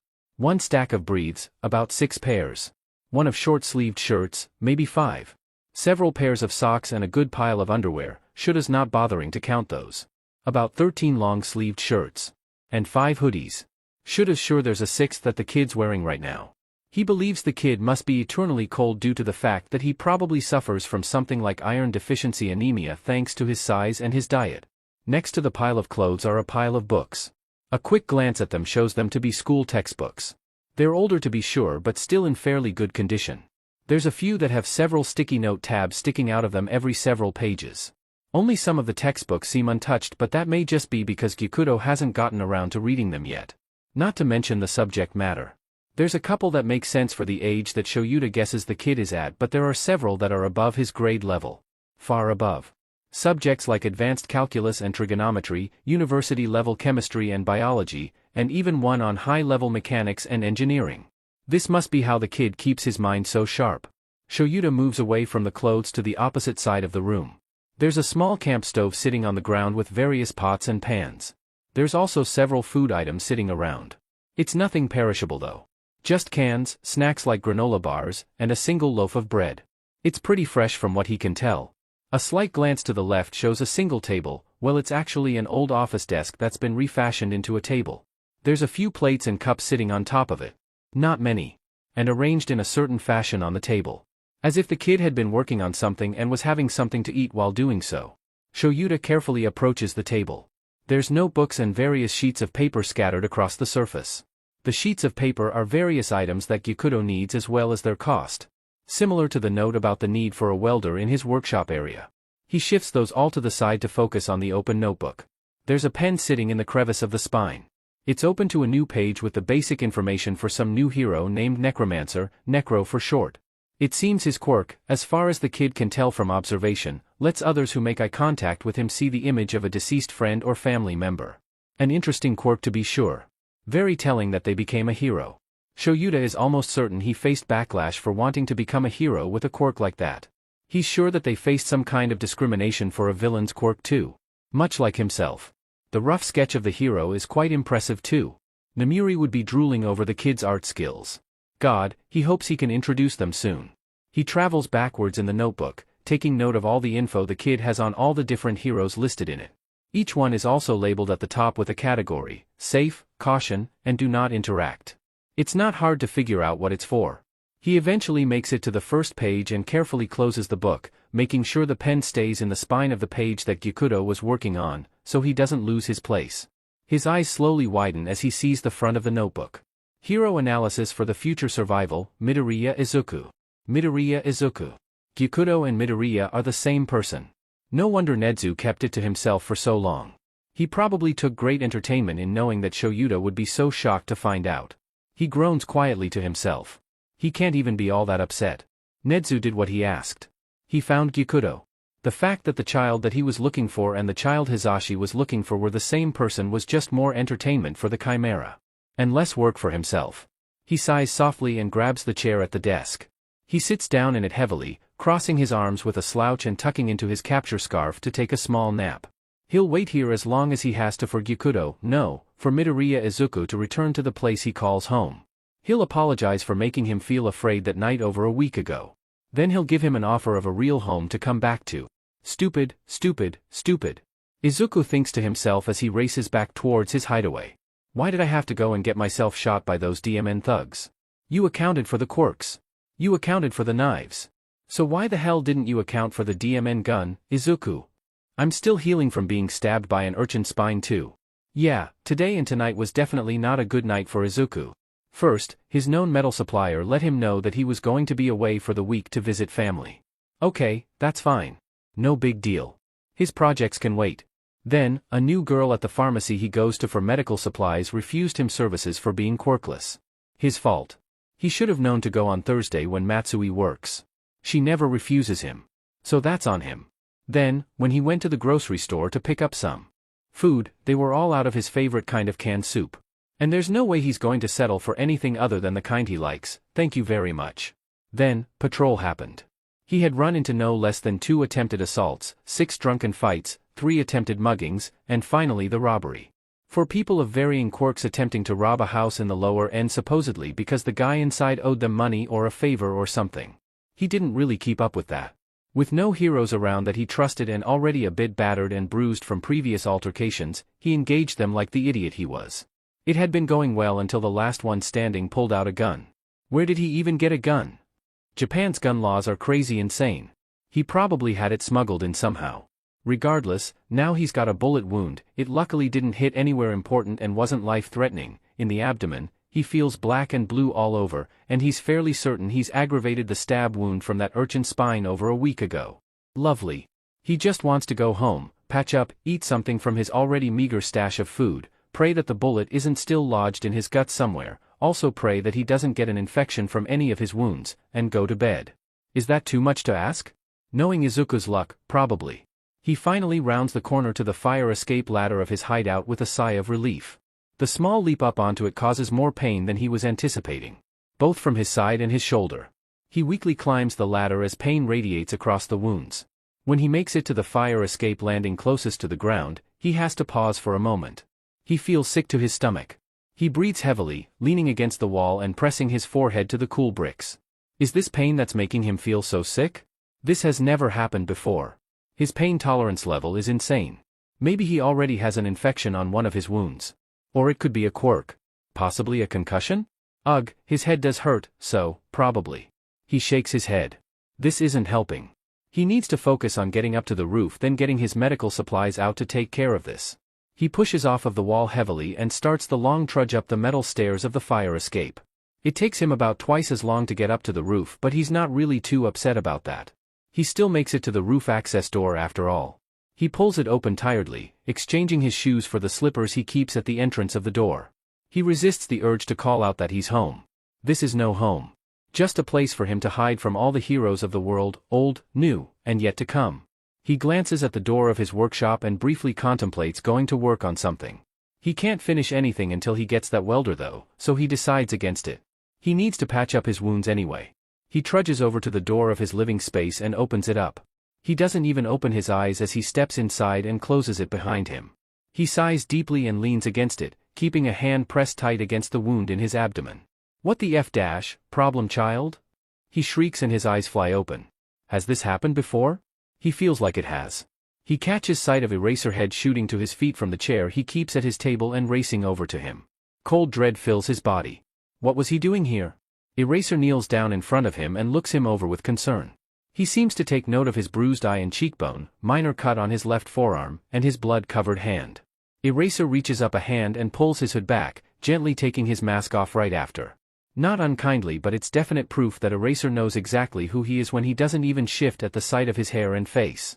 Instead, the older man just carefully turns his head to the side to look more closely at the injuries on his face. What happened, kid? He asks quietly. He starts lamely. There was a robbery on 6th Street. 4 guys. I didn't get all of my injuries from them, of course.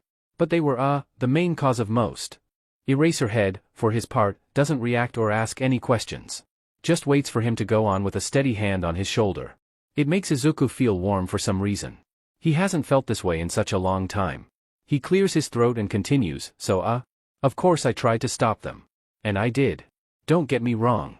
They're all in police custody now. But I didn't realize that one of them had a gun. Eraser's eyes widened at that, asking frantically, did you get shot? He nods sheepishly and apologizes quietly to him, next reassuring him that it luckily wasn't as serious as it could have been. The next thing he knows, he's being pulled into Eraser's arms. Into a tight hug. I'm so glad I found you then, Eraserhead murmurs into his hair. I can't imagine what would have happened if I hadn't found you tonight. And I'm so sorry about that night after you were stabbed. We didn't mean to make you feel so afraid. So unsafe. Against his will, Izuku's eyes welled up with tears. This wasn't really how he was expecting this conversation to go. He was expecting Eraser to start yelling at him for running that night. HNDCFFS being placed on his wrists. Being told what he was being arrested for. He wasn't expecting a hug and being told that Eraser was glad to have found him. Most people wouldn't be glad to find him after all. He wasn't expecting the apology either. Sure, Eraser left notes in those little bags with items in them that he was sorry, but he didn't actually believe them. He thought they were fake to try and get him to trust them. He never thought in a million years that they could have been real. He whimpers softly and buries his face into Eraser's shoulder. The man just holds him tighter, being extra careful of all his injuries. Izuku sniffles and pulls away after another moment. He reaches up to rub his teary eyes. I don't understand, he says softly. Eraser hums in question, so Izuku looks up to him firmly. I don't understand why you worked so hard to find me, just to give me a hug and tell me you're sorry. Aren't you going to arrest me? You know my identity now after all. You and Hisashi figured it out that night I got stabbed with the urchin's spine. You talked about how Detective Tsukachi was coming over to bring you my file. Eraser flushes in. Is that embarrassment? He reaches up and runs his hand across his stubbly cheek. Let me be frank with you, kid. I thought your real name was Shoyuta, he jokes sassily. Not really the time for his sass, but oh well. Eraser glares sharply at him. He grins in accomplishment. The dark-haired man huffs out a sigh. You and Hisashi are definitely going to get along swimmingly. As I was saying before you rudely interrupted me with that horrible joke, I didn't know you and Midoriya Izuku were the same person until I found your notebook on the table there. He motions to it with his head, and Hisashi technically still doesn't know because I haven't told him yet. Izuku blinks in shock. You're serious? Dead, unfortunately, Eraser deadpans back. They spend the next moment just staring at each other before a snort slips out of Izuku. After that he can't stop the loud and hysterical laughter from escaping him. It's just too funny. He thought he had been caught. But it turns out he had fooled both Eraserhead and Present Mike to the point that they didn't know it was him until one of them was reading his name off of one of his notebooks. Eraser doesn't interrupt his laughter either. just waits with a scowl for him to stop. Izuku's grateful he recognizes the hilarity of the absurdity of the situation. It eventually dies down with a last chuckle. Okay, that was a good laugh? Alright, you found both Gyukudo and Midoriya Izuku, so, now what? He asks loosely. Now we find boxes to start packing all your stuff here up, Eraser replies, turning to look around the room. Huh? He's confused now. What does he mean? Eraser turns his face back to him with a blank face. You think I'm going to let you stay here by yourself now that I know the truth? His stomach falls at that. So you? What? Want me to pack my stuff up and then you're going to put me in the system? Drop me off at the nearest home for wayward and troubled kids? Because if so, I think I'll just run away now and save the orphanage the trouble of putting up with me for the next few days, max. What? No. The man almost looks offended at that. The system's just as corrupt as the Hero Safety Commission in my opinion. There's no way in hell I'd chance placing you in any DMED place like a local orphanage. Another loop is thrown at Izuku, then. What are you doing with me? Kid, Eraser calls calmly, pulling out a box he found hiding at the opposite end of the room. I'm a hero and a teacher. Yes. This is an established fact that everyone present here knows. He crosses his arms huffily. Which means, Eraser continues with a roll of his eyes, that I have my emergency foster license. I can foster you. So can Hisashi, who also has his being that he is also a hero and a teacher. With the intent to adopt you if you decide you're comfortable with Hisashi and I. And if it turns out that I'm not comfortable with you guys, he asks suspiciously. Then we find you a vetted home with someone we trust where you will be comfortable. I promise our intentions are not rocket science, kid. The only thing I ask that you do is that you let Detective Tsukachi come in and talk to you about your time as a not-quite vigilante. And that you're honest to him about it. That's it. Eraser sets the box down on the table, but nothing will happen after that talk. You'll still just stay with us like I said before. It would be hard to lie to Tsukachi knowing what his quirk is anyway. But he won't tell Eraser he knows that yet. Instead he just nods slightly and acquiesce. He can do that. Not too hard to do. Eraser gives him a small smile, different from the near-terrifying grin he gives criminals he's in the middle of apprehending. The man pats one of the boxes. Here. Start loading these up with everything you want to take from in here and your little workshop space next door. I'll call Zashi and have him bring the car so we can get it back in one load.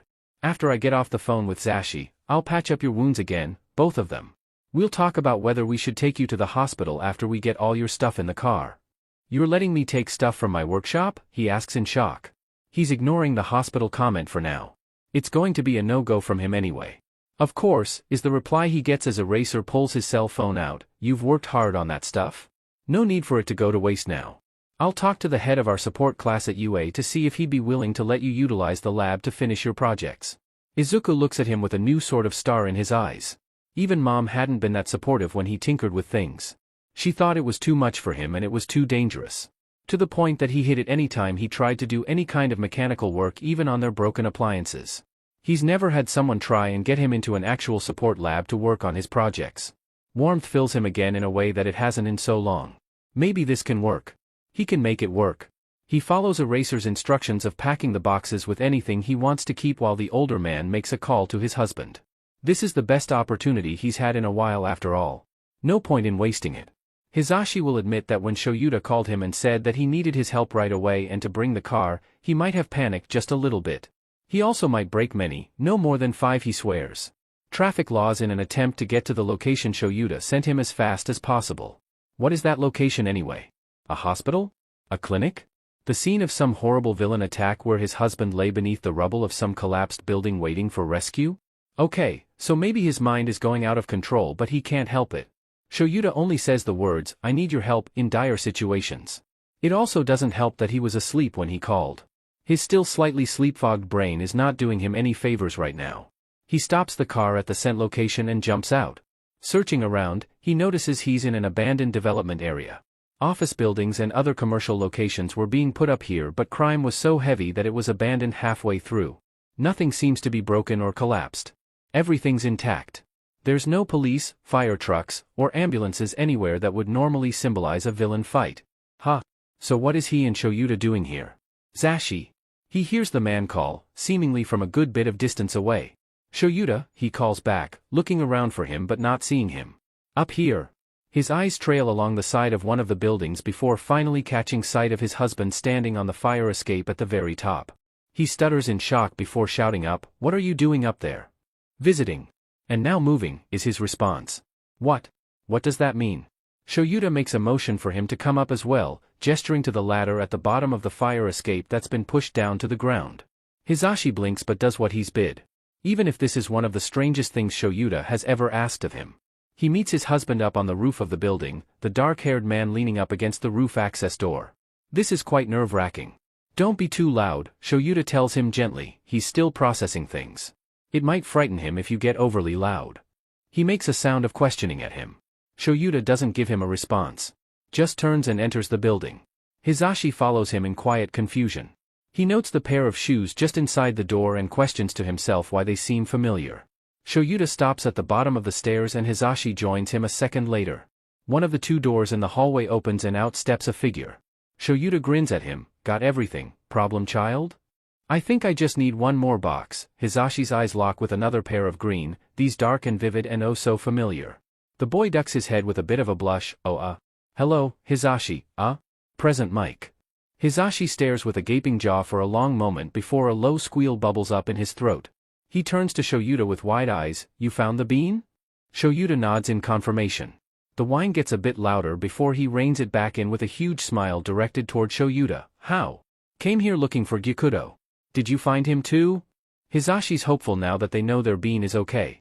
About that, the darker-haired male grins in amusement. Hisashi, Midoriya is Gyukudo. They're one in the same. It takes a moment for his mind to process it. When he finally does, he gasps in shocked surprise. Wait. There. You mean? You met. Then I met. And there. He places his hands on his face and squeaks. Then he turns to Izuku and takes his shoulders with an even wider smile. You're our bean. And our bunny. Our bunny bean? Our bunny bean. He reaches out and hugs the boy close, nearly crying from how happy he feels. He feels small arms, too small, wrap around him in return and it makes him want to sob in relief. Then he freezes as the feeling of liquid registers on one of his hands. He pulls back swiftly and looks at his hands, nearly shrieking at the one that's now covered in what he can only assume is blood. Is he bleeding? He asks his husband, turning his bloody palm around to show him. Yeah, a hand runs through dark black locks nervously. He's been shot. We've patched it up for now, but he must have bled through the bandages already. Time ticks as Hisashi stares at him, waiting for it to be some kind of joke. He was so calm about it that surely it must be. When it's clear he's not joking, he shouts, not quirk assisted, thankfully, you let our baby get shot? No, I did not let our baby get shot. Our baby came back here and was already shot. Shoyuta shouts back at him before he glares off at the wall. Now I'm doing it. I'm not a baby. I'm 12. Almost 13. Izuku pipes up next to them. Anything under 18 is a baby, sweetheart. Sorry I don't make the rules, Hisashi says before turning back to address Shoyuta with his fists firmly planted on his hips. Why didn't you take him to the hospital immediately, Aizawa Shoyuta? He hates hospitals, he responds just as Izuku also says, I hate hospitals. Hisashi gives a groan of complaint, reaching his clean thumb and forefinger up to slightly lift his glasses to pinch the bridge of his nose. He takes a deep breath before turning back to his bunny bean with pleading eyes, taking one of his hands in his own. Baby, please. I understand if you don't like hospitals. No one does. But this is a major injury. You're really hurt and you need to have it checked out by a professional. Please don't make me go. Izuku turns those big green eyes up at him in a teary, puppy dog stare. Oh no. Hisashi has a bad feeling about this as Izuku continues with, I don't just like hospitals, I hate them. And for good reason. Please. They're either going to ignore me until all the quirked patients are taken care of or refuse me care for being quirkless anyway. Please don't make me go through that again. Again. He said again. Which means that a hospital or even several hospitals have refused him care before for being quirkless. Hisashi has to exercise quite a bit of facial control at that. He turns a wide-eyed stare to Shoyuta who is also standing with fire in his eyes. Hisashi briefly releases Izuku's hand to sign to his husband, I'm destroying all the hospitals in a 30-kilometer radius and starting my own. Try and stop me. Shoyuta just chuckles in amusement. Izuku blushes darkly at that, looking up at him sheepishly through the fringe of his curls. I can understand sign, you know. My friend taught me in case his quirk ever made him go deaf. Their baby looks quite upset after mentioning this friend. Hisashi will need to bring it up later, but for now he'll just keep it on the back burner. He reaches out and takes Izuku's hand again, telling him firmly, then you should know that I meant it. See if I don't do it. He gives his hand a squeeze as the boy chuckles, I understand your reasoning for no hospitals now. Are there any doctors you can trust though? A pediatrician you've gone to before, even if it was way in the past? A doctor at any of the nearby clinics near here? Anyone? Izuku thinks for a moment then shakes his head, mumbling something about how if he was ever sick or hurt he just dealt with it himself. Hisashi grimaces. Now what? Izuku needs medical attention. Direly. What do they do to make sure he gets it fairly? What if we called Chiyo-san? Shoyuta suggests, causing both him and Izuku to turn to face him, even if it's late? Well, I guess early is actually correct now. I'm sure she'd be willing to come by the house to heal him. And we know she wouldn't discriminate like the hospitals or clinics would. That's a great idea, Sho. He turns back to Izuku with a softer smile this time. Would that be okay, listener? Who is Chiyo-san? He asks nervously. Just as Hisashi opens his mouth to tell him that she's the school nurse at UA, Shoyuta quickly interjects with, recovery girl. ASWCH seems to flip in their kid's head. His eyes widened, the youthful heroine? No way. Are you sure she'd be okay to heal me? I wouldn't be a bother to her? I'm sure there's others that she would want to focus on first. I'm just some kid, after all. Are you absolutely sure she won't discriminate either? Please, Shoyuta scoffs. As soon as she hears the words, child, and injured, come out of my mouth, she'll be at our front door faster than Ingenium. We can also personally vet her. She'll help you, kid, and she'll be kind doing so. If she's not in any way, shape, or form, she'll have to face me. And me. Hisashi adds for good measure. Izuku looks between them then seems to roll his tongue over his teeth in thought. Then he nods, okay. If Recovery Girl is fine with healing me, then I guess I'm okay with her doing so. I won't like it but I can stand it. Perfect. Hisashi cries, now, what was this about boxes you told Sho you needed one more of? Izuku stares at him for a long moment before giving him a small, soft smile. He explains that Shoyuta and him were packing boxes of his things that he had here to take back to their home. Hisashi is thrilled to hear this and immediately asks how he can help. The boy leads him over to a half-packed box while Shoyuta moves into one of the rooms to look for another box. Izuku shows Hisashi how he was packing it and asks the blonde to continue packing it. Hisashi happily agrees, quickly moving to start packing the box up. Izuku moves over to a pile of items nearby to sort through what he wants to keep. Hisashi does admit he has to stop and coo over a few items that he finds. Some inventions he's working on. A few books he's read. There's even a small picture frame with a photo of him and what appears to be his late mother. They sure do look alike. Down to their bright sunny smiles. Hisashi makes a mental note that there doesn't seem to be any pictures of Izuku's father. Odd. He wonders what happened to the man. He pauses in his packing entirely as he comes across several notebooks. There seems to be about 10 of them. The first few are very childish. In that it seems like a child drew in them. Izuku's name is written on the front along with some sloppy kanji that reads, Hero Notebook. There's a number 1 written on the top corner of the cover. Hisashi flips through it with intrigue. He picks up the second one after he finishes the first. Hisashi will admit that his ADHD brain made him forget what he was supposed to be doing in favor of the notebooks. But Izuku doesn't mention it or seem to mind. Just continues to let him look through the notebooks. At an entry in volume 5 he squeals in delight, Shoyuta. Shoyuta, come here. The underground hero bursts back into the hallway, eyes wide in concern. When he notices that there's no immediate danger, he turns a sharp glare to his husband. Whoops, maybe he should have phrased that better. Regardless, he waves him over. Excitedly. Shoyuta rolls his eyes but does come over. What are you doing, Zashi? You're supposed to be helping the kid pack the boxes. Oh hush. Just look. He holds the notebook out for him to see. Shoyuta stares at the pages for a few seconds before his eyes widen. He figured he would be intrigued. It's an entry on Eraserhead after all. And a good one at that. Most of the writing on the page is very faded, a sign that it was written quite a bit ago. The only thing that is new on the page is the large note at the top that says safe. He knows what it means and that part makes him want to cry again. Shoyuta continues to read over it before calling for the kid over his shoulder. When did you write this? Huh? He asks in confusion before he notices the journal open to the Eraserhead entry. Oh, that's notebook number 5, right? So I probably wrote it when I was about 6 or 7. Maybe as old as 9 when I finally perfected all the details. You had this level of detail when you were that young? Crazy cool. Hisashi turns the book back to himself and continues flipping through the various heroes in it. You don't have to pretend it's good. You can call it for what it is, you know. Which is? Shoyuta prompts. Creepy. Izuku shrugs, face neutral. Like it's normal for people to call him creepy. He is immediately offended by that for this baby of a bean. How dare anybody say anything along the lines of him being creepy? He was the furthest thing from it. He opened his mouth to tell him this, but Shoyuta beats him to it again. Kid, it's not creepy. Far from it. Most hero agencies would kill to hire an analyst with your level of caliber. And as far as I know, you've had no formal training from anyone.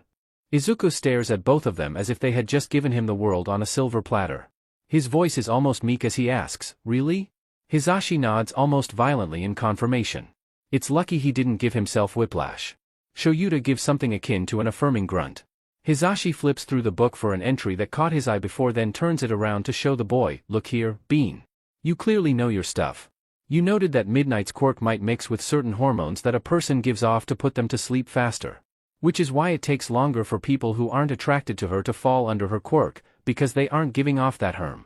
Izuku reaches up to rub the back of his neck. Well, I mean, I believe that the gas her quirk is just an unknown type of chemical extremely similar to melatonin. But the real question that I was curious about was why attraction causes people to fall asleep faster.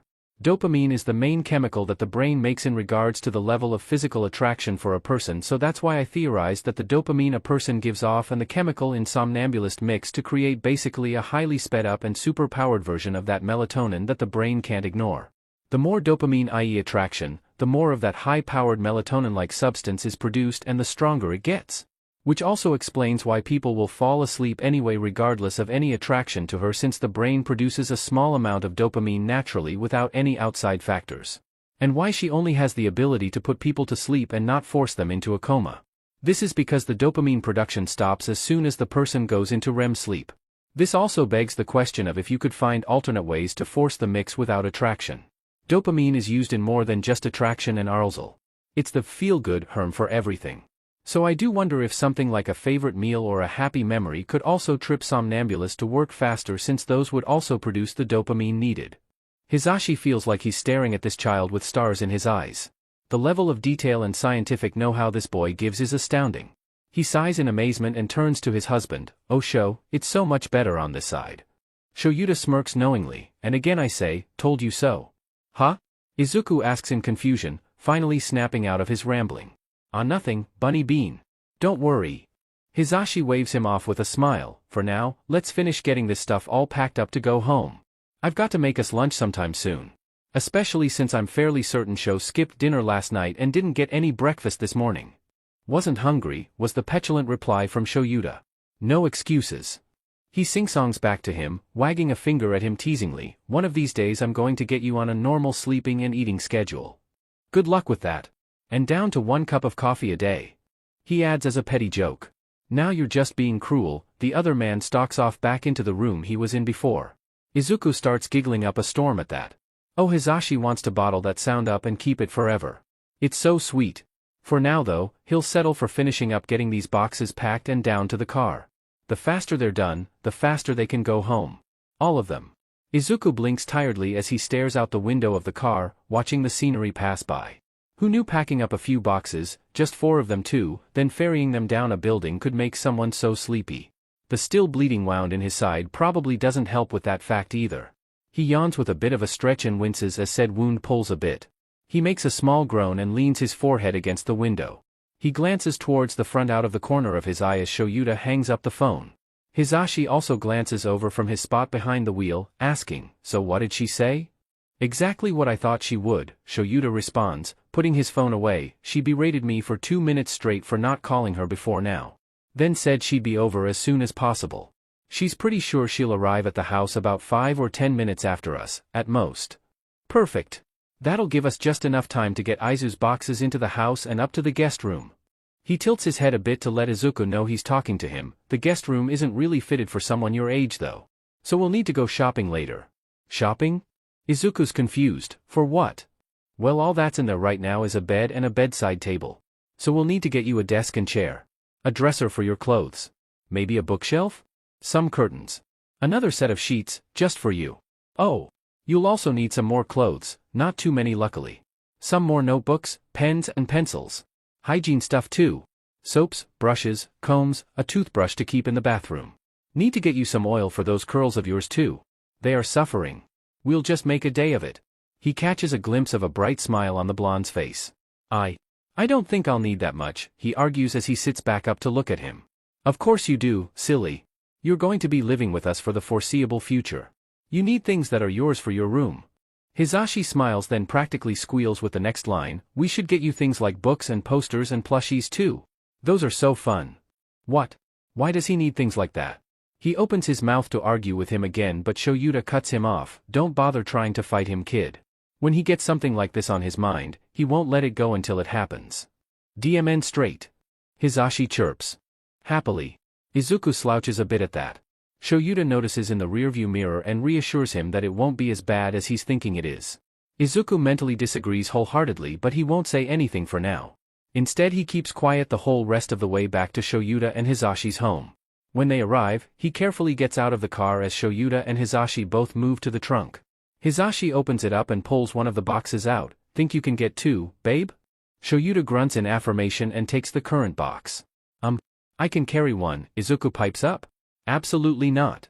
The look Hisashi levels at him over the rim of his glasses makes his hackles stand on end. You, sir, are injured. All you're going to do is walk with us into the house before sitting your butt down on the couch to cuddle with Basie until Chiyo-san arrives. Basie? That's what Zashi calls BSTRD, Shoyuta tells him then grunts as Hisashi loads another box onto the one he's holding. The blonde glares strongly at his husband, because she doesn't deserve to be called that. She's a sweet, gentle angel. The darker-haired man rolls his eyes, yeah. Now that she's older than a little kitty and doesn't beg for attention and food all day long. Hisashi grabs the last two boxes with a scowl and a grumble. He closes the trunk and all three of them head for the front door. Despite having their hands full, Hisashi is easily able to pass the keys to Shoyuta who in turn is easily able to unlock the door with one hand. Izuku feels terribly guilty for not helping but can't really say anything about it since they told him he wasn't allowed to. They head inside and Shoyuta immediately heads for, what he guesses, the guest room. Hisashi motions with his head for him to go sit on the couch. He follows the instructions without a fuss. BSTRD comes and jumps up next to him a moment later. She meows and kneads at his thigh to get him to pet her. He doesn't deny her either. How could he? He's already said he would do anything for her, including maim or kill. And he takes that promise seriously. He focuses solely on her happy purrs to the point that he doesn't even hear the sound of a camera shutter going off. Instead, the next sound he's actively aware of is footsteps stopping right in front of him. He looks up to find Shoyuta standing above him. How are you feeling right now, kid? Shoyuta asks him. He shrugs, I'm alright. Hurting. Bleeding. But I've had worse. It'll be fixed soon anyway. A sound reminiscent of a tea kettle's whistle resounds throughout the area. Izuku looks around for the source of the noise but Shoyuta just gives a look over his shoulder, hair floating with the use of his quirk, Zashi. Stop that. I am upset. Is the furious reply, I am upset, and I am allowed to be. You are but there's no reason to practice the art of shattering glass like an opera singer while being upset. Would murder be more acceptable? Because, honey, I am tempted. The darker-haired male face palms at that with a groan, letting his quirk go. I'm electing to not give a response to that because you know the answer. What's he so upset about? Izuku asks curiously. He can't recall anything in particular that he's done to make Hisashi so upset. But it was possible he did something and didn't realize it. Shoyuta just waves him off with a blank look, nothing, kiddo. Zashi's just being dramatic. Don't worry, everything's fine. Izuku shrugs. If Shoyuta says it's fine, then it must be okay. Hopefully. A knock at the door catches both of their attentions. Shoyuta mumbles something about how it must be Chiyo-san. And now Izuku feels nervous again. His bad experiences with other members of healthcare don't exactly help either. Not to mention he's never interacted with the youthful heroine. His brain that has been fully reliant on survival for the past year and some change is freaking out over the fact that he doesn't know if Recovery Girl is safe for him to interact with. A hand clasps his shoulder gently, drawing him out of the spiraling thoughts. Hisashi stands in front of him, bent over slightly so that they're eye to eye. He's smiling softly and keeping his hand as a steady and reaffirming weight on his shoulder. He takes an exaggerated deep breath which Izuku instinctively copies. Right. He's got to remember that Hisashi and Shoyuta are listed as safe and that they wouldn't bring in anybody who wasn't also safe. Oh dear, I hope I didn't cause that. Izuku tenses minutely again at the sound of the older female voice. He shyly looks over to see a small old woman standing next to Shoyuta. If Izuku didn't already know who she was, he would have never guessed she was Recovery Girl. He mumbles a low hello. Oh dear me, she says as she approaches him. She looks over all his injuries swiftly and tuts sadly, this is much worse than I expected. Not to mention the remnants of that stab wound and the new gunshot wound on you, dear. You're lucky you're not on the floor right now. Does that mean you can't heal me? He asks sadly. Oh, no, no. It just means I won't be able to heal everything. My quirk relies on your stamina, after all. The most I'll be able to do tonight is both the stab wound and the gunshot wound. Perhaps also some of the more dire cuts. I'm not going to push it on those bruises and scrapes though. Those will just have to heal on their own, I'm afraid. Oh. That wasn't so bad. Certainly better than just leaving everything to just heal on its own. He nods in understanding to her. She gives him a smile. All right then. Just a quick kiss on the hand and it's over. You'll probably fall asleep fairly quickly though, so off to bed right after, young man. Why yes ma'am, he stutters. A quick peck on his hand and immediately he feels like he hasn't slept in weeks. His limbs feel boneless. He could probably fall over. But he's not in the amount of pain he was before. So that's nice. He yawns loudly as Hisashi starts prodding him up off the couch. Recovery girl moves over to join Shoyuta and speak quietly about something happening at UA. Izuku practically stumbles to the bedroom that he guesses is now his for the next little while. Or at least until Shoyuta and Hisashi decide they don't want him anymore. He doesn't realize that the blonde had followed him until his voice asks, "Do you have anything you can wear as jammies, listener? Maybe? I usually just sleep in whatever I'm wearing then change into different clothes in the morning. I think I have some sweatpants in the clothes box." He sits down heavily on the bed with a jaw-cracking yawn, too tired to move much else. Hisashi moves over to the boxes stacked on the other side of the room. He sifts through them until he finds the box full of Izuku's clothes and starts to search it for said pair of sweatpants. Izuku watches him with bleary eyes from his perch on the bed. Hisashi makes a small noise of triumph when he finally pulls the pair of sweatpants out of the box. He passes them to Izuku then turns his back to him to give him a bit of privacy. It's definitely uncoordinated but the boy does get his breathes changed from the cargo breathes he was wearing to the infinitely more comfortable lounging breathes. He tosses the cargo breathes at the lip of the box, which barely hit its mark. Hisashi takes that as his cue to turn back around. Izuku shuffles weakly under the covers and lies down. The bed is very soft. Hisashi moves over and pulls the blanket up around him, tucking him in. A bit like a child. He guesses that's fine. He is still one after all. Weight dipping into the bed makes him jump a bit. Hisashi looks over with a chuckle, "Looks like you've got a nighttime companion." He glances over to see what he's talking about. Just in time to see BSTRD settling down at his side. Will she be okay sleepin' next to me? I don't wanna, roll over onto her or anything, he slurs out. She won't let you do that. Trust me. Hisashi gives the Siamese a quick pet before leaning down to press a kiss to Izuku's forehead. Izuku blinks slowly, shocked, and reaches up to press his hand to the spot. The blonde looks a bit nervous at that, probably worried that he had stepped over a line. I haven't had anyone kiss my forehead goodnight in a long time, he confesses quietly, kinda nice. Yeah?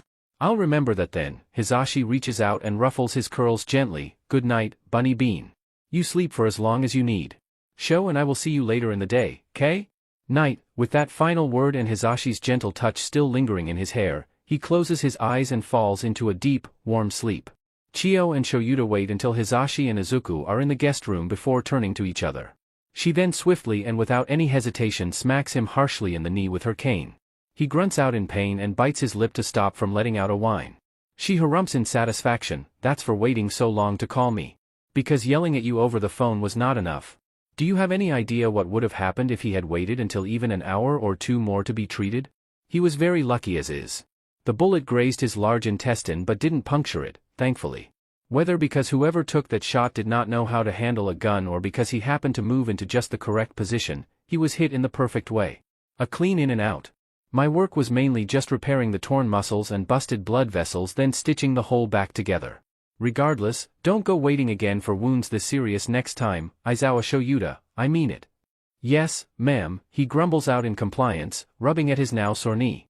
"Good." Chiyo settles her anger down then huffs out a sigh, long and sad. He honestly had more energy than I was expecting. Still less than ideal but, given his situation, more than expected. Shoyuta hums, "When I found where he was squatting, he had a pile of food. Mostly canned stuff but also a loaf of bread. By my estimate, it was enough for at least 2 meals a day. It's good that the boy was that resourceful then." Chiyo nods. "I can't imagine where his injuries would be if I had tried to heal him with even a fraction less of stamina than what he did tonight." Hisashi comes out of the guest room a moment later. Shoyuta watches as his husband gently closes the door before turning to lean dramatically against the wall next to it. Shoyuta raises an eyebrow at him. "Everything okay? He's so precious." He's so fing precious, oh my god. Hisashi places a hand against his chest over his heart. Chiyo chuckles good-naturedly at his display.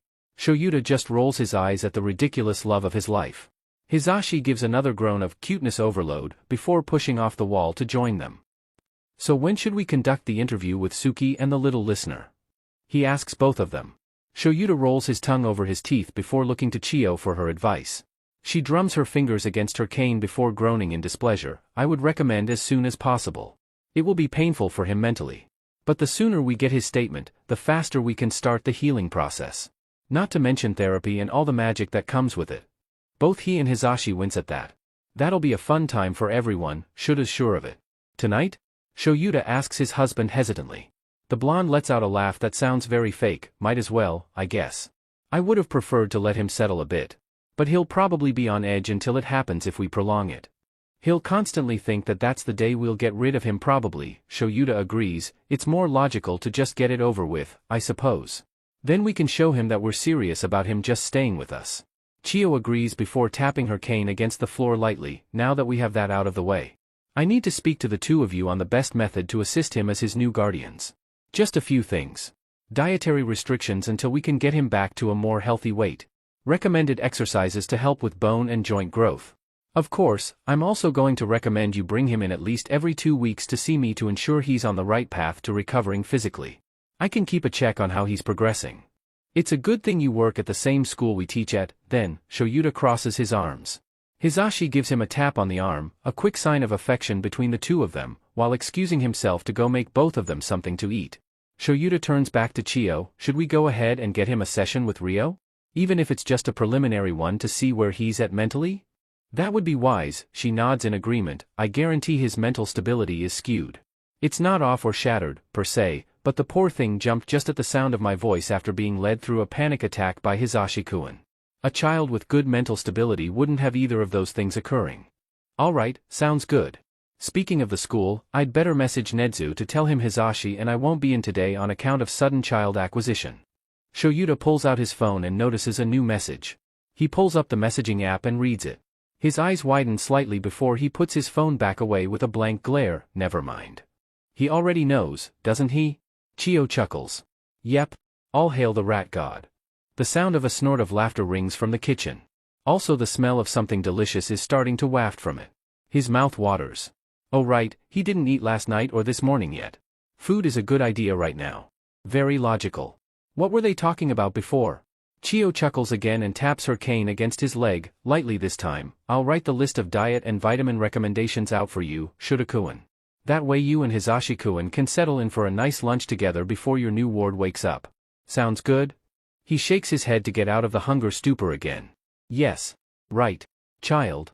They have one of those now. Chiyo is being very nice and not expecting him to listen and remember all her recommended steps for helping the boy get healthier though. Very kind of her. He gives her a rare soft smile of thanks. Yeah, sounds great. Would you like to join us for something to eat, Chiyo-san? Hisashi asks from the kitchen, the sound of something frying also joining the sound of his voice. No thank you, dearie. I've got some lunch waiting for me at home. My granddaughter is visiting and cooking for both of us. Oh, that's so nice of her. The blonde ducks out of the kitchen for a moment to give the older woman a bright smile. I hope you both enjoy it then. We will. Now let me write you up that list. Shota-kun, you can help your husband by setting the table for the two of you while I do so. Shoyuta grumbles at that, but it's more in good fun really. He was going to set the table for them anyway. It's just funny she felt the need to mother them and tell him to do so. He focuses on getting out the cutlery and 2 pairs of chopsticks for them as Hisashi passes Chiyo a piece of paper and a pen. The only sounds that permeate the kitchen are that of plates and bowls being placed on the table, the scratch of Chiyo's pen, and the last dredges of popping oil and fats from whatever Hisashi had been frying.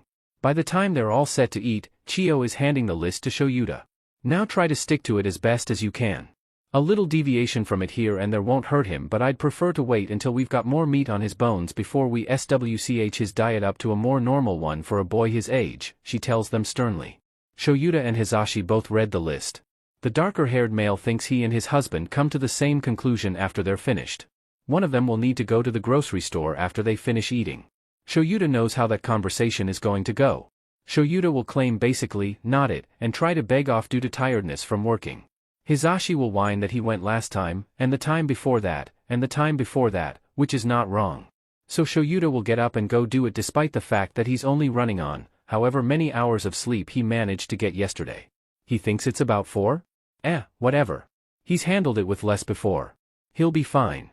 Shoyuta moves to pin the diet up on the fridge as Hisashi walks Chiyo to the door.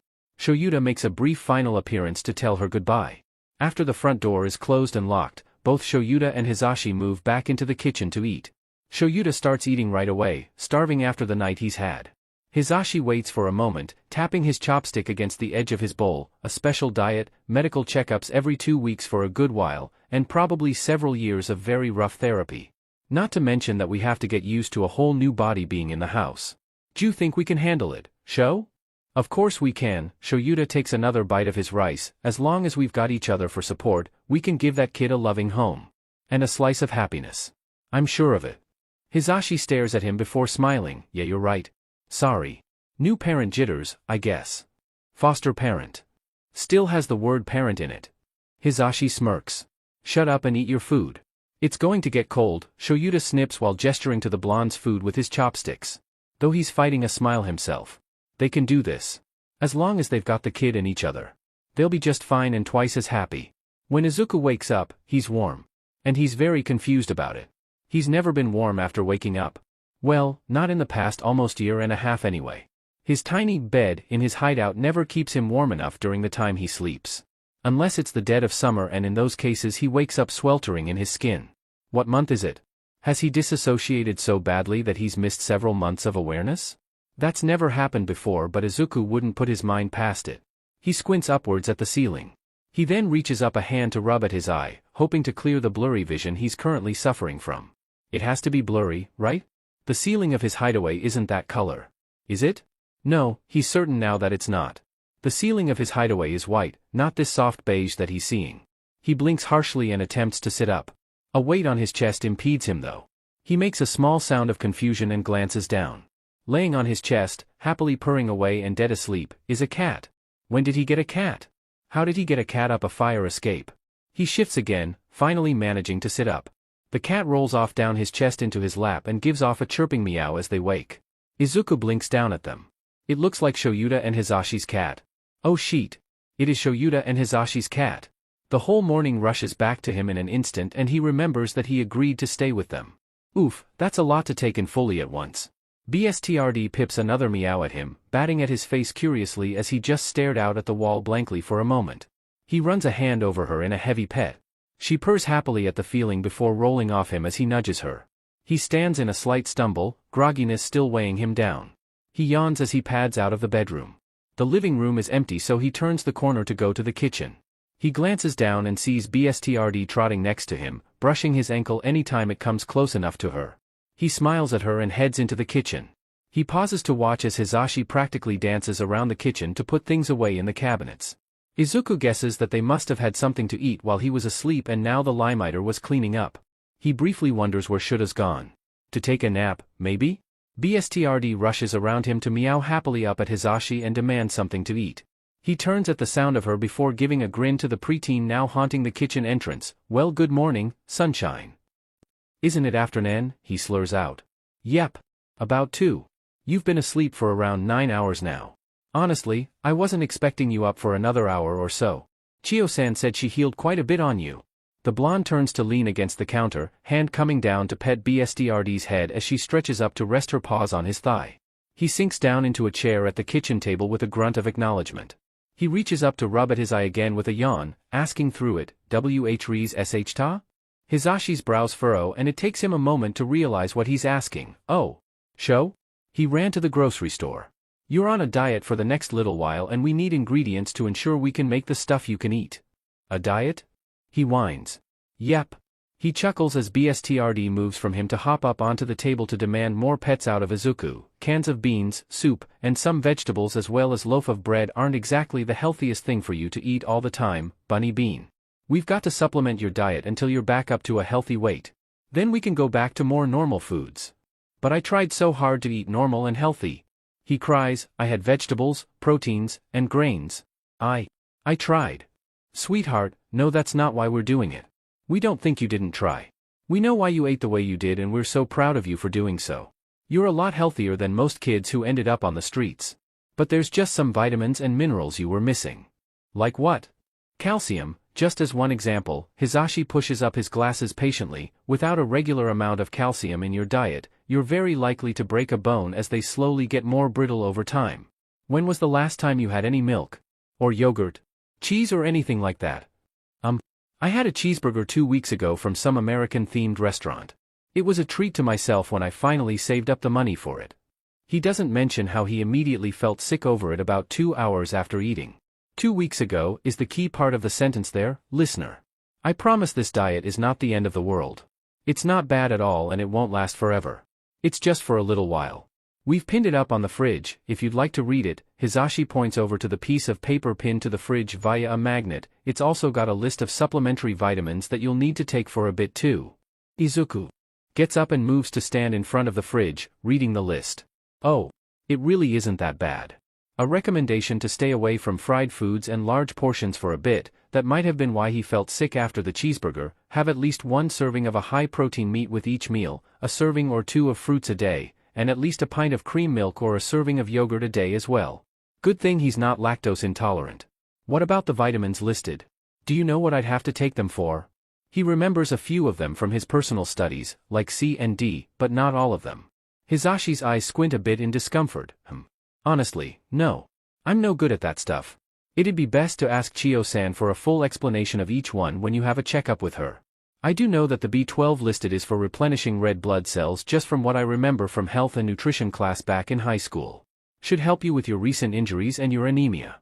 He blinks at that. I have anemia? Hisashi chuckles, not cruelly but just in subdued amusement. Baby, yes. It's a bit obvious even when you just look at you. You live in your hoodies, Bunny Bean. I admit that I don't like the house to be too warm, but you're still wearing your sweatshirt even though it's probably about 22 degrees Celsius in here. It takes a moment to click, but when it does, he exclaims, oh, that's why I'm always so cold. Hisashi laughs again and confirms that. That makes so much sense to him now. He did wonder why he always felt the need to get warmer clothes even in the warmer months after about 6 months of being on his own. He was suffering from anemia. How did he miss that? He remembers reading about the condition not even that long ago in a medical textbook he found. Did he seriously just read about it and go, haha, that's crazy close to how I feel regularly, good thing I don't have that, or something? Well, he's definitely not fighting that diet now. It's a good thing Recovery Girl knew of a diet off the top of her head that would help him. It probably would have taken him forever to find a nutritionist to see about it. He can tell Hisashi knows that he's realized this too. The blonde just smiles widely and moves over to the fridge. I'm guessing you're probably a bit hungry right now. It's a good idea to eat something anyway since Chiyo-san sapped up your energy to heal you. I don't want to do anything big since I'll be making us an early dinner, so. After looking for a moment he closes the fridge and moves over to a bowl full of fruit on the counter instead, orange, apple, or banana. The question kind of catches Izuku off guard. He thinks about it for a moment.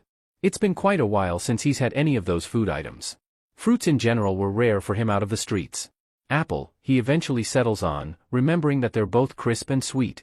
Hisashi snaps out 2 finger guns at him. He pulls out an apple from the bowl and a knife from a nearby drawer. He goes about coring and peeling the apple before cutting it into slices. Izuku wanted to protest that he didn't have to do that but felt like Hisashi would probably say something along the lines about how he didn't have to but wanted to.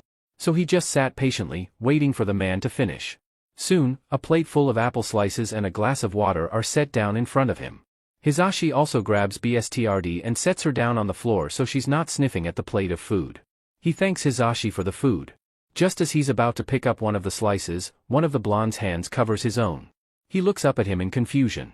Listener, Hisashi starts, softly and calmly, crouching down to be at his level and look him in the eyes. I want to go ahead and warn you now. Sho is also going to meet Detective Tsukachi while he's out and both are going to walk back here together. We're going to go ahead and have you get the talk with him out of the way. I know it's going to be scary especially because you probably think we're going to try and get rid of you afterwards, but after it's done, I promise you that nothing will change. This is your home now. Nothing you say or tell him will change that. Izuku's stomach flips with nerves. He's going to have to talk with the detective? Today? That's so fast. His appetite fades a bit as anxiety roils through him. Hisashi squeezes his hand tightly. Baby, take deep breaths. Nothing at all is going to change, okay? I just wanted you to be a bit prepared mentally when he gets here. I didn't want you to panic over him showing up suddenly like last time. Why you promise nothing will change? He asks hesitantly, even knowing a lot about why I was out on the streets and being a vigilante. Yes, of course. I absolutely promise. On my hero license. Hisashi chuckles a bit, eyes full of an emotion that Izuku can't quite pinpoint. It looks familiar though. Another set of green eyes, slightly darker than the blonde's, looked at him like that before. Hisashi smiles widely and states, I would gladly give that up than let anything happen to you, Bunny Bean. Sho feels the same way too, I know he does. We would never, ever make you leave or let anyone take you. We would only let you go if that's what you wanted and only if it was somewhere safe and warm where you could be happy. Izuku nods in understanding, feeling his heart rate settle down at the adamant reassurances. Hisashi lets go of his hand and Izuku finally picks up an apple slice to nibble on. It reignites the hunger he was feeling and soon he's scarfing down the rest of the apple pieces.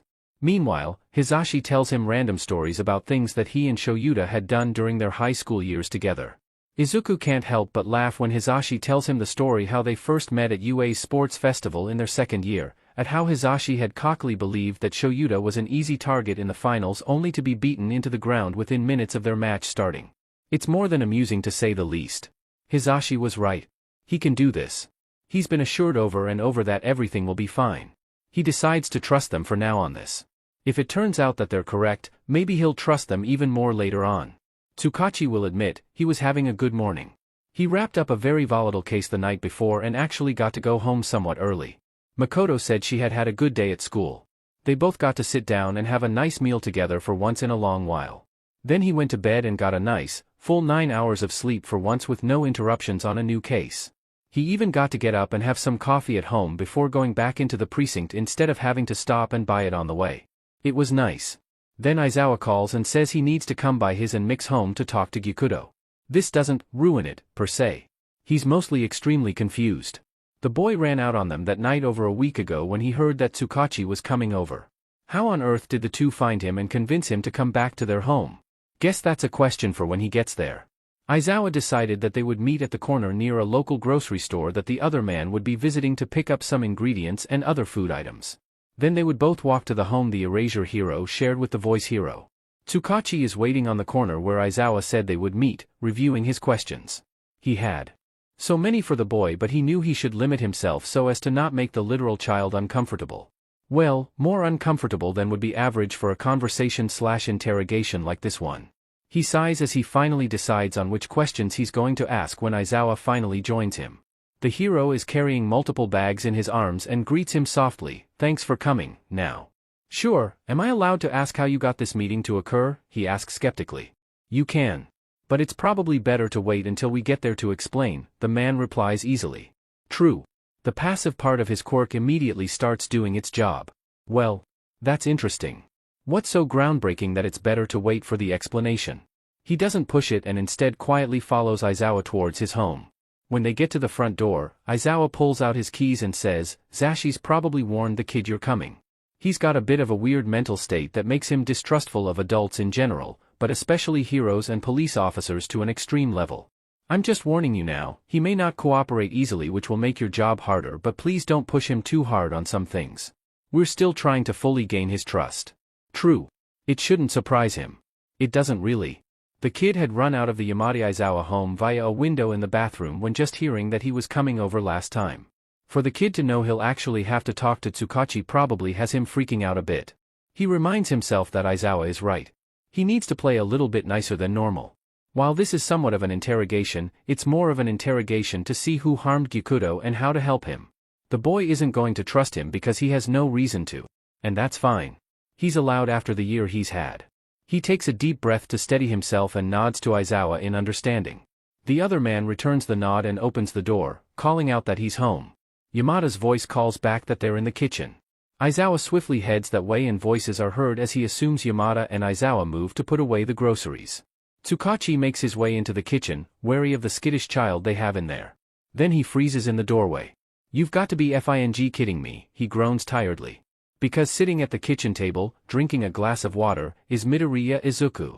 The boy stares back at him with nervous eyes and even more nervous energy. "Suki." Yamada WHPs around to hiss at him, "Don't curse like that in front of the baby." "Don't curse in front of Dash? You told me I was meeting with Gyukudo." You are, Aizawa intones.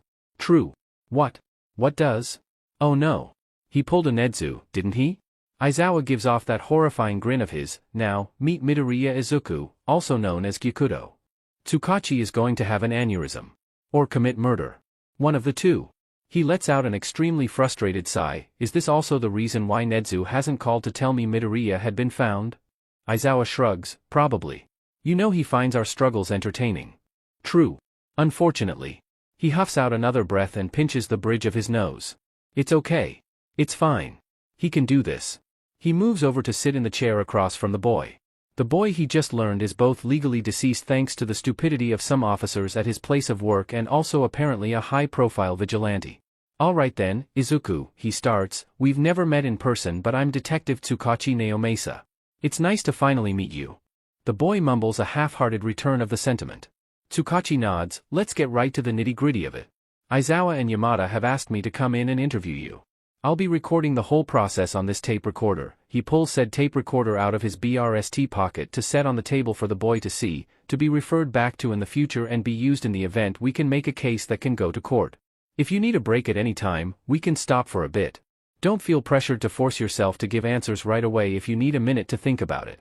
Another thing you need to be made known is my quirk. It's called lie detector. It allows me to know if a person is lying based on whatever it is that they've just told me. I urge you to be truthful with me from the get-go because I will unfortunately know if you're lying to me. It'll just make this process a whole lot faster. Midoriya takes that all in and nods, okay. I understand. I doubt a case would be necessary though. There will be at least one but I don't need any kind of statement from you about that one. Trust me at least on that. Midoriya nods again in understanding. He folds his hands on the table and levels an even stare at the boy. Now, would you like for this interview to be just between us or would you like Yamada and Aizawa to stay? They can stay. If they aren't told now, they'll probably have to hear it from someone else anyway. Midoriya shrugs, might as well just let them hear it from the source. True. Good, it makes his job much easier. He was right, after all. He knows the two signed for guardianship rights over Midoriya. He would have had to tell them later if the boy insisted the two not sit in on the interview. He nods with a small smile before reaching out to press the record button on the tape recorder, speaking slowly and concisely. This is Detective Tsukachi Naomasa, conducting an interview with Midoriya Izuku, age 12, also known as Gyukudo. Also present in the interview is Aizawa Shoyuta, hero name Eraserhead, and Yamada Hisashi, hero name Present Mike, who have assumed guardianship over Midoriya. The time is 14:03 on Sunday, October 10th of 2/12. Tsukachi opens his notebook to the page with his interview questions. We'll start with something simple. What is your full name and age? Midoriya Izuku. I'm 12. True. Alright. Now for something a bit harder.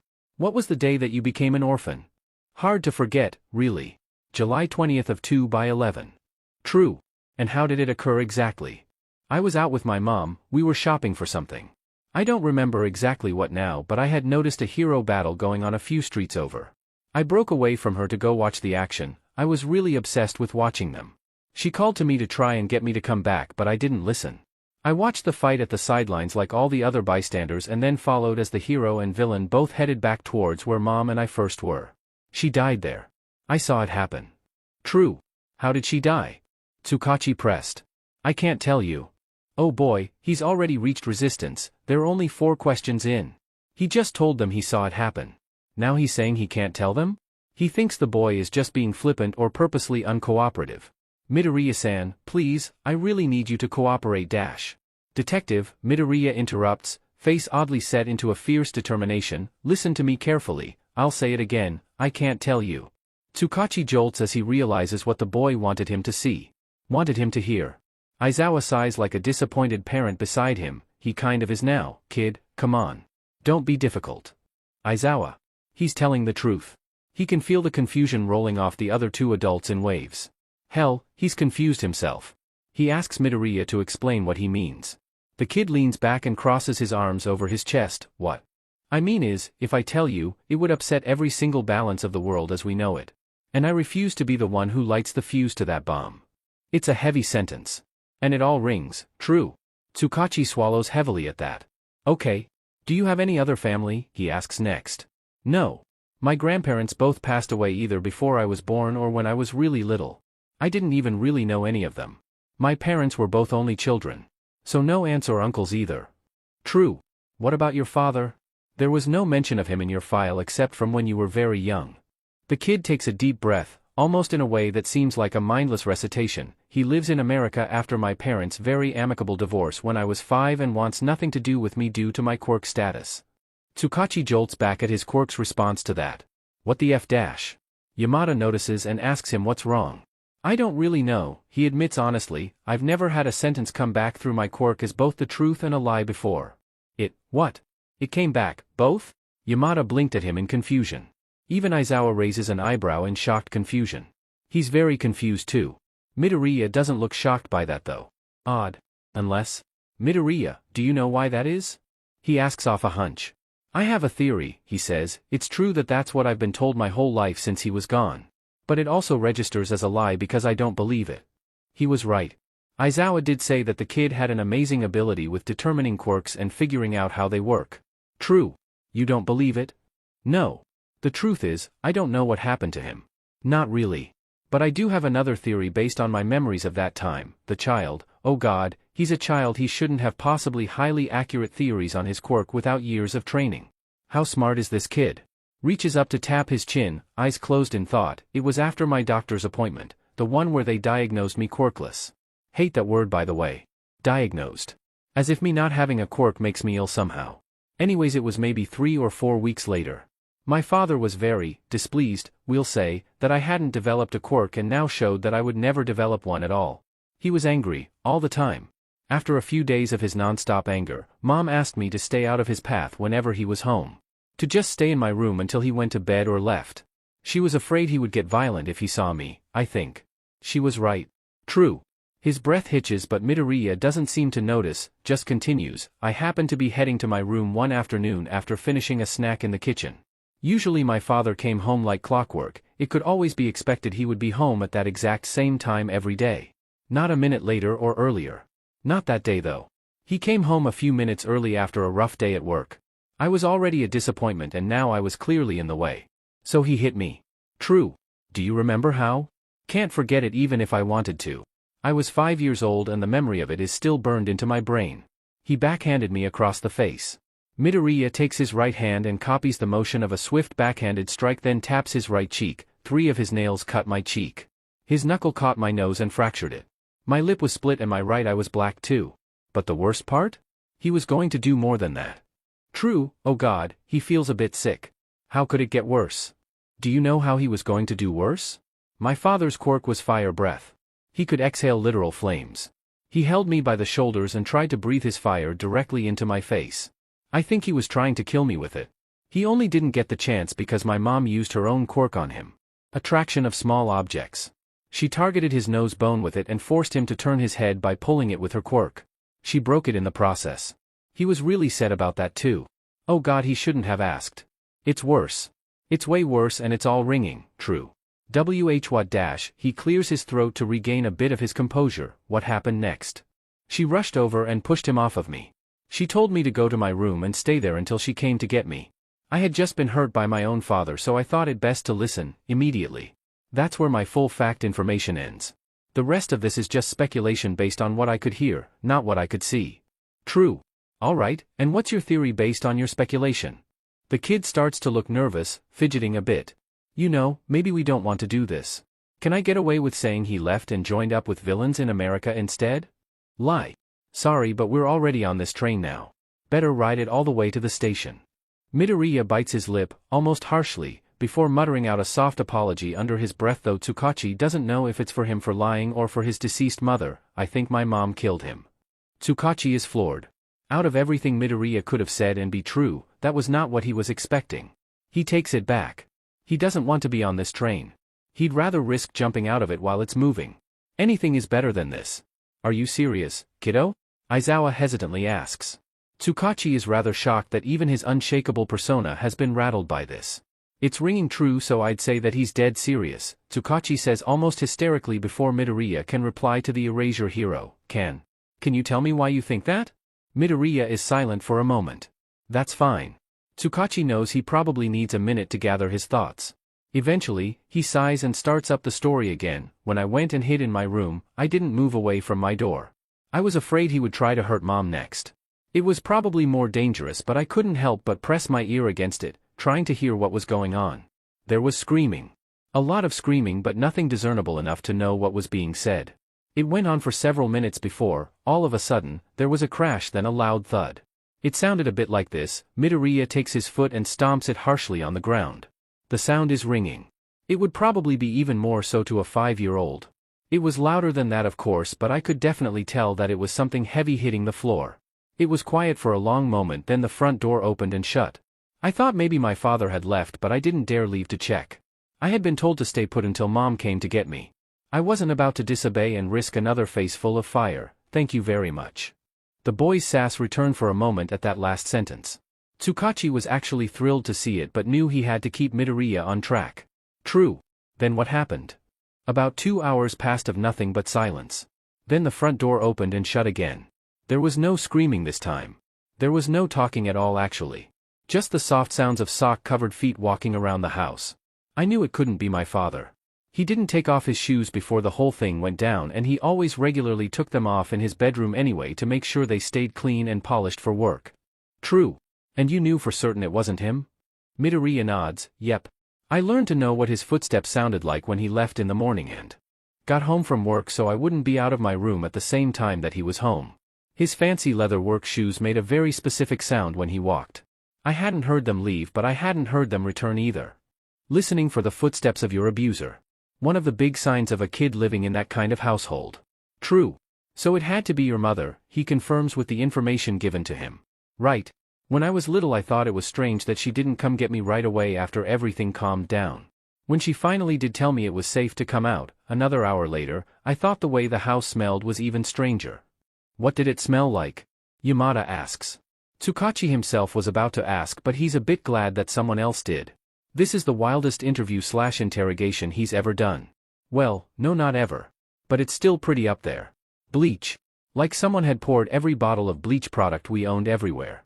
It was almost suffocating how the smell permeated around the house. Okay, yep. Definitely top 5 of the wildest. Midoriya rolls his neck tiredly, as if he's just talking about the weather on a typical Sunday afternoon at a brunch with his friends. I came out of my room and Mom told me immediately that Dad said he wasn't going to be around anymore. That he was going to go to America for a better job opportunity and would leave us be. I didn't put it together until a few months after she was gone, but yeah. I'm fairly certain she killed him, disposed of the body somehow, and came back home to clean up any evidence that day. True. And no one ever reported him missing? Tsukachi asked, slightly suspicious. Oh no, they did. His work reported that he didn't come in for several days or call to say he wasn't going to be in. 2 officers showed up at our house and asked my mom questions. But she relied on the one thing that would make the officers turn a blind eye to us. When all the adults turned a confused look his way, Midoriya smirked sardonically, my quirklessness. The air escapes Tsukachi's lungs in a wheeze. Aizawa and Yamada aren't much better in containing their reactions to that. The smirk doesn't leave the kid's face, yep. As soon as my mom explained that he took a job in America because he couldn't stand having a quirkless son, the officers apologized for wasting her time and for her life's unfortunate circumstances, their words, not mine, and left. True. God damn it. Once again, a failure of cops in the system for quirkist mindsets. He wonders if he could convince the chief to replace them all. A mass officer purge, so to speak. Don't get me wrong though, Midoriya shakes his head. Mom was a great mom. She loved me more than anything else. If she did kill him, whether on accident or on purpose, I kind of understand why she hid it from the police. You do? Now Tsukachi is back to being confused. Murder is murder, and murder in defense of yourself or another is justifiable self-defense but still murder. Why would it be good to hide it in either case? That sassy spark is back in those haunting green eyes. Really, detective? You haven't guessed why yet? It's practically the name of the game when it comes to me. My dad's quirk was fire breath. He could breathe fire. What would a corrupt hero or a quirkist police officer consider that quirk to be? An emitter type? No, not what type of quirk it is. What kind is it, detective? Tsukachi shakes his head, still confused. Aizawa's the one who pipes up at that, voice hard, a flashy one. Ding, ding. Right on the money. Now my mother had a weak telekinesis quirk that only worked on small objects. And I'm quirkless. So here's that in theory scenario once more for you. My weak quirked mother has just, intentionally or not, killed my flashy quirked father to protect her quirkless son. Except in this scenario, she decides to go to the police and explains what she did and why to them. What do you think the police officers, the same police officers who called my mom's life with me unfortunate circumstances, do in response to that? It clicks. He doesn't answer. He doesn't have to. The implications of it all are enough. Midoriya can see that too and just smiles at him somewhat sadly. As if somehow saying, it's not your fault. The world's a effed up place. Don't blame yourself. He's going to do so anyway. How is it that their society is as effed up as it is? That it would rather be preferable to people to let an abuser and an attempted murderer go free rather than protect a quirkless child and his mother? He glances over at the two pros. Aizawa's stare is 1,000 kilos long and Yamada looks about a minute away from a full-on breakdown. Tsukachi reaches out, hitting the pause button on the recorder with lightning speed. Small break, he calls, just a few minutes. Yamada lets out a pitiful-sounding sob, rocking back and forth a bit. Aizawa is up in a flash to kneel next to him, talking quietly to him to try and calm him down. Midoriya looks a bit ashamed, mumbling an apology to both of his guardians. Yamada, who had been sitting directly beside Midoriya, doesn't hesitate to throw his arms around the child and pull him as close as physically possible. Midoriya is stiff but doesn't fight him as the blonde rocks them both. The voice hero mutters reassurances to him as he softly pets Midoriya's wild green curls. Even Aizawa's hand has come up to pet Midoriya's back gently as a form of comfort. From his place buried in Yamada's shoulder, he sees Midoriya's eyes well up with tears before they start falling steadily. Good. The kid deserves to cry a little bit. He's had such a shit life and he's not even an adult yet. He deserves to cry about how unfair the world is for a bit. Eventually, the three separate and return to their seats. They also wipe the tears from their eyes. With nods from everyone around the table, Tsukachi resumes the recording. He makes mention that he's not answering Midoriya's last question on account of the obvious conclusion that can be drawn from it. Okay, let's move on, he says thankfully, flipping to his next page of questions. Did you know that you were falsely marked deceased by a police officer who was on the scene during the fight that resulted in your mother's death? Midoriya shakes his head, not at the time, no. I only just learned about 5 days ago. A friend of mine learned it from somewhere and told me. True. And what was the reasoning for deciding to be homeless instead of alerting an officer or a hero that you were now alone? Mostly because I knew what would probably happen if I was put in the system. I'm not treated kindly by society as a whole, so an orphanage putting up with a quirkless child or a group home dealing with a child they don't want. Nah. I decided I would just take my chances on the streets. In a way, I knew it would be safer than the alternative. True. And boy does he hate how true that was. And your reasoning for being a vigilante? Not technically a vigilante. According to the law, I can't be one unless I have a quirk to use without a license. Not a vigilante then. A concerned citizen, I suppose we could call you, he corrects. When you live on the streets you see all kinds of things. Murder, drug deals, thieves, RPSTS. And nobody is ever around to help stop them. I tried once to get help from a hero. Told a limelighter that happened to be doing a nighttime patrol that a woman was in trouble from a SXL assailant in the alley nearby. They told me to come back and talk to them when there was a real emergency for them to handle. It was the first night I tried to help. Got myself beat black and blue and only didn't get killed because I was a kid and a pretty little thing. Don't worry, he didn't touch me like that. The woman that was getting attacked helped me fight back at that point and we escaped together. When she thanked me so sincerely for stepping in to help despite the fact that I got horribly beat for it, that was when I decided I needed to do it again. Preferably several times. People need help and sometimes heroes don't help. Made sense to me to just step in when I could. Not like I had anything to lose, Midoriya shrugged. Tsukachi winces harshly at all the information. True. What about your life? Surely that was worth something to you.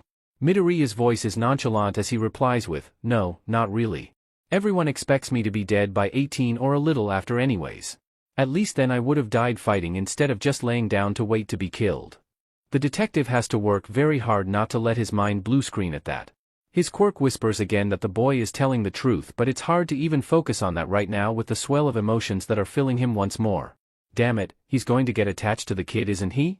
He takes another quick breath and decides to move on from that. Last thing before we conclude the interview, could you tell me about your time at Aldera Secondary School? One word, awful. True. I'll just go ahead and save us some time. I'll let you know what we suspect that they've done and you can just agree or deny that it happened to you. Sounds good to me, Midoriya shrugs. So Tsukachi begins to list. Falsely downgraded tests, ignored or encouraged bullying, infractions leveled against him despite the fact that he had actually done nothing wrong. Each one Midoriya agrees to it happening to him with at least one example at the ready. Each agreement rings true, which he relays aloud for the tape recorder to pick up. When he finally finishes, he closes the notebook. That's everything I needed. Interview concluded at 16:11. He clicks the stop button on the recorder. He releases a deep, tired sigh. It's done. They're done. Thank God. He tucks the tape recorder away back in his BRST pocket. The boy slouches down in his chair, likely glad that the questions were over. But Tsukachi has one that's burning on his mind. He bites his lip before opening his mouth. Can I ask you a question of my own? The answer will just be for me and won't go on record anywhere. Midoriya looks skeptical at him but agrees nonetheless. Now how to ask this? He takes a deep breath. When your mother was killed that day, in that attack in July, can you not tell us how it happened because a hero caused it and you don't want to get them in trouble? Midoriya is silent. He just stares. Tsukachi stares right back. He can't shake this hunch.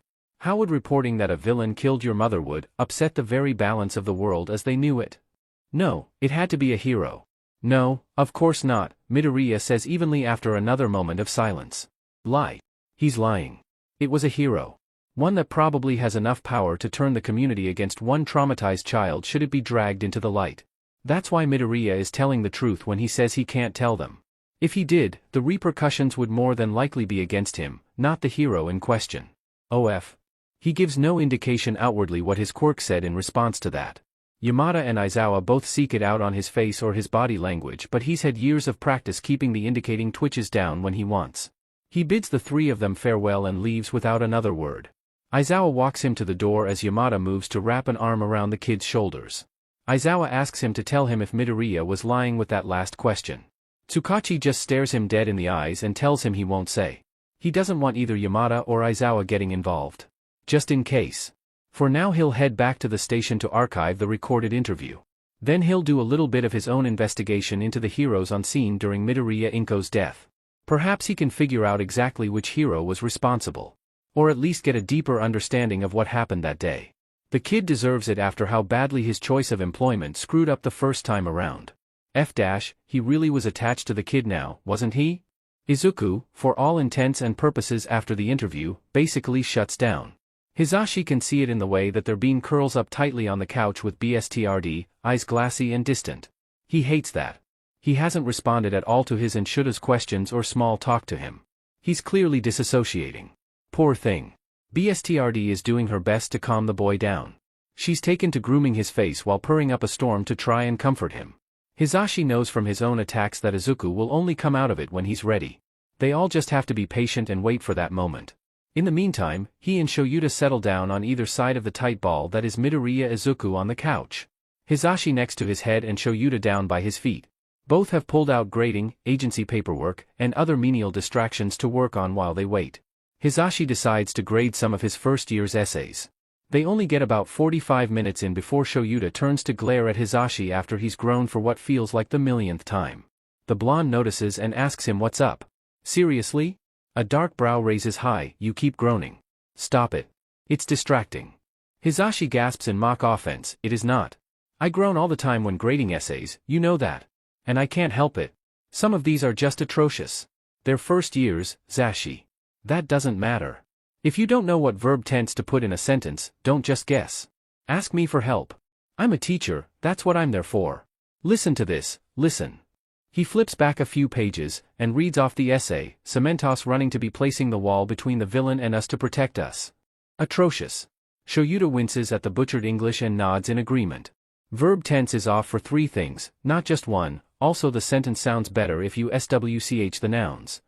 Between us and the villain makes the sentence flow more cohesively. Mark extra points off, is murmured between them. They both glance down at Izuku lying between them and take note of the small bit of light now shining in his eyes. Hisashi is quick to toss the essays aside while Shoyuta puts his own paperwork away in a file folder. Baby? Hisashi calls to the boy, you feeling okay now? Izuku shrugs but it's a response so it's better than nothing. Shoyuta reaches out to hold his shoulder, grip squeezing just the slightest bit to try and comfort. You sure, kiddo? We lost you for a little while there. You were so out of it that I think BSTRD gave you enough of a bath to last a week. Izuku grunts and nods his head yes. Hisashi reaches out to pet his wayward curls. Do you want anything, listener? Some water or something? Water would be nice. His voice is very scratchy sounding and it makes Hisashi's heart ache at the sound. Shoyuta immediately gets up to go get a glass for him. Hisashi is grateful for that because it means he gets to continue to sit here with him. He continues to softly pet his hair, hoping to help keep him calm enough to tell them what happened. When Shoyuta gets back with a glass of water, Izuku pushes himself up to a sitting position. The glass is handed off to the child and Shoyuta sits back down beside him. Hisashi has to refrain from squealing as Izuku scoots over to tuck himself into Shuta's side while sipping his water, much to the surprise of the darker-haired male. It's just further proof to the voice hero that Izuku really does trust them, even if it's just enough to try and seek some comfort from them in small ways. Maybe he's also realized that they haven't tried to get rid of him yet either. Hisashi hopes so. After the glass is empty and placed on the table, Shoyuta speaks. What happened, problem child? You were so confident during the interview but then you disassociated for almost an hour. I think, Izuku grimaces a bit, I think I was hiding behind my Gyukudo persona while I was talking to Detective Tsukachi. I am not saying that Gyukudo and Izuku are separate people or anything like that. That's not what it is. I've always felt more confident when I'm being my vigilante self than I do when I'm just the normal me. It's been like that since I started being Gyukudo. So, sometimes I become the vigilante Gyukudo when taking on tasks that my anxiety thinks is too much. It helps me get through it. But when it's over, I can't help but fall into an anxiety episode. Whether that be a panic attack or a dissociative episode? Hisashi guesses. Izuku nods in confirmation. Yeah, that's about what he thought. Anxiety is really weird like that, Bunny Bean. It makes you think that you can't do anything, but as soon as you think you're someone else, suddenly there's nothing you can't do. It's not a bad thing, but it is worrisome because you're basically waiting to panic until you think it's safe to, which can be a problem for your health, both mental and physical. Zashi's right. We don't want you to get into such a state with no way out or no one to help you through it. Shoyuta looks up at him over Izuku's head, eyes questioning. Hisashi knows what he's trying to ask and nods a confirmation. Shoyuta turns back to Izuku. Izuku, we think we're going to need to get you some therapy. What?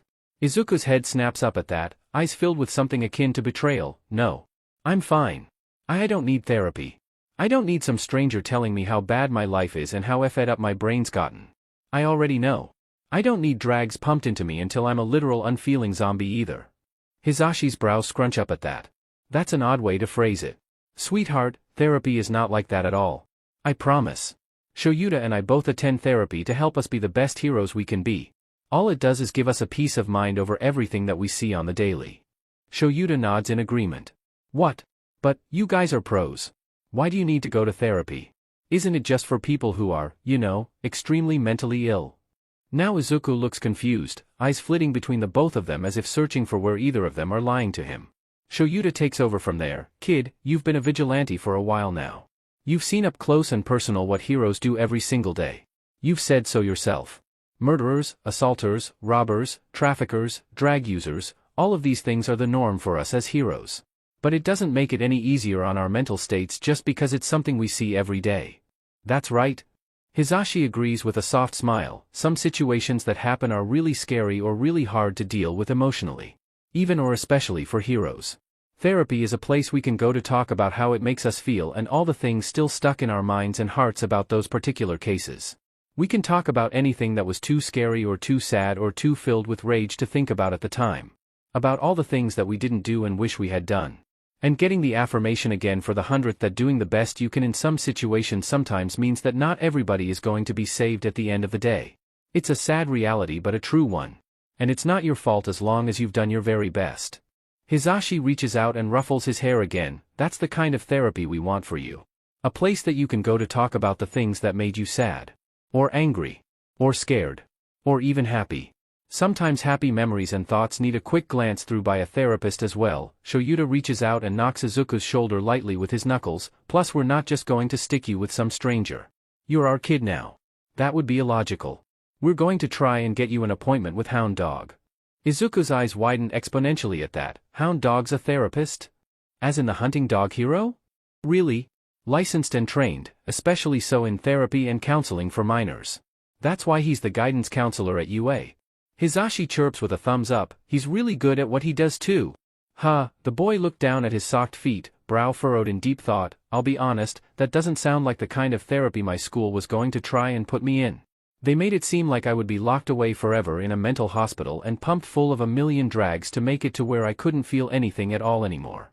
How the people there would just scream at me about how I was crazy and useless and worthless to the world I was until it finally stuck. Hisashi's look turns blank and disgusted at the mention of that awful school doing yet more awful things to this poor child. Yeah, baby, but that was Aldera telling you that, and they SCK.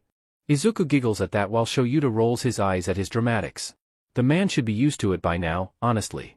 They've been married for 3 years. He should know that Hisashi is dramatic and not afraid to show it. He needs to get with the program. It falls quiet for a moment. Hisashi and Shoyuta both enjoy the peaceful silence with their ward. Izuku then clears his throat. I lied to you guys, by the way.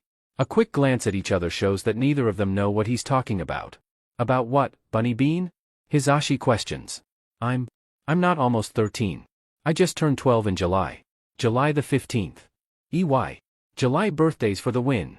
Hisashi cheers, before grinning at Shoyuta. Sorry Sho, our sweet autumn child, but the summer babies are taking over the house. Shoyuta rolls his eyes good-naturedly, before turning to Izuku with a small smile. Also, I already knew that. I read your birthdate on your file. I just didn't feel the need to call attention to it at the time. And you didn't tell me? Hisashi gasps in offense. You read the file too.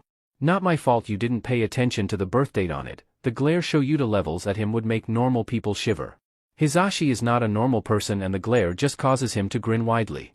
The point is, his darker-haired husband grits out before taking a breath to steady himself. We don't care what age you are. We don't care that you lied about that age. We care that you're here. That you're safe. And we hope, someday, that you can also be happy. With us. Izuku looks close to tears. I'll try.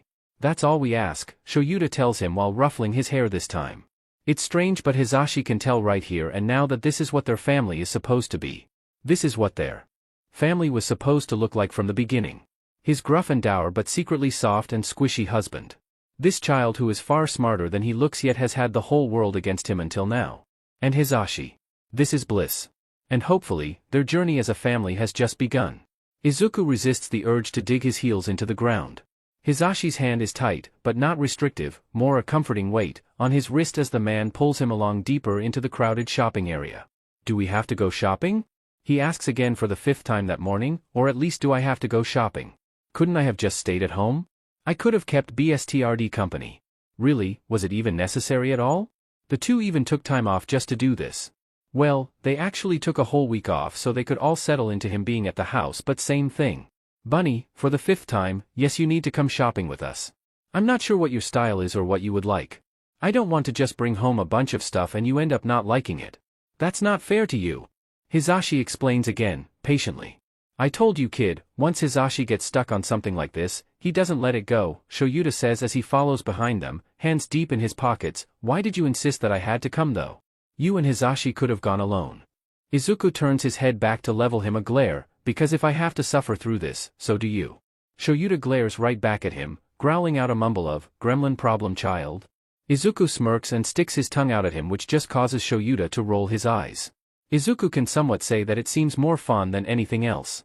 He yelps in shock as Hisashi abruptly turns to pull him into what seems to be a nearby clothing store.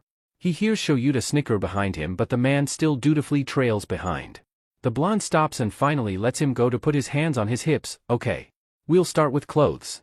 But I already have plenty of clothes, he argues quietly. Hisashi starts shaking his head frantically. No, no, no, no, no you don't. Zashi's one of those people who believes that everyone needs an outfit for every day of the week for at least 2 weeks. Plus at least 1 pair of lounging clothes and 3 pairs of pajamas, Shoyuta clarifies for him, using a hand to flip aimlessly through a nearby rack of clothes. The blonde nods in agreement, adding on, plus we're doing this first because you might need some time to try some of it on to make sure it fits. And me, Izuku whispers to himself quietly. Hisashi, whose hearing aids were apparently turned up just high enough to hear that, swats his shoulder lightly. Oh don't be like that. Just walk around and see what you like. We'll get whatever you want. He grimaces at that. Hisashi moves to sift through a rack nearby. Ooh. How about this? He pulls out a leather jacket with pointed studs covering the arms and shoulders. No. Both he and Shoyuta shout. Too spiky. He thinks to himself. He doesn't know why Shoyuta is disagreeing so loudly though. Killjoys. Hisashi murmurs as he puts it back. What about this? Shoyuta pulls a black turtleneck sweater out from the racks. It's okay. It's not bad at all. It looks really warm. Not really something he likes, exactly, but it's an option at least. It's Hisashi that denies it. Nope. Nua. If I can't suggest anything from my preferred style, you can't suggest anything from yours either. Shoyuta ducks into his capture scarf to hide his pout but obediently puts the sweater back on the rack. Damn it. Now they're back to zero things that work. He decides to take Hisashi's idea and walks around the racks, flipping through them when something catches his attention. One shirt, a green t-shirt with a simple white line design that looks like a sleeping cat, catches his eye. He pulls out one of his size, taking it over to his guardians. I like this one. Oh, that looks great. Hisashi says happily as he takes it from him. Shoyuta stares at it before looking at the blonde intensely. Zashi, I need it. No. You don't. Yes, I do. Kid, quick, where'd you find them? Izuku points over to the rack where he found the shirt. Shoyuta takes off towards the rack. Hisashi chases after him, calling his name in irritation. Izuku blinks as he watches them go. They're both in their late 20s, right? He wonders if they both realize that they're acting like children. Whatever. He takes the time to continue looking through the racks while pretending he doesn't know the two grown men arguing over a cat t-shirt a few steps away. He manages to find another two more t-shirts, a sweater, two pairs of shorts, and a nice pair of jeans as he looks. Satisfied and hoping his guardians will be too, he starts to head towards the section where they have pajamas and loungewear. He pauses as he passes by a jacket hanging on the rack. It's black with neon green highlights all along the back and sleeves. Izuku reaches out and takes the sleeve in his hand. The faux leather type material is soft beneath his fingers. It reminds him of the hoodie he wears when he's out as Gyukudo. He checks the price tag on it. Oof. Nope. That's pricey. He winces but drops the sleeve, going to tuck the jacket further back onto the rack. A hand reaches over him and snatches the jacket up. He turns to find Hisashi smiling at him, jacket now in hand. Shoyuta stands behind him visibly pouting this time while he glares at Hisashi. The blonde compliments, this is a good choice, Bean. What else you got there? No. I was just putting it back. That jacket is way too expensive, he says quietly while handing off his other, less expensive, choices to the man. PSSSH. Hisashi throws his hand out in a sassy wave off, we're both pro heroes and teachers. Not to mention that I've got my radio show too. Money is not an issue. If you like it, we'll get it. He stares at him in disbelief before dropping his head. His cheeks flush as he mumbles that he would like to have it if that was okay with them. Hisashi grins and happily agrees. Picking pajamas and loungewear is just the same as the rest of the clothes. Though Shoyuta does get Hisashi to agree to let him get a pair of lounge breathes that are black with yellow cat paw prints all over it. Izuku thinks he only fully agreed because the darker-haired man said they reminded him of both of their hero costumes with the colors. Hisashi is sentimental as all get out like that. After paying for everything and with Shoyuta carrying the bag of clothes, Hisashi then totes the two of them over to the home goods store. This one is much easier for Izuku. There's not many different styles when it comes to the furniture he supposedly needs for his new room, so he just has to pick out colors. Simple enough. He feels drained though, and they've only gone into 2 stores. Plus there's so much noise from all the people milling around. Izuku really wants to go home soon. He wonders how he started associating Shoyuta and Hisashi's house as home so quickly. He didn't even think his hideaway was home, and he stayed there for almost a year. They head out of the furniture store with several pieces set to be delivered within the next few hours. Izuku follows behind Hisashi and Shoyuta, who talk quietly with each other. Izuku rubs his arms to try and dispel the antsy feeling crawling all over them as the noise of all the people suddenly kicks up a bit louder. They all pass by some large windows of a shop, but Izuku stops. Hisashi and Shoyuta continue walking, not even noticing Izuku has come to a halt behind them. There, sitting in the window, is a tortoiseshell cat. They stare at each other, Izuku's vivid green eyes with the tortie's amber ones. The cat's head tilts as if asking what he's doing. Izuku doesn't know what it is, but he can't stop staring at them. All the noise around him fades away as well while staring at this cat. Bye, the half-corked scream draws him out of the trance. He looks over to see Shoyuta and Hisashi approaching him. Shuta's hair is halfway to floating off his shoulders and his eyes look a little more irritated than usual. He must have used his quirk to stop Hisashi's scream. Hisashi crouches a bit in front of him, placing his hands on his shoulders with near-frantic eyes. There you are.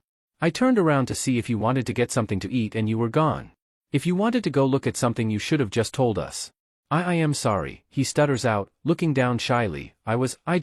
We were passing by and well, I saw them. He pointed meekly to the cat still sitting in the window. I couldn't stop staring at them. It's like I couldn't even think about anything else. I'll keep up. Sorry, again. Both adults turn to look at the cat in the window, who views them right back. The cat's head tilts again, this time in Shuta's direction. While Izuku nervously wrings his hands with his eyes trained on the ground, he misses the look exchanged over the top of his head. Shoyuta sighs out loudly, catching his attention. Oh no, was he mad at him? Zashi, I'm tired, he says, I've stuck around for the clothes and furniture shopping parts. I'm going home now. Sho, really? Hisashi asks, standing up to place his hands on his hips. Yeah, really. Go have lunch with the kid, then do the fun shopping or whatever you call it. He waves a hand to shoo them off. I'm going home to take a nap. Hisashi sighs out through his nose, then wraps an arm around Izuku's shoulders. He starts leading Izuku away as Shoyuta waves them off. Once they're far enough away and in a quieter part of the shopping area, Hisashi turns to regard the boy with a grin. That man is such a grump sometimes, I swear. Yeah, I guess so, he murmurs softly. Hisashi chuckles a bit and opens his mouth to ask what he wants to eat. A voice cuts him off with, Yamada-senpai. Hisashi turns to see another blonde man approaching. He's a much lighter blonde compared to Hisashi though. He looks familiar to Izuku but he can't quite place him. Hisashi meanwhile lights up. Oh, Toyomitsu-kun. Hi, Toyomitsu? Now that really does sound familiar. He's also clearly a hero since he called Hisashi senpai. He's probably a limelighter as well. Who is he? Hisashi seems to sense his confusion and smiles. Oh right. Toyomitsu-kun, this is Izuku. Me and Sho are fostering him. Izuku, this is Toyomitsu Taishiro. He's also the BMI hero, Fat Gum. Izuku slams his upright fist into his open palm in realization. That's where I've seen you. I've watched a couple of your fights before. You always prioritize civilian safety over catching the villains. You got it, little buddy. Toyomitsu gives him a thumbs up and a cheerful grin. You probably didn't recognize me because I'm in my skinny form. I just got done apprehending a villain nearby and it took almost all my fat stores to nab him. I was on my way to grab some takoyaki from a stall here to get me back into fighting shape. He's so approachable with just that smile. His demeanor is so kind too. It's why Izuku marked in his survival notebook that he was safe. Just like Shoyuta and Hisashi. Not to mention how fascinating his quirk is. If you could get close, you should tell Fat Gum all that one day. Ijiru's voice pipes up in the back of his mind. He starts wringing his hands together again, biting down on his lip harshly. Surely Toyomitsu wouldn't want to hear his theories, right? All the heroes that he tried to help before with his analysis brushed him off or told him to butt out. But Toyomitsu-san is safe. Wouldn't that mean he won't be the same as all the others? Little pal? What's the matter? You look like you've got something to say but are afraid to, Toyomitsu asks, eyes worried. Hisashi too turns to look at him and crouches back down in front of him with a worried look on his face. Baby, what's wrong? You're going to hurt yourself if you keep that up. He starts, biting his lip again before whispering out, I have theories about Toyomitsu-san's quirk but I'm afraid to say them out loud to him. Hisashi relays that a bit louder to the BMI hero. What? Why would you be afraid of that? Toyomitsu laughs at that before smiling, if you've got theories about my quirk, I'd love to hear them. Izuku blinks up at him, shocked. Meekly asking him, really? Heck yeah. Let's go get some food and you can hit me with them. Hisashi wraps an arm back around his shoulders as Izuku finds himself between the two pros who talk lightly about a recent case they were both on. How did this become his life? Oh yeah, by being homeless and a not quite vigilante, then by being fostered by two pro heroes. When the three of them finally have some food, they sit down at one of the more private eating tables in the area. Toyomitsu gets about 6 takoyaki and before speaking again, alright, little buddy, lay it on me. Well, he stirs his food around with his chopsticks. Where to start? Have you ever had someone tell you which type of fat you store? Huh? Which type? There's types? Izuku hums. Humans have 3 types of fat in their body, essential, subcutaneous, and visceral. Most would think your fat was visceral. Because it's the fat around the abdomen. But I think yours is actually subcutaneous. Really? What makes you think that? Toyomitsu is now completely ignoring his food in order to keep all his attention on Izuku. Well, the subcutaneous fat is the fat under the skin. So I think you build up that layer and then when you get hit, you basically shed the layer into protein and nutrients. Whoa, that's interesting, huh? Is there a way to be able to tell? You could probably go to a physician or the hospital and ask them to take a sample of your fat cells. They should be able to tell what type of fat category it falls under. Alright, and does that mean anything towards my hero work? Like, does it change anything that my fat might be a different type than just the abdomen fat? Toyomitsu picks up 4 takoyaki and eats them in swift succession. Izuku swiftly shakes his head, no. Not really, I mean. It's more just a general, did you know, kind of thing. But I also think your fat might be able to be utilized in ways besides just defense. Like I think it might have some similarities to the BL blubber like seals have. Really? I think if we ever get a big unexpected snowstorm like we did 5 years ago, you would be really good for needed rescue efforts. Your fat probably makes you more insulated and less sensitive to the colder environment. Also you're probably more buoyant in water than most people are since blubber is also used to help animals that have it like seals stay afloat. You might also want someone to check what makes you gain the fat fastest, because while takoyaki does have quite a lot of fat it shouldn't have enough to make you gain weight as fast as you do. So it might be a certain starch or protein that could be amplified in a simple snack or in a takoyaki recipe to make it where you can replenish yourself faster. No kidding? Toyomitsu's eyes seem to sparkle at that. I'll be sure to mention it at my next checkup then. And snow rescues. That would be awesome. Sheesh, little buddy, you're good at this. Really, he asks weakly, you don't think it's weird, or creepy, or, like, overstepping a boundary or telling how to do your job? No way. They're good theories. Fantastic, even. If this helps me to do my job better or help me rescue more people, then more power to you little guy. Toyomitsu turns to Hisashi, Yamada-senpai, you've gotta let me borrow him to talk to the others. They would love him. Or at the very least, let him watch me train so he can tell me how to do it more efficiently. Hisashi laughs, loud and boisterous, at that. I'll talk to Sho and we'll see, Toyomitsu-kun. That's not a no, so I'll take it. The smile turned back to Izuku, have you thought about becoming a hero? You're so smart that I'm sure you could become an intelligence hero as good as Nezu-san or Sir Nighteye. I can't wait to introduce you to some other heroes. I know they'll agree with me once you show them what you can do. Being a hero was a pipe dream when he was younger. The only thing that he ever wanted as a child that he knew could never happen as he got older. Yet here's a popular hero sitting right in front of him, saying he could be a hero up there in the ranks of someone like Sir Nighteye or Nezu, and not once, not one time, did this hero ever ask him about his quirk or if he even had one at all. He liked his analysis and his theories. He said they were good, fantastic even. His eyes welled up with tears. Why couldn't he have met a hero like Toyomitsu sooner? Maybe he could have kept his dream if he had, instead of letting it die with his mom, the only person who's ever supported him wholeheartedly. He ducks his head down and mutters a small thank you to the man. For what, he doesn't exactly know right now. But for the first time in so long, he can look at a hero and doesn't have to worry or even think about if he's written in his notebook that they're safe or not. He feels Hisashi place his arm around his shoulders again. It's comforting and he turns into the man to bury his face into his shoulder. He doesn't see the silent exchange passed between the heroes, Hisashi mouthing a sincere thank you to Toyomitsu who gives him a thumbs up and a smile as wide as the sun. Hisashi, Izuku, and Toyomitsu finish up their food after their emotional hurdle has passed. Toyomitsu gets another 6 orders of takoyaki to go and is looking much more like his recognizable fat gum self by the time he's got the rest of his food in hand. He watches fondly as Izuku bows and thanks the BMI hero for his kind words again. Toyomitsu waves him off when Izuku calls him Toyomitsu-san. Just call me Taishiro, little buddy. I hope to be seeing a lot of you in the coming while. Toyomitsu leans close to whisper to him as if Hisashi can't hear him. If Yamada-senpai forgets to ask Aizawa-senpai, remind him to. I want to hang out with you again soon, little pal. Izuku flushes and agrees quietly with a soft little smile. It's so precious that Hisashi's heart aches. They wave off Toyomitsu as he heads out of the shopping area. He wraps an arm back around Izuku's shoulders and starts steering him towards one of the home decoration shops. It doubles that they sell hero merch here too. So, he says happily, I know you probably don't want to get too much stuff from here but I insist you get at least 3, no, 5 things from here to decorate your room. It doesn't matter if it's hero merch or not, I just want you to get anything that you like. Anything that catches your attention. Or that'll add a bit of pizzazz to your room. Izuku nods in, albeit reluctant, agreement and heads off deeper into the store to look around. Hisashi waits kind of near the front. He knows this is new and doesn't want to crowd him or pressure him into choices he may not like. Just like with clothes shopping. His phone pings as he waits and he pulls it out to see a new text message from his husband.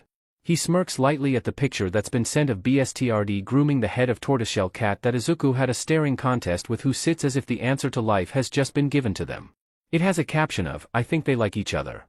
He snickers quietly. Well that's good. At least BSTRD isn't being territorial with a new cat in her home. He hopes Izuku likes their little surprise. He sends back a quick response before wandering into the store to try and find his foster son. He pauses as he spots him standing awkwardly and sheepishly in front of several little fake succulent pots. A girl, with short brown hair and the pinkest little cheeks he's ever seen, is standing beside him, glancing over at him from time to time. Izuku hasn't seemed to notice her yet. He waits to see what they'll both do. The girl picks up two of the same room decorations that are two different colors. She goes up to Izuku and quietly says, excuse me? Izuku jumps, turning to her with wide eyes and a frantic, "Huh? I'm sorry. I didn't mean to scare you. My parents are in town for a job and told me to come pick something out for my room with some of the money we got from it. I really like this decoration but I can't decide which color to get and wanted someone to help me pick. I'm not used to this at all," she says with a shy grin. "And me either," he admits, eyes lighting up a bit. "I haven't thought about this kind of thing in a long time but my foster parents want me to pick out decorations for my new room. Right? They tell you, go nuts and pick something out for yourself, but you're just not used to doing that ever." She agrees. "Why yeah. It's a little overwhelming." He looks at the two decorations in her hands, some little figurine before pointing to the pink one she's holding. "You look like pink's your favorite color. So I'd go with that one." "You can tell pink's my favorite color?" she asks, blinking in shock while she puts the other decoration, a blue one, back on the shelf. Well, you'll probably think it's weird," he mumbles quietly. "Try me." Why your bracelet," he said, meekly pointing down to one of her arms. "I noticed it when you raised your hand to hold up the decorations for me to see. It's made of various colors of pink thread ranging from hot pink to pastel pink and a couple of charms.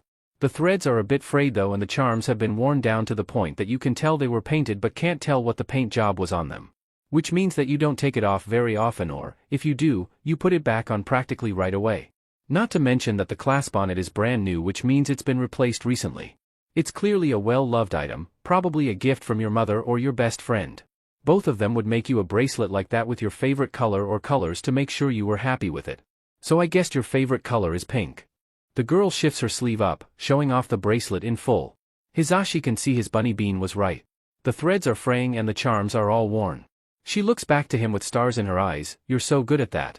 What else can you tell just by looking at me?" "Oh well your quirk is a 5-finger activation one, right?" He points to the decoration in her hand. "I noticed that you don't touch things fully. You always leave one finger out which is a sign for emitter types that need all 5 fingers to be touching whatever they're trying to use it on." "Whoa! That's right too. My quirk is called zero gravity. When I touch all 5 of my fingertips to something, I can reverse the gravity in it to make it float. Touching my fingertips together stops the effect and causes whatever I was floating to drop." "That's amazing. I'm sorry. I don't think I got your name." He blushes a bit, eyes darting nervously. He's flustered over a girl. "Cute." Hisashi clamps a hand over his mouth to stop the squeal trying to come out and keep himself hidden from the two. "Oh. I'm Uraraka Ochako. I'm from Mie Prefecture but, like I said, my parents are here in the area for a construction job." She smiles brightly while pointing to herself. "It's nice to meet you. I'm Midoriya Izuku." "It's nice to meet you too." Hisashi smiles at the sweet scene before jumping as his phone pings with another new text. It's Shoyuta again, this time asking how much longer they're going to be. "Oh, they've been in this store for the last 45 minutes. Whoops." He finally approaches the two preteens, calling out softly, "Izuku-an, ready to go yet?" The green-haired boy startles at the sound of his voice before turning to him with wide eyes. "Oh. Hisashi. I only have 3 things." He holds up the items in his hands. A simple sorter for pens and pencils that can also hold a notebook or 2, one of the little fake succulents he was looking at before, and a pack of color-changing fairy lights that hang on the wall. Good choices overall but simple. Izuku looks down, clearly something he does when thinking of something on the fly before smiling a bit and grabbing a red-colored figurine of the same kind that Uraraka got. He holds it up for her to see and explains, "I'll get one of these too. That way I can look at it and remember I met Uraraka-chan today." Hisashi clutches his heart as it aches at the cuteness of that sentence. "Oh my god, so precious." Uraraka must think so as well. She presses her lips together tightly to muffle a squeal, a smile also threatening to burst across her face. "Okay," Hisashi says weakly, heart full of soft fuzzies, "just one more thing then, bunny. We'll head out after and grab all the other things you need before heading home to show." Izuku starts thinking again, turning his head left and right to see what he can get. He spots something just behind Hisashi and walks around him. He comes back with what is clearly 2 poster tubes and says he's ready to go. Hisashi can't tell what the posters have on them but he doesn't pry. He's just happy he got 6 things instead of just the minimum 5. He's sure he'll see them hanging up later anyway. Izuku and Uraraka tell each other goodbye with Uraraka also writing down her phone number on a slip of paper, giving it to him happily. For when you get a phone again. My phone's kind of old but you can text me, she informed him happily. That's something they'll also have to grab before they go home, Hisashi guesses. He informs Izuku of this and sends a quick text to Shoyuta telling him of the extra stop they'll have to make. He gets a picture back in return of BSTRD curled up with the new cat in a spot of sunlight taking a nap with the caption, "I think we'll survive." Good to know everything's going fine then. Hisashi tries to be quick when getting the hygiene stuff Izuku needs. He can tell that Izuku is getting more anxious the longer they're here. He does check with the boy to make sure scents are too strong for him. By the time they finish up there, his poor bunny bean is a knot of nerves. Just one more stop for Reals this time, listener. He placates, then we'll go home to show. He watches as green eyes light up at the sight of the phone store before they immediately dim as Izuku tries his best to dissuade him from buying him a new phone. Not worth it, he says. Too expensive, he says. Huh. Hisashi doesn't know the meaning of those words. Especially when it comes to this special little listener. Hisashi does find a model that Izuku likes instead of one he's found that's as cheap as he can get it. They pay for it and get it attached to his and Shuta's phone plan. The first numbers the boy adds to the contacts list are his and Shuta's. The third number he adds is for Uraraka with a quick text to her that he's got a phone now. Cute. After that, they both head to the car to go home. Hisashi glances a few times in the rearview mirror to see Izuku tapping away in wonder at his new phone. Likely exploring all the features it has. Hisashi bites down on his lip to keep the excited smile off his face. He really hopes Izuku likes his and shows surprise gift. We're home.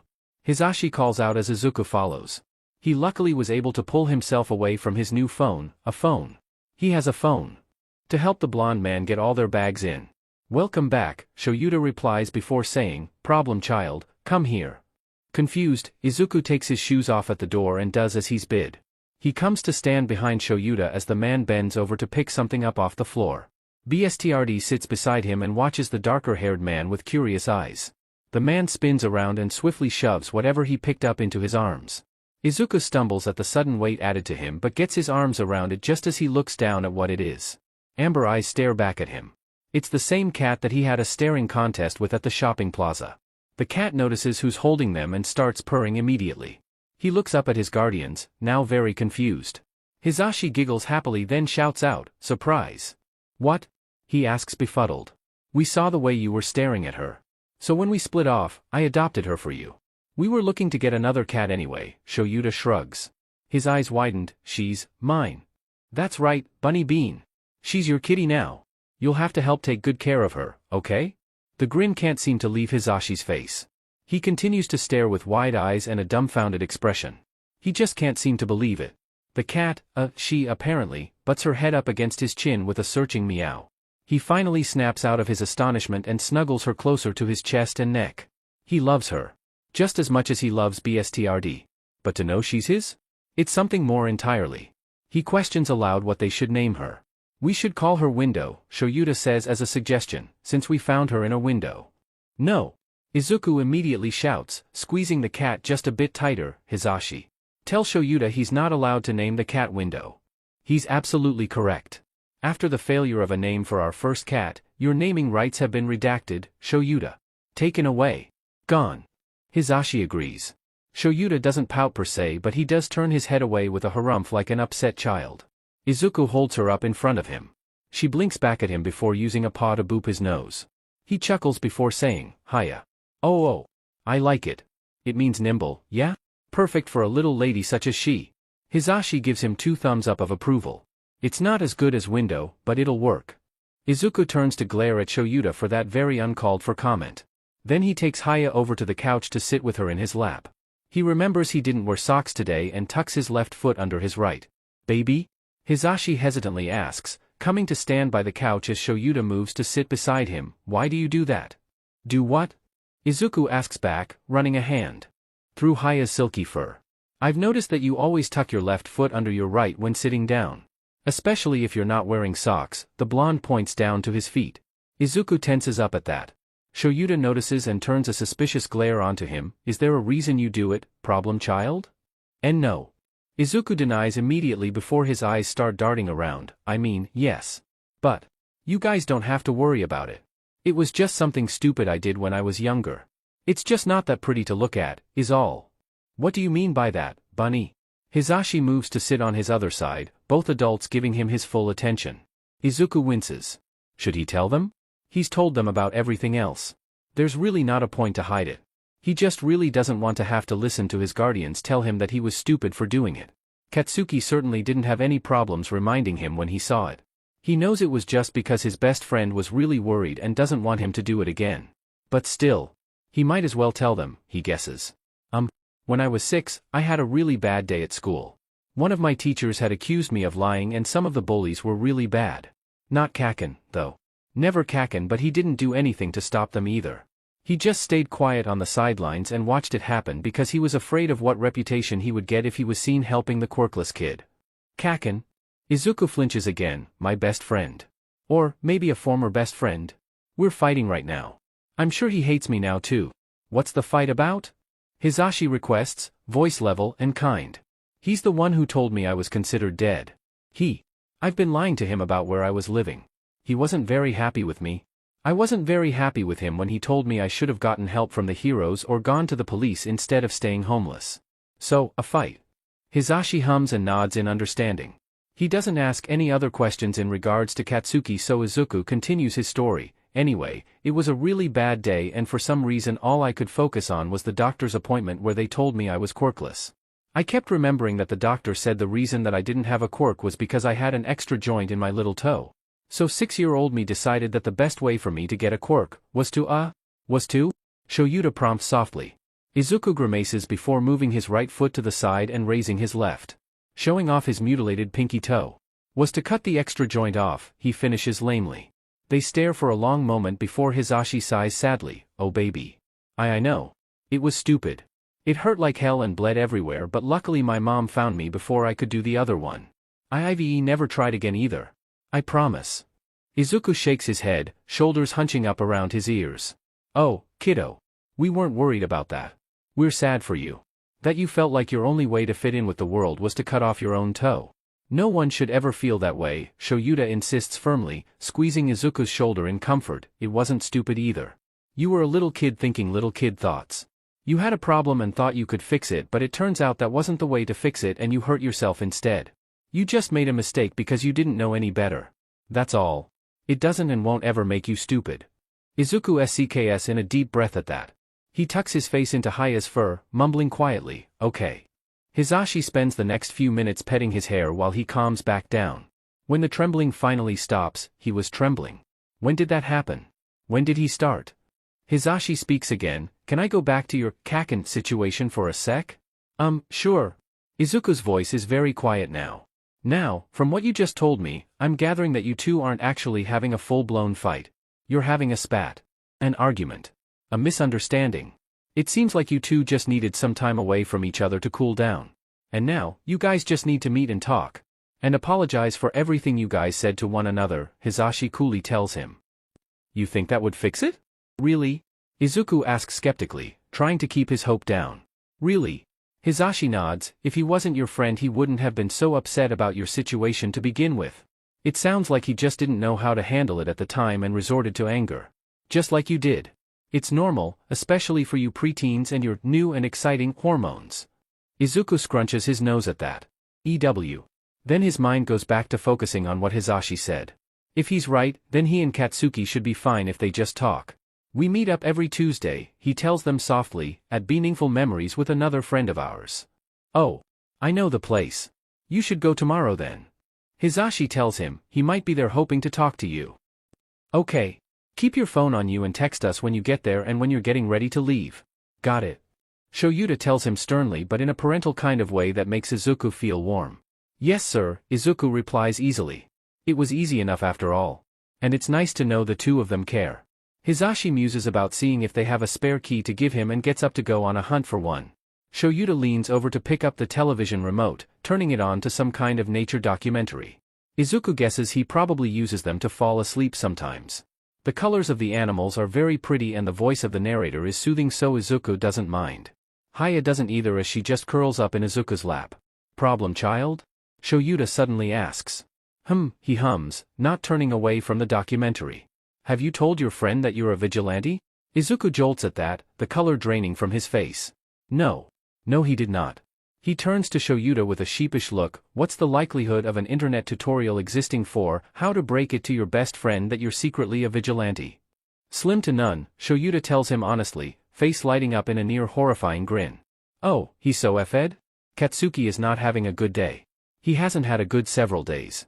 Or even a relatively good week. Not since Izuku ran from him and Aijuru. He's still beating himself up over it. He knows that he ended up resorting to anger. He knows that if he had a better handle on it this probably wouldn't have happened. The fact of the matter is that it did. And he regrets it so much. He and Aijuru exchanged numbers the same day Izuku ran from them, just in case either of them had heard from him. They hadn't, even though Katsuki hoped as hard as he could that they would. Even now, 2 weeks later, neither of them had heard a thing. Izuku hadn't shown up to the cafe last Tuesday either. He feels like it's a lost cause, but he's still going to the cafe again this afternoon. Just in case. Aijuru said he would come too, so at least he'll have company. School drags by for him.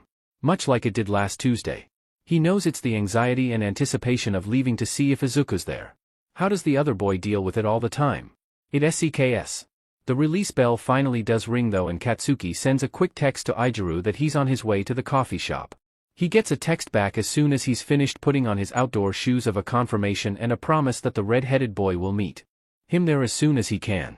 He takes the walk slowly. He's just prolonging the hope he's got that Izuku will be there. He's almost certain that once he actually gets there, the storefront will have no green preteen waiting for him and Aijuru. Not knowing where he is or how he's doing is the worst part. He knows he's just being really self-pitying, but it's all his fault and he can't get over it. He turns the corner to get to the coffee shop. Then freezes as the front entrance comes into his line of sight. There, leaning against the wall near the door, is a familiar mop of green curly hair and vivid green eyes. The expression on that familiar freckled face is wary, ready to run at a moment's notice. It's Izuku. It's definitely Izuku. Honestly, if he wasn't so certain of his appearance, Katsuki would almost swear that it wasn't him. He's clearly wearing new clothes, or a new jacket at least. It looks good, and he's clearly been taking some better care of himself. The circles under his eyes are lighter and his curls have a bit more bounce to them. He doesn't take any more time than that to observe him before he races over to him. Zuku. The boy jumps and looks over at him meekly. Hey Kaken, he mumbles under his breath, as if worried that the blonde preteen was still mad at him. Katsuki doesn't hesitate a second more. He throws his arms around the other boy and hugs him tight, whispering, I was so worried. I'm sorry. Izuku's arms hesitantly wrap around him in return. No, it's my fault. I F'd up. I knew it as soon as I said it. I didn't mean it, Zuku, I swear. I was just upset. And you didn't know how to deal with it, Izuku says, nodding. Me too. I knew you were just worried, but I got upset because I felt like you could never know what it was like to see what I saw. To go through what I did. And I won't. Katsuki yells, yeah, Auntie Inko was important to me, but she was your mom. And if you really saw a hero throw her off a roof, I can't even imagine what I would feel like if that was my old hag. Maybe I'd feel just like you, or maybe it'd be worse because you know what my temper's like. I shouldn't have just said all that shit without listening to how it made you feel. I was a shitty best friend and I'm so sorry for it. I'm sorry too. I shouldn't have assumed you were trying to make me feel bad over my decisions. I'm just so used to people being against me for the slightest thing. Izuku fakes a cough using the word quirk. Katsuki grins at it slightly. Izuku clears his throat with a tiny smile. Excuse me, something got stuck in my throat. Anyway, I'm sure you can guess why I don't normally trust people with that kind of stuff. Right? Yeah. Definitely. Still sorry though. I still forgive you as long as you forgive me. Deal, Katsuki smirks. Thank God. Izubro. Both of them jump at the cry. Izuku turns just in time to receive an armful of a crying redhead. You're okay? I'm so glad. Bro, that was so not manly. Don't just run off and cut contact with us again. Izuku pats Aijuru's back softly to comfort him. I'm sorry, Eiji-kun. I didn't mean to make you worry. It's okay, bro, Aijuru sniffles, pulling back to wipe the tears from his eyes. Just don't do it again. You had me and Bakubro worried sick. Nice jacket by the way, looks totally awesome on you. Oh yeah. I noticed it when I spotted you. Where'd you get the drip from, nerd? It's not your usual nerdy but style. Well, you remember that totally not real super nice couple I lied about who I said took me in? What about them? Katsuki narrows his eyes in suspicion. Well, I really was taken in by a nice foster couple last week. They insisted on taking me shopping to get a few new clothes and stuff for my new room. Oh. Izuku also reaches into his pocket and pulls out a cell phone. They got me a phone too. Ah bro, sick. That's dope. Gimme that. Katsuki almost growls out, snatching the phone away from Izuku. He immediately goes to program his and Aijiru's phone numbers into it. This way we'll never wonder again what the hell's happened to you. Izuku, in typical Izuku fashion, thanks him for doing so. Katsuki grumbles at it before pausing after he's got both their numbers saved. Who the F are Shoyuta, Hisashi, and Uraraka? Oh. Hisashi and Shoyuta are the nice couple that took me in. And I met Uraraka-chan yesterday while shopping with them. She's really nice. A girl, bro? Man, you've got game apparently. Who knew? Aijiru cheers happily. Izuku, bless his sweet soul, makes a sound of confusion with a face to match. Katsuki turns and gives Aijiru a deadpan look. The nerd's cluelessness is his game. Half the time he doesn't even realize someone is flirting with him, and every time he's had to be told when someone has a crush on him. Makes him look like a lost little bunny that has everyone swooning, apparently. I do not. He turns the same look onto Izuku, that one girl from 4th year of elementary school. Izuku sputters with a red face before getting out, I told you. That was a pity crush? Bullshit. Katsuki knows for a fact that if it weren't for that girl's shitty friends telling her that she couldn't be with the quirkless kid, she would have followed Izuku around everywhere like a lovesick puppy. He may not really know how friends are usually made or interact with each other, but he can tell romantic interest when he sees it. Unlike his best friend. Izuku sputters again while Aijiru laughs uproariously. He smirked in triumph before heading inside the coffee shop with the other two hot on his heels. Kaken? The nerd's voice sounds meek again. It immediately causes Katsuki's hairs to stand on end in nervousness. Yeah?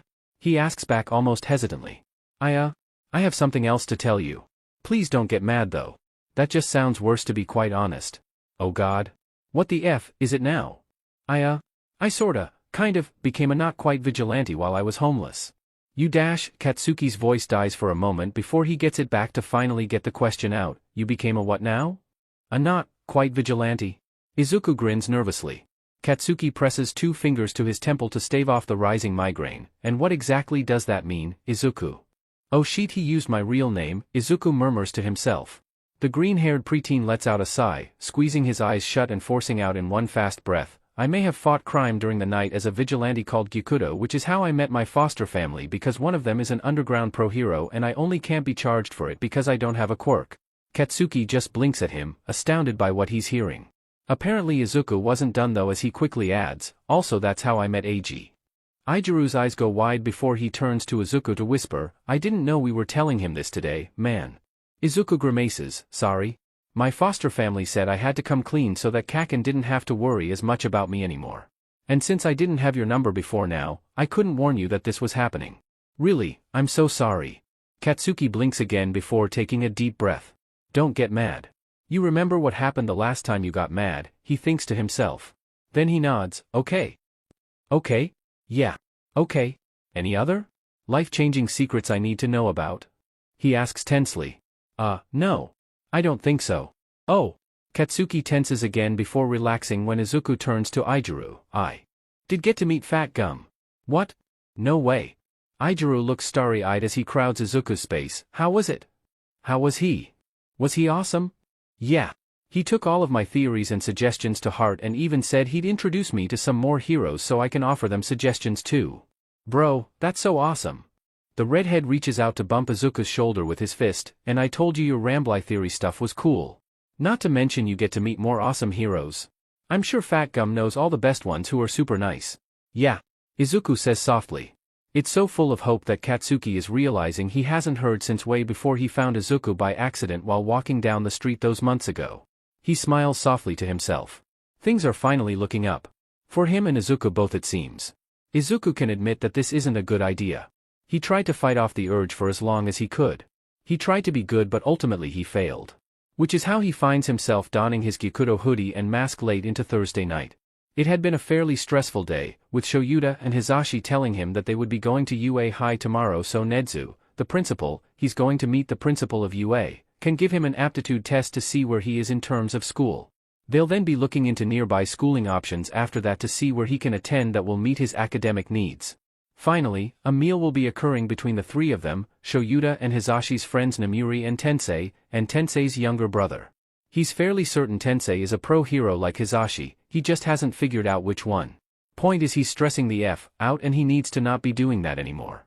So he's doing the best thing he knows how to do to release stress, going out to beat bad people black and blue. He hasn't heard any sounds from the house in about an hour. So he's fairly sure that Hisashi and Shoyuta both are sound asleep. Good.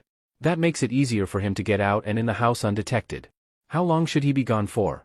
He sets an alarm on his new phone for 3 hours from now. That should be enough time to stop a good bit of crime. With that done, he carefully opens the window and slips out. He lets out a happy sigh when his feet touch the ground. He squeaks as a throat clears behind him.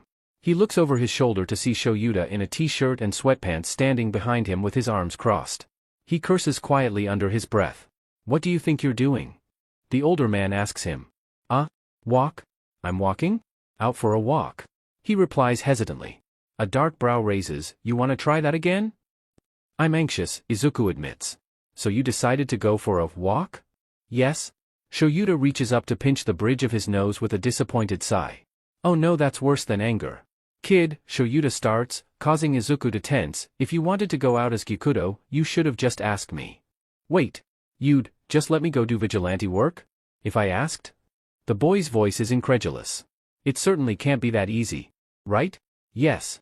I have a condition though. I have to come with you. Why? Izuku asks, confused. If I come with you, you're officially marked as an underground hero's intern. You won't get in trouble and no other heroes you meet will be able to try and take you in for vigilantism. Because I'm working with a hero to learn and therefore not a vigilante. Genius. What about Hisashi though? Will he be okay? Shoyuta waves him off. Hisashi's out like a light. I've left him a note in case he wakes up, but he's a deep sleeper so we'll more than likely be back before he wakes. So we can really go? Izuku bounces on his feet excitedly, like, now-ish. Yeah. Just give me like 5 minutes to change and get my gear. Izuku resists the urge to cheer. Mostly because it's almost 1 in the morning and he'd rather not wake up the neighbors. It'd be terribly rude. Shoyuta returns inside via his and Hisashi's bedroom window. Izuku waits patiently for him outside. Not long later, Shoyuta comes back out the same way he went in, now fully dressed with his utility belt and capture scarf also on. Come on, kid, Shoyuta says to him, shoving his hands in his pockets before beginning to lead. I'll show you the route I normally take whenever I can't sleep. So you come out and patrol your own neighborhood whenever you're having trouble sleeping? Izuku asks him as he moves to catch up. Yep. Neighbors certainly don't mind the extra pair of eyes around these streets and I get to get out of my own head for a while. Keep up. We'll do about 2 or 3 laps around before heading in. We stay pretty quiet around here so I doubt we'll find anything but we'll just have to see what's around. Izuku supposes that makes sense. He can imagine the stuff Shoyuta sees as an undergrounder must be pretty rough sometimes. His sleep schedule must be awful too considering that he patrols most nights and also teaches during the weekdays. He doesn't ask him any more questions and, instead, just follows him quietly as he climbs to the top of a nearby apartment building. He and Izuku then move to the end of the roof and peer over the edge into the nearby alleyways. When it comes up empty, Shoyuta and Izuku rooftop jump to another nearby building. Each check they do comes up empty. Izuku tries not to pout. Shoyuta did say that it was pretty quiet in their neighborhood. He supposes he should just be happy that he was able to do this. That Shoyuta was willing to let him patrol the neighborhood with him to help calm his frazzled mind. He is much more relaxed now. He supposes he just needed to not be cooped up in the house anymore. When they get to the last stop on Shuta's quick route of the neighborhood, after a quick check to make sure it's clear, the man turns to him. Sorry kiddo. No criminals to apprehend tonight. Ready to head back now? Yeah. I've relaxed now. Thanks again, Shoyuta. Sure. Let's go then. The sooner we get back, the sooner we get to nap a bit before Hisashi's excitable wake-up call in a few hours. He's not actually going to give us a wake-up call, is he? With singing, Shoyuta threatens. Izuku groans out in frustration. That sounds very not fun. Oh well. He doesn't think he'd have it any other way. He guesses. They return to the house with little fanfare. They see no one on the way home and easily slip back into the window of Izuku's bedroom. Izuku's not sure why Shoyuta uses his window and not his and Hisashi. Shoyuta turns his back to him as Izuku changes back into his pajamas. They're so warm and so cozy. So much cozier than just wearing clothes to bed. When Izuku crawls back under the covers, Shoyuta appears at his side, gently tucking him in just like Hisashi did earlier tonight. Hope you don't mind, but I'm not one for goodnight kisses.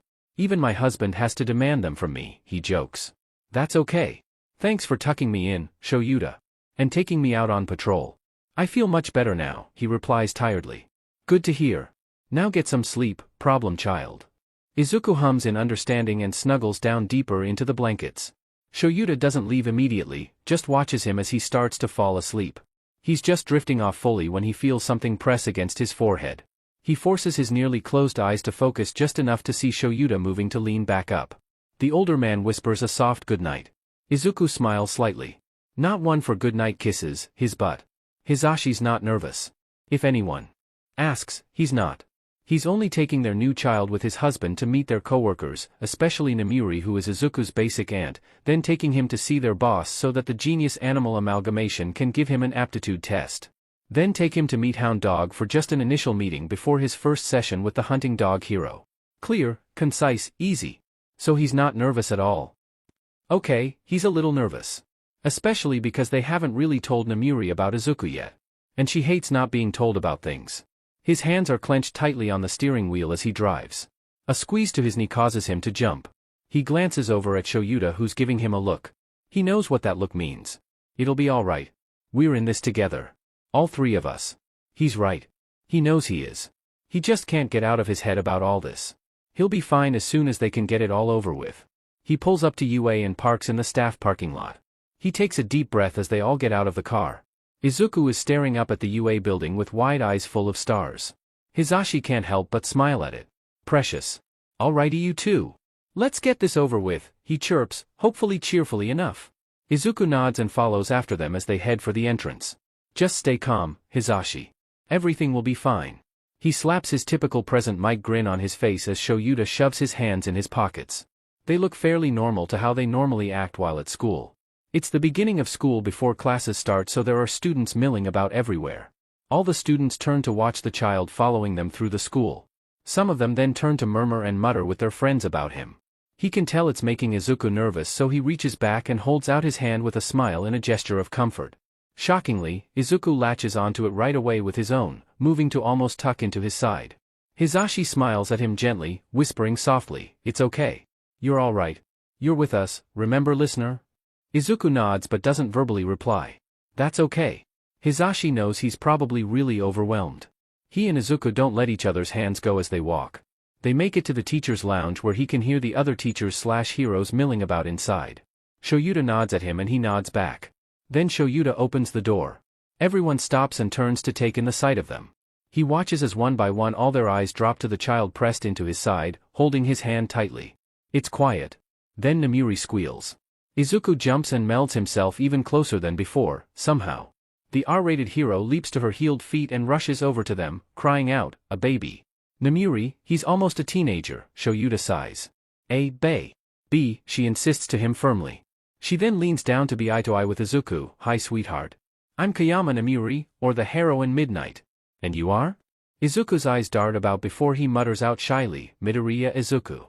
Namiri blinks in shock before her eyes light up even more and she straightens up with a happy smile. "You found him?" "Yep." Hisashi says happily, grinning back at her. "Not only that, but he's ours now." "Oh my god." "Hi, for real then, Izuku-kun." She turns back to the boy. "I've heard so much about you. I'm so glad we finally got to meet.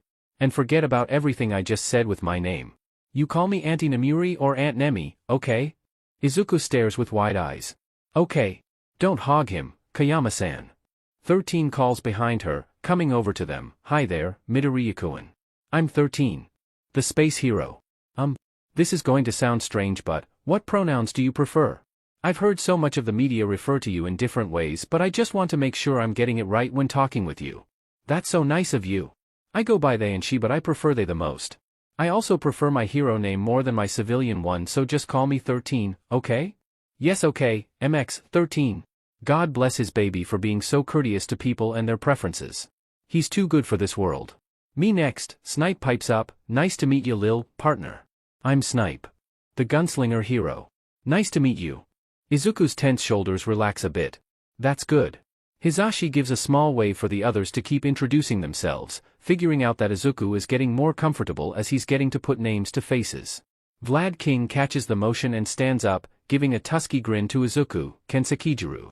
I'm Vlad King to the hero world though. The blood hero. I really like how you use your quirk during apprehensions and conflicts. Thanks kid. You're really polite, he grins as he makes the joke, not sure how you ended up being Aizawa's kid. Watch yourself, King, Shoyuta hisses back, also joking in his own Shoyuta way. Vlad chuckles. Power Loader actually comes over and holds a hand out for Izuku to shake. I'm Maijima Higuri. Power Loader. I've heard that you like to tinker. Yes sir, Izuku takes his hand in a quick shake before tucking back into the safety of his side. Higuri smiles, good to hear. Let me know if you ever want to use the lab for anything. I'm always happy to loan out the use of our equipment for budding tech builders. I really can use the support lab for some of my ideas? Izuku asks with wide eyes. Hisashi and Shoyuta had assured him multiple times it was fine.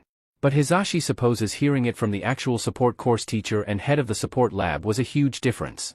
Hisashi smiles as Higuri reassures him that of course he can as long as Izuku lets his guardians and Higuri know. The boy now bounces on the ball of his feet excitedly. Semitas and Ectoplasm both also introduce themselves. Izuku has a few good things to say about their hero work as well. Both thank him for his kind words. Shoyuta asks Namiri if she's still up for coming over that night. She excitedly confirms that she'll be there, especially if it means she'll get to spend more time with her pseudo-nephew. Izuku blushes a bit at that but still smiles happily. After that, the three tell the other teachers goodbye and explain that they're meeting Nedu so Izuku can take a scholarly aptitude test to see where he is academically. All the present UA staff wish him good luck and the little family of three head towards the principal's office. Shoyuta knocks on the door and they open for the three of them to enter. Nedu sits behind his desk happily, a smaller desk arranged just in front of his own with a packet of paperwork and a pencil sitting on top. Welcome. Nedu calls happily, Shuda-kun, Hisashi-kun, and now Izuku-kun. It's a pleasure to see you. Nice to see you too, Principal Nedu. Hisashi greets back kindly. His boss might scare the ever-loving sheet out of him but he's still his boss and has always been kind to him and Shoyuta. Might as well return the favor. I'm sure you want to get this over with, Izuku-kun, so we'll have you take a seat and get started in a moment. But first, a little test. Nedu giggles happily. He and Shoyuta tense at it. Oh. Izuku just blinks, unawares. Nedu leans forward with a sharp grin. Tell me, Izuku-kun, do you think I'm a mouse, a bear, or a dog? Their green-haired child blinks before placing a finger on his chin, both and neither at the same time, right? You're a chimera and have a combination of all that DNA but the main source of your DNA makeup is actually from a stoat, isn't it? Nedu nearly lights up at that. Answer. He and Shoyuta pale considerably. Oh. No. That's really not good. Shoyuta clears his throat and kneels down to place a hand on Izuku's shoulder. Don't forget, right after this we're going to meet with Hound Dog and then to see Chiyo-san to get you a checkup. I haven't forgotten, Izuku replies with a small smile, it'll be nice to see Chiyo-san again. Hisashi places his own hand on Izuku's free shoulder. Now don't let yourself freak out over this test either. If you don't know how to answer a question, that's okay. We're just seeing where you are, not expecting you to ace the test. Just do your best, okay? Izuku nods, okay, Hisashi. They both squeeze his shoulders again. Then they both head out as Nedu says, let's begin, shall we? Hisashi hopes that Izuku's stomach didn't drop at that sentence like his own just did. A glance at Shoyuta tells him that the darker-haired man is feeling the same. This is going to be an interesting day. And now Hisashi is very nervous. Izuku was a bit worried. Nervous still yes, but also worried now. For some reason, he thought that this test would be extremely difficult. But in actuality it seems, almost too easy. Is this normal? Are all aptitude tests supposed to be this easy? Some of the questions are on the harder side but it's much fewer than he was expecting. He finishes in a little over 2 hours. He brings the packet up to Nedu who takes it with a small smile. Excellently done, Izuku-kun, Nedu tells him. Thank you, Nedu-san but you don't even know how I did yet, he says softly. Nedu's smile gets just a hint wider. I don't need to know how you did to already know that you did fantastically. More than likely far above someone of your current grade level. Izuku's cheeks flush a bit at the praise. It's a bit strange. He's always read and heard that Nedu had a very neutral stance on humans due to his past. But Nedu has been nothing but kind to him. For some reason, the chimera seems to sense where his thoughts have gone and just keeps smiling at him, tail swaying gently behind him. Well, I'll get this test graded and then get the results to your guardians. Why don't you go ahead and head down towards Hound Dog's office? I'll make sure Hisashi-kun and Shuda-kun meet you there, yes? Okay. Thanks so much, Nezu-san. Izuku bows politely to the principal. Nezu waves him off as he leaves the office. He realizes belatedly that he forgot to ask directions to Hound Dog's office. He's about to turn around to go back in and ask when his phone pings with a new message. He checks it and notes it's from an unknown number. He opens it, confused, but makes a noise of understanding when he sees it's a map of the school with a small message from Nezu about how to get to Hound Dog's office. He would have wondered how Nezu got his number, but it's Nezu. Most intelligent being on the planet. It'd be weirder if Nezu just straight up asked for his number instead. He tucks his phone back away and makes his way to Hound Dog's office. As Nezu promised, Hisashi and Shoyuta are both waiting for him at the door. Shoyuta is as indifferent as usual, but Hisashi has a wide, proud smile on his face. Figures. Hisashi's just the type to want to congratulate him for finishing a test to the best of his ability. They don't even have his score yet. How can he be proud if they don't even know how he did? Parents are weird. He jolts at that thought. Foster parents. Foster parents are weird. Or, foster guardians. Whatever they're considered. Obviously that's what he meant. He rubs his face over once with his hands before shaking his head. Thoughts, be gone. Get out of his head. He'll have a crisis about this later. When he's not about to meet his apparent new therapist preferably. Both of the adults greet him softly and he easily returns it. Why does he find it so easy to do so with them? If it was anyone else, he's sure he'd still be in a state of nerves and distrust. Hisashi reaches up and knocks on the door to the office, not giving him any time to think about that either. Oh well. Probably for the best. The door opens and standing in the frame is the Hound Dog hero himself. When he was initially homeless, he was always afraid that someone would figure out that he was avoiding the police, the heroes, and, by extension, the foster system. That when they would figure out that they would ask the hunting dog hero himself to track him down. He was the best of the best when it came to runaways and missing kids like him. Hound Dog was always marked in his notebooks, new and old, in the caution category. Less interaction meant less of a chance of him being found if they did ask him to track Izuku down. He couldn't be too careful. Now though, knowing that Hisashi and Shoyuta trust him inexplicably, he thinks he could change that category to safe. Hound Dog's muzzle pulls into a grin.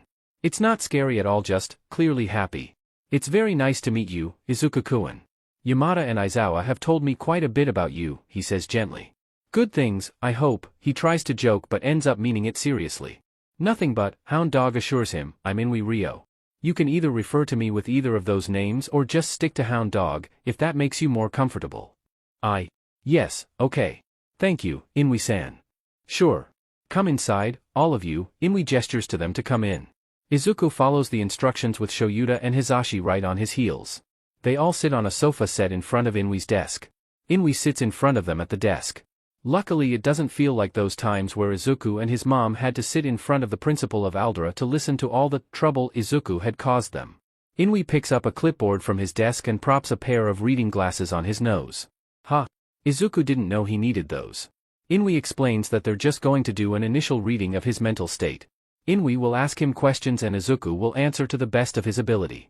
It's really all just simple questions. Most of which have answers on a scale of 1 to 10, 1 being the worst and 10 being the best. Some of the questions are a bit odd too. How restful is his sleep at night? How bad are his anxiety attacks? How much does his mind race when outside of an attack?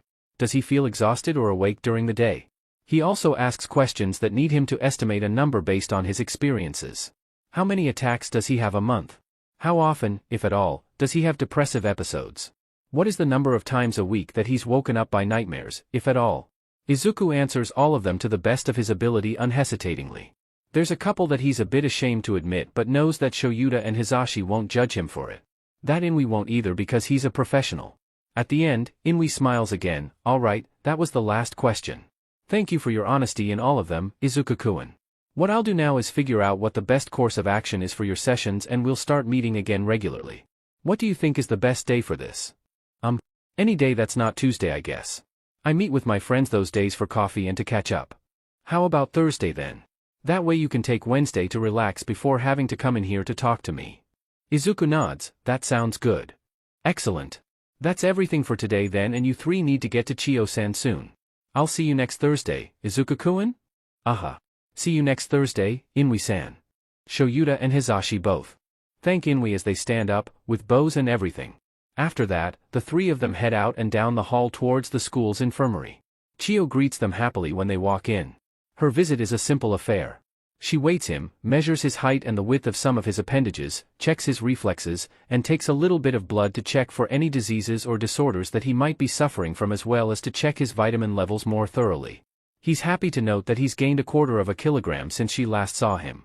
She also checks on any of the scrapes and cuts she had to leave him with the week before, making a happy comment about how all of them are almost completely healed. She won't even have to use her quirk. That's good. Her quirk feels literally exhausting. At the end, she tells him he's making good progress thus far and to keep up the good work. He gets a sucker for his efforts. Which he takes begrudgingly because, come on, he's not a kid. It is strawberry flavored though, so that's a bonus. She tells the three of them that she'll see them in another week and that she hopes Izuku will have put on 1/2 kilogram by then. Izuku rubs his neck shyly and says he'll try his best. Hisashi cackles at that while Shoyuta huffs out something that could be called a quick chuckle. In the end, they all head out to the car to go home. Hisashi speaks up for the first time since they all met back up. "I'm so proud of you, kiddo." "For what?" Izuku asks, confused. "You've done a lot today, problem child. A test, talking about some hard things, and going to see a physician. You should be proud that you did all that as bravely as you did," Shoyuta explains. Hisashi makes a noise of agreement. Brave? Him? They think he was brave? Just for doing all this? Huh. And they're proud of him too. That's different. He smiles to himself around the sucker. That's nice. A nice feeling for sure. He can't really say or do anything besides thank them. He hopes they know that it means so much more to him than that though. "This is very suspicious," Ida Tenya says to his older brother as they ride the train to the Aizawa residence. "Tenya," Ida Tensei sighs out fondly. "It is, and you cannot convince me otherwise, Nii-san." He insists with a firm arm-chopping motion in his direction. "All right, why do you think it's suspicious? Shoyuta and Hisashi have just invited us to dinner. That's not unusual." No. Shuda-san invited us to dinner and said he had a surprise to show us." "Yes. And?" Tensei prompts with confusion. "Shuda-san never invites us to dinner," he clarifies. "He abhors it because doesn't like to entertain guests. Because he's Shuda-san. It's too much effort for him. And the surprise?" "The surprise, Nii-san." "What about the surprise?" Tensei's starting to get nervous. Is Tenya onto something with this line of thinking? The look Tenya gives him makes him feel a bit like an idiot. "Do you remember the surprise party we threw for Shuda-san's birthday 3 years ago? Oh God, you know we all swore to never bring up that disaster again." Tensei shudders. Tenya claps his hands together and points them at him. "Exactly. Surprise is the word you should be paying attention to there, Nii-san. Shuda-san hates surprises. With a passion. Why would he willingly be participating in a surprise anything?" Tensei stays quiet as he starts putting all the pieces Tenya just laid out for him together. His eyes steadily widen as it all starts to click. "Oh shit," he curses quietly under his breath. "Exactly."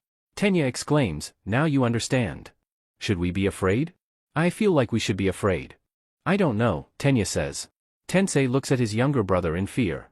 Tenya scowls at it. "I'm not a mind reader. I don't know what's going to happen. I just know it's probably not going to be good since it involves Shuda-san socializing at a surprise. Is it too late to call and say we can't make it?" Tensei thinks to himself. No.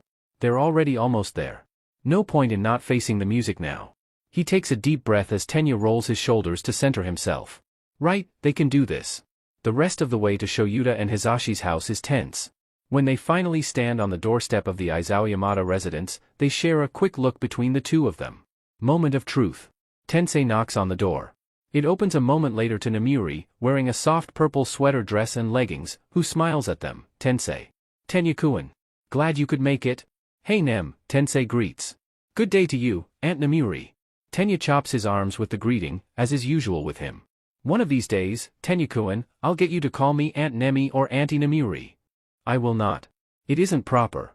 She pouts but steps back to let them both in. They both step in as Tensei looks around, not seeing Shoyuta or Hisashi yet, commenting, "It's weird that you got here before us, Nem." "Oh. Well. You know." She shrugs, smirking in a way that does not bode well for Tensei's poor heart. "I just thought I'd get here early. Maybe help out. Zashi and Sho are in the kitchen if you want to go see them." She giggles as Tensei moves to the kitchen. Tenya follows behind him, eyes searching around for anything out of place that might be the surprise. There's apparently nothing that catches his attention because he doesn't nudge Tensei or call his attention to anything. Muffled words reach his ears as they near the kitchen. They become clearer the closer they get. "Be okay, baby. I promise," that's Hisashi's voice, whispering quietly. Shuda's voice hums in agreement a moment later. Who are they talking to? He and Tenya round the corner and come across Hisashi and Shoyuta sitting next to a green-haired child. He blinks in shock, the three in the kitchen not noticing them yet. "What?" he asks, confused. All three turn their heads up towards them. The child is the first to speak, calling out incredulously, "Ingenium? Really? Your other friend is Ingenium? Did we not tell you?" Hisashi asks, innocently, "Hoopsie." Shoyuta rolls his eyes at his husband's ridiculousness.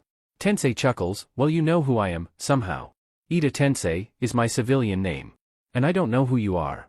This is Izuku." Hisashi introduces the child happily, "He's our foster son." Your foster son?" he exclaims. "Yes." Hisashi squeals. Shoyuta adding, "We found him on the streets." "The streets? Where are his parents then?" "DOA and DTM," Izuku bitterly replies. Tensei raises an eyebrow at that. What does that mean?" "Dead on arrival and dead to me." Izuku's eyes dart off to the side before he adds, "Possibly actually dead. Still unclear and unproven." Tensei feels his whole soul leave his body as he pales at that sentence. "I am so sorry," he says sincerely. Izuku shrugs, I'm basically over it. You don't even have the whole story like Tsukachi-san does. So, you know." Tensei sighs then sputters a bit. "Naomasa knows already? Before him? Root of his best friends?" Tenya clears his throat beside him. Tensei glances at him before making a noise of understanding. "Oh right. This is my brother, Ida Tenya. A pleasure to meet you, Izuku-san," is the enthusiastic greeting from his little brother. Loud, Izuku mutters, mostly to himself, but Tensei does hear him. Tenya thankfully doesn't. He looks overly stressed at it. Loud noises must frighten him easily.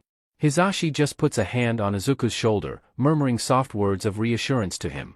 Izuku takes a deep breath and nods to the blonde. Then he turns back to Tenya. It's nice to meet you too, Ida-kun. Tenya is fine. You are Hisashi-san and Shuda-san's foster son now after all." Izuku nods in understanding. Namuri pops up behind them a second later. "Isn't this so sweet? Tenya-kun and Izuku-kun can get to know each other a little better over dinner though. They're the same age after all.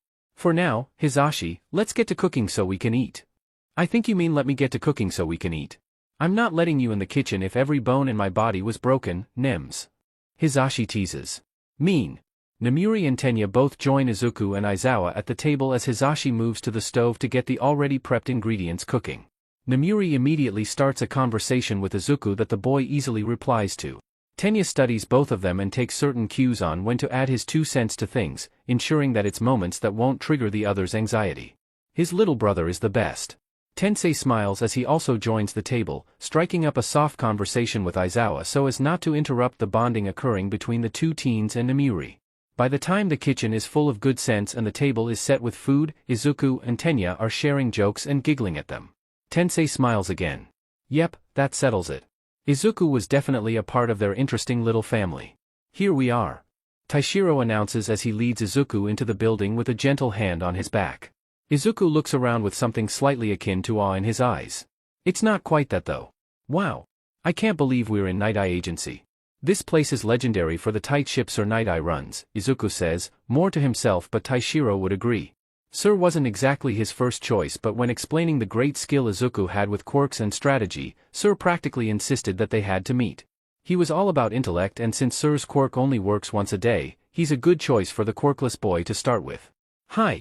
Welcome to the agency, Fat Gum." Bubble Girl calls from the front desk, lighting up in a bright smile as she notices Izuku. "Oh. And his guest too. Who's this?" "This." Taishiro lets a heavy hand fall onto Izuku's shoulder with a solid thump. It's just a bit too strong as Izuku grunts and nearly hits the floor with it. "Whoops. Is Midoriya Izuku.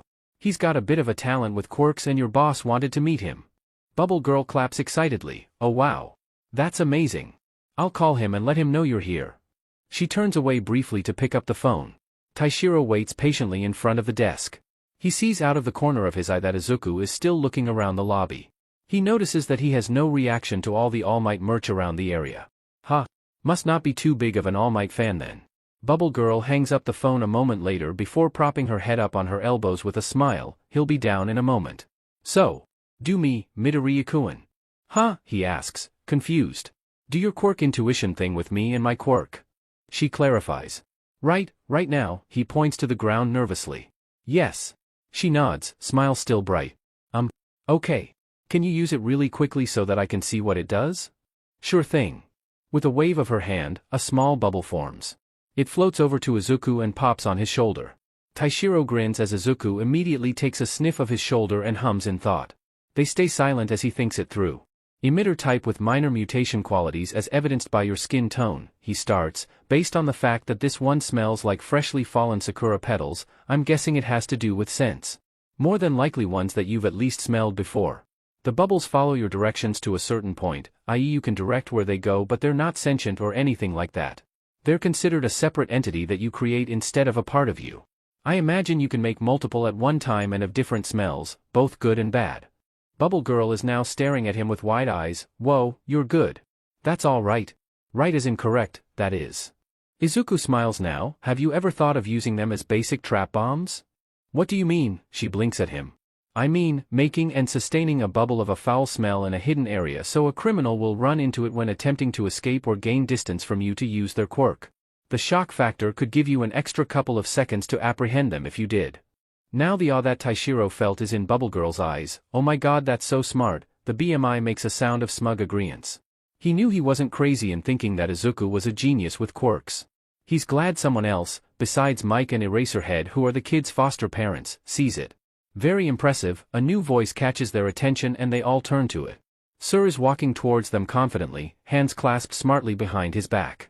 The intelligence hero pushes his glasses up his nose. Fat Gum has told me much about you, Midoriya-kun. Glad to see that his information was accurate. Now Izuku looks odd to Taishiro. He supposes it makes sense. All Might is a hero with an overly powerful quirk, something Izuku can't relate to as a quirkless person. Meanwhile, Sasaki Mirai spends 23 hours of his day quirkless, just like Izuku. He can see why Izuku would take a liking to him more than All Might even if the number one was technically the more popular choice. Now he's really seeing that this was probably a really good idea. Good job, him. Unintentionally figuring out that this was the best option. Not to mention that Sir's got connections. If he likes what he hears from Izuku, which Taishiro is sure he will, how could he not?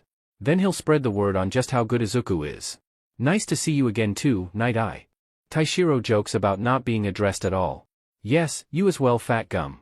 I'm pleased you weren't kidding about the level of Midoriya-kun's intellect. Would I lie to you? Sir raises an eyebrow in reply to the question. Taishiro starts to sweat a bit. Okay. Amendment question. Why would I lie about this? I would hurt a kid more than I would hurt myself doing that. Now that is a fair assessment, Sir agrees. Then he turns to Izuku with a small smile. Why don't we head up to my office? You can talk more about quirks with myself and my other sidekick, Centipeder. We'd love to hear your observations and suggestions. Izuku nods readily in agreement. This is going great. Izuku starts to follow Sir back to his office. Bubble Girl gives him 2 thumbs up in approval. Taishiro gives one back and also pulls out his phone to send a quick text to Mike Senpai about how it's all going great. Then he rushes to catch up to the boy and the other pro hero. He would hate for Izuku to feel nervous and alone when he should be feeling in his element. Hopefully, the rest of this visit to Nighteye Agency will go just as well as the first initial meetings. Izuku leaps from the rooftop of the nearby apartment complex to their home to the nearest roof closest to it. He huffs out a frustrated sigh as the neighborhood around him remains silent. He's actually really surprised that he's still out here. By himself, he means. He probably shouldn't have snuck out of the house without telling Shoyuta since the older man specifically stated that he could go out as long as Shoyuta was told and could come with him. To be fair, he did go into his and Hizashi's room to wake him up, but the man was sleeping solidly enough that the door to their bedroom didn't wake him. It's a very rare occasion that he falls that deep into sleep. Izuku would have felt more guilty about waking him up than sneaking out by himself. He can't get the end of his meeting with Nighteye Agency out of his head. He was asked to wait outside while Sir Nighteye and Fat Gum, Taishiro-san, he reminds himself, talked. He noticed from when they first stepped into the office that Nighteye had a very specific kind of door at his office. It makes a clicking sound when it closes, but if you angle it and pull it just right, it'll still make a sound even when the door isn't closed. He only knows about them because he's dealt with them before when sneaking around while homeless. He could easily trick people into thinking the door had shut when in reality it hadn't. It was a great diversion tool and, in this case, a great way to eavesdrop. So what do you think? Amazing, right? Taishiro had asked. Nighteye sighed, long and low. How do I put this? Come on. Hit me with it. Tell me how great it is so I can relay it to him. Toyomitsu. This ability of Midoriya-kun's. It makes him dangerous. A threat, Nighteye said plainly as Izuku's blood turned to ice in his veins. It's quiet for a long moment, then an explosion of voices erupted. Sir! Both Centipeder and Bubble Girl screamed as Taishiro bellowed out, Excuse me? You heard me. It's dangerous. That boy is far too dangerous with his ability to pick apart a quirk in a matter of seconds. He could very easily become a villain and kill even some of the highest-ranking heroes with it. He might not trust them, but he wouldn't kill heroes. He wouldn't ever. Would never even think about it. He wouldn't even kill villains unless there was absolutely no choice. No one should take a life without it being the very last option for the safety of everyone. Well, it's a good thing he's not going to be a villain then, isn't it? Taishiro insisted. He doesn't know if he'll be a hero either, but he definitely won't be a villain. Kaken would kill him. You think he could be a hero? Nighteye scoffs, loudly, without a quirk? He would just be a liability that way. White-hot anger spilled through him before tears of shame and embarrassment welled up in his eyes. A slam rang out behind the door. Of course I do. You are. Who cares that he doesn't have a quirk? He'll be a fantastic hero. It's nice that Taishiro stuck up so strongly for him. He really is one of the good heroes. Nighteye doesn't quit though. Toyomitsu-san, listen to me. Stop giving that boy false hope. Tell him he can't be a hero and let it go. Don't bring him to another hero agency like this again. I can't say it'll be good for his self-esteem or well-being if you do. Taishiro's voice was harsh as he replied, No. Absolutely not. You don't get to decide what I will and won't do. That kid has probably been told his whole life that he couldn't be a hero and has had a harder life because of it than you probably could understand. At least people turned their thinking around about you, but that was only because of All Might, wasn't it? Don't you bring him up. Nighteye growled. Why? Too afraid to admit to yourself that most of your success comes from being the number one's former sidekick. Taishiro goaded. Too afraid to admit that you spent 3/4 of your day just like him? Too afraid to relate to someone who's not All Might even a little bit. DMN, but Taishiro was ballsy when he was mad. Another slam comes from behind the door. Enough. This time it was Nighteye who bellowed, Stop your nonsense. You know nothing about my success or my relationship with All Might. Leave at once. Happy to. But I'm no longer associated with Nighteye Agency when I do. Don't ever call on me for any operations you head, ever again. I won't help. Won't even consider it. You hear me? Gladly heard and noted. Out. The sound of footsteps towards the door followed the harsh order. Nighteye also started sputtering, Awada, Moshi, where are you going? You in your infinite wisdom can't figure it out? Out the door. Bubble Girl's voice was also quite harsh, a far cry from the cheerful voice she had greeted him with earlier. If you can't treat Midoriya-kun like a person and with respect just because he doesn't have a quirk and he's smarter than his age, then I don't want to work here. That goes for me as well, Centipeder confirmed. Unless something drastically changes with you in the next week, consider this my official resignation. If you do manage to come to your senses, feel free to call me then. If not, find yourself a new sidekick. It was really nice that they all wanted to do something so drastic for him. He doesn't feel like he deserves it honestly. Especially since they've given up their jobs for him technically. Izuku swiftly reached out and pulled the door fully closed. That way none of the pros would notice that it was open from the get-go. He tried not to make it too obvious that his heart was in his feet when the door opened and the three came out. Taishiro smiled with a thumbs up at him. Way to go today, little buddy. Want to go get some ice cream? Can we come too? Bubble Girl asked, back to her happy self. Centipeder smiled and nodded. I don't see why not. What do you say, Izuku-kun? Izuku smiled as best as he could at the question and nodded. He still kind of felt like his whole world had turned on its end. But the only hero that could closely resemble his situation called him dangerous. A threat. A possible villain. He couldn't get it out of his head even as they left Nighteye Agency without a single look back. He wasn't going to be a villain though. He swore to himself silently that he wouldn't be. He would rather go back to being a homeless vigilante than do that. But it still wouldn't leave his head. So he decided he needed to go out and blow off some steam with a bit of rooftop hopping and possible criminal apprehension. No criminals to really apprehend though. DMN Shoyuta for being Eraserhead and making this neighborhood so safe. He lands on another rooftop and checks the alleyway behind it. Empty. Of course. He sighs. He supposes he should just cut his losses and start heading home. He looks around for the best roof to leap to in order to start the journey home. then sighs angrily at himself. He's made the mistake of jumping on the lowest roof in the area due to not paying attention. And all the fire escapes for the other buildings are on the opposite sides from this building. Great. Now he'll have to get street level to get back onto the taller roofs. He easily gets to street level with a quick leap and tumble off the roof into the alley. Now to make the walk of shame for a parkour MSTR of going around the buildings instead of over them. He grumbles curses at himself for his stupidity. Just as he's about to turn the corner onto the sidewalk of the street, a hand with a rag in it claps over his mouth. Don't breathe in. He screams at himself mentally. He doesn't know what's on the rag, but he knows it's probably not good and is looking to knock him out via inhalation. Can't be chloroform though. That stuff doesn't work immediately like they portray it in movies. Maybe a new type of drag for this stuff? What the F am I doing? Focus. Escape. He struggles harshly without breathing in as best as he can. There's a harsh pinch to his side that makes him inhale unintentionally at the sudden pain. He manages to swing his fist up just right to catch the person in the nose, who lets him go with a grunt of pain. He's already feeling a bit woozy as his feet hit the ground, causing him to stumble. What should he do? He can't run like this. Who knows how far he'll even get? Suddenly, even through the dizziness, Hisashi's voice from a few days ago comes to his mind. If you're ever in trouble and need help but don't have a lot of time, just text one of us SOS. We'll find you as soon as we can, Bunny Bean. He had said as Izuku was going out to meet with Kaken and Eiji-kun again for the first time. SOS. He needed to text one of them SOS. He spares a quick glance at his assailant, noticing they're kneeling on the ground in front of him. Izuku, in a moment of adrenaline-fueled idiocy, rushes up and kicks them in the face. It does the job of effectively knocking them flat on the ground, but it also causes Izuku to lose his balance and fall onto the ground harshly himself. The world spins. He's running out of time. SOS. Just have to text Shoyuta a quick SOS. Then they'll come help him. He shakily pulls out his phone, doing his best to bring up Shuta's contact.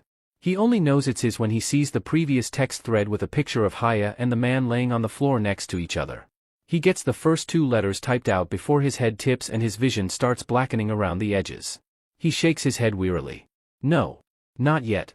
He's gotta get it sent and put his phone away so they can track him. He just needs to stay awake for another minute.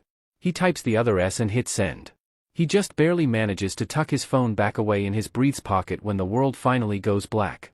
Shuta's leg jumps in nervousness as he watches Hisashi pace back and forth in front of him.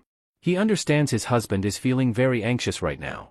He doesn't blame him since their child texted him an SOS 2 hours ago. And no one can seem to find him. Nedzu's looking via various cameras around where Izuku's phone last pinged. Toyomitsu and several of the UA staff members are looking around the field in the same area. So far, nothing. Namuri and Tensei both came over when they called them. They didn't hesitate a second. Tenya came too, but the poor kid was exhausted and passed out on the couch in a dead sleep about 20 minutes ago. Shoyuta wishes he could be more useful, but he's been forbidden from doing anything but waiting here with his husband and friends for news. He hates just waiting around.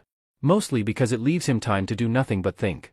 Mostly it leaves him time to do nothing but think about how angry he is. Not at Izuku. Of course not. The kid had a rough afternoon after his meeting with Nighteye. At first, they thought it was just post-meeting jitters. After much prodding though, they found out that Izuku heard everything that Nighteye had said about him to Toyomitsu. It's honestly no surprise to Shoyuta that he snuck out to go do vigilante things after hearing that. No, he's mad at himself. He didn't wake up when the kid got out of bed. He didn't wake up when the kid opened the front door. He didn't wake up when the front door shut. He didn't wake up at all. He's so sad at himself for that. This may have never happened if he had just woken the F up. Instead, he had to be woken up by his phone going off from an SOS message from their kid. He feels like an idiot. Stop it, Namuri tells him firmly from the right. What? He asks, looking over at her. I can tell you're blaming yourself. So stop it. This isn't your fault, she says, voice still firm. I should have woken up though. Why did I stay asleep? I never sleep that deeply. He insists, running a frantic hand through his hair. Shoyuta.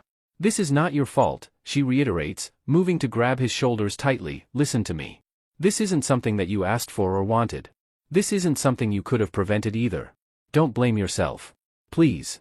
Shoyuta opens his mouth to argue, but Hisashi cuts him off. She's right. Don't blame yourself. It'll be okay, alright babe? I'm sure Nedzu or one of the others are close to finding him, yeah? Let's just have a little faith. He doesn't have a good response to that. So he just sighs and slumps over to put his face in his hands. He still can't shake the feeling of guilt and anger at himself. but he'll sit quietly and stop talking about it for now. Just as Hisashi is rounding to make another lap in his pacing, the phone rings. Everyone stares for a moment before scrambling for it. Shoyuta manages to grab it first, answers it and puts it on speaker, Eraserhead. Shoda-kun, it's me. Nedu says in greeting. Shoyuta holds his breath. If the Chimera is calling so chipperly, he must have good news. Did you find him? He asks his boss. Yes, I did. What about Fat Gum and the others? Hisashi asks from over his shoulder. No worries, Mike-senpai. Toyomitsu's voice chirps through, we're here. Three-way call? Shoyuta ponders. Yep. Toyomitsu confirms, Nezu-san called a few minutes ago and asked us all to reconvene. Tensei nods, good. Less to relay later. What did you find, Nezu-san? Well, Izuku-kun was definitely taken and was drugged in order for it to happen. But I have it on good authority that he is perfectly safe. On whose authority? Shoyuta squints at the phone. That would be mine. The voice that comes from the phone this time makes Shuda's heart stop and his blood boil. He growls angrily, Nighteye? Correct. I have Midoriya-kun with me. He's safe in my home. Are you kidding me? Hisashi asks slowly, voice calm in a way that Shoyuta knows is bad news. Then he explodes, are you actually kidding me? You're joking, right? You are awful. Despicable. I am going to DJ punch you in your stupid little glasses so hard that your great-grandparents won't even have needed future vision to have seen it. Shoyuta can forgive his ringing ears for the slip of his husband's quirk for that hopefully very effective threat. If Hisashi hadn't given him one, Shoyuta definitely would have. The quirk-filled voice of a screaming present Mike did manage to startle Tenya from his sleep. Please, let me explain, Nighteye asks. 5 words. Shoyuta growls out. 4, I lied to Toyomitsu, is the response. Namuri shrugs and quietly mutters out that even with saying 4, he didn't exceed the 5-word limit. Shoyuta knows the man just did it to PSS him off though. Toyomitsu sputters for a second before finally getting out, huh? Shoyuta huffs a sigh through his nose, explain further. Nighteye is silent for a moment then honestly tells them, I lied to you when I was speaking about Midoriya's abilities, Toyomitsu. He's not a threat and definitely not dangerous. He's amazing and beyond brilliant. But I used my quirk to see into his future when he didn't notice earlier today. His future involved him being in danger quite a bit. I didn't want to see such a young child put into so many situations like that. So I, foolishly, tried to get Toyomitsu to dissuade him from such a lifestyle. I didn't realize until later that the first dangerous situation he would be in would be an attempted kidnapping tonight. So you, what? Found him and stopped the kidnapping? Namuri asks, slightly confused. Not quite. I knew Midoriya-kun would incapacitate his kidnapper enough to message someone. I knew the general area of where the kidnapping was going to happen. Instead of just leaving it alone, I went there and took Midoriya-san before his kidnapper could recover and take him themselves.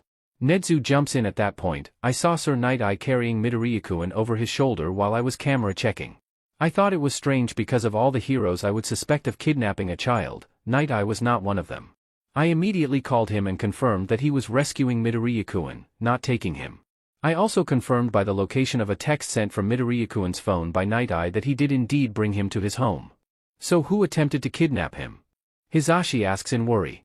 I don't know, there's disappointment in Nighteye's voice at that. I was more focused on getting Midoriya away from there that I didn't even think to focus on the kidnapper. By the time I thought about it, we were already too far from the scene and I didn't want to risk returning alone with Midoriya still unconscious. Hisashi and Shoyuta both exchange looks. He can't tell if he's relieved or not that Nighteye stopped the kidnapping. He can tell that Hisashi also doesn't really know how to feel. Namuri nudges them both as a way to silently tell them to think more about it later. Shoyuta agrees. For now though, can you give us your address? Mike and I would like to pick Izuku up as soon as possible. Understandable after everything that's happened.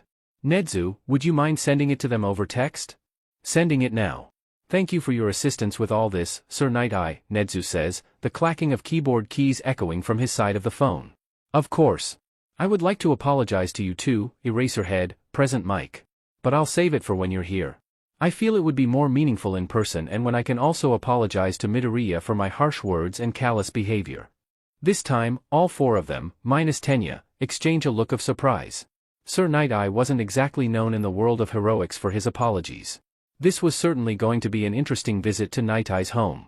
Shoyuta and Hisashi call out thank yous to Toyomitsu and all of the other UA staff who had come to their aid to try and help find Izuku. They get many reassurances that no one minded and to let them know how Izuku's doing later. They have the best co-workers. They also thank Toyomitsu for being so caring about their foster son, who immediately brushes them off with Izuku's a good kid. He deserves to have people who care about him. Tell him I said hi when you pick him up. And to try his best not to get kidnapped too, apparently. Nedu also gives his well wishes to Izuku before they all hang up the phone. Namiri, Tensei, and Tenya all insist on staying until Izuku is home. They just want to see him in person themselves so they can stop worrying too. Shoyuta doesn't have the heart to tell them no for it either. He'd be the same way if something like this had happened to Tenya. So they'll stay while he and Hisashi go pick him up from Nighteye's home, then head out after they see Izuku. Shoyuta breathes out a sigh. Not relief. Not yet. That one won't come until he sees his kid, alive and well. But now he and Hisashi can go get him. Izuku comes back to consciousness slowly. He hates the feeling of it. Not only that, but he has a horrible splitting headache. Stupid drags. Drags SCK. Don't do drags, kids. He hears something on the edge of his hearing as he starts fully coming back. It sounds like yelling. It sounds like very familiar yelling, actually. He finally gets his eyelids to unstick and blurrily looks up from where he's laying. It's surprisingly very soft, which is odd for kidnappers. A man is sitting next to him. He has long, dark hair.